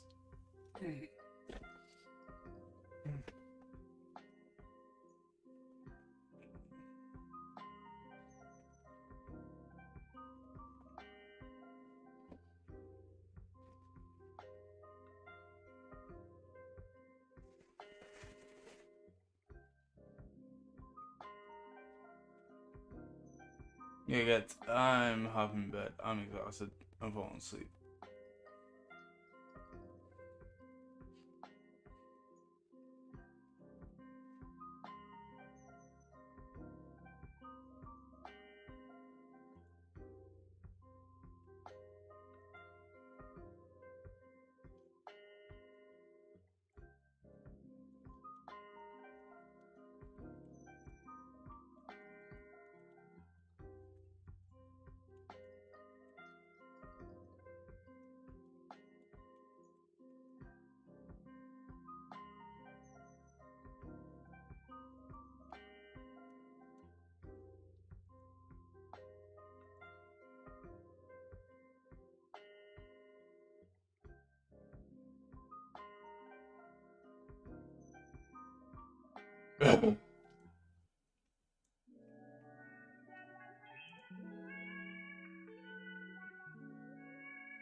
Excuse me, guys.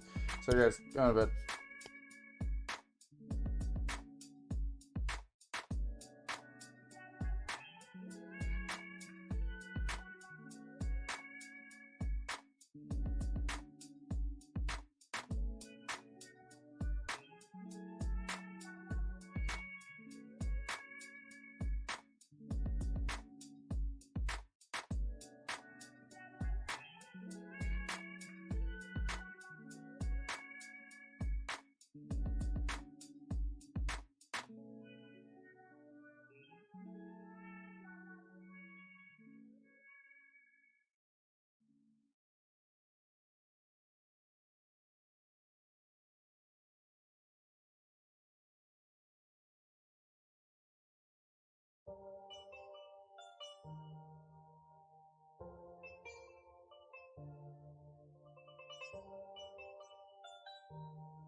you take your time and plan things out and make sure that you are set up to perform that job as flawlessly as you can, you're going to have a much better result.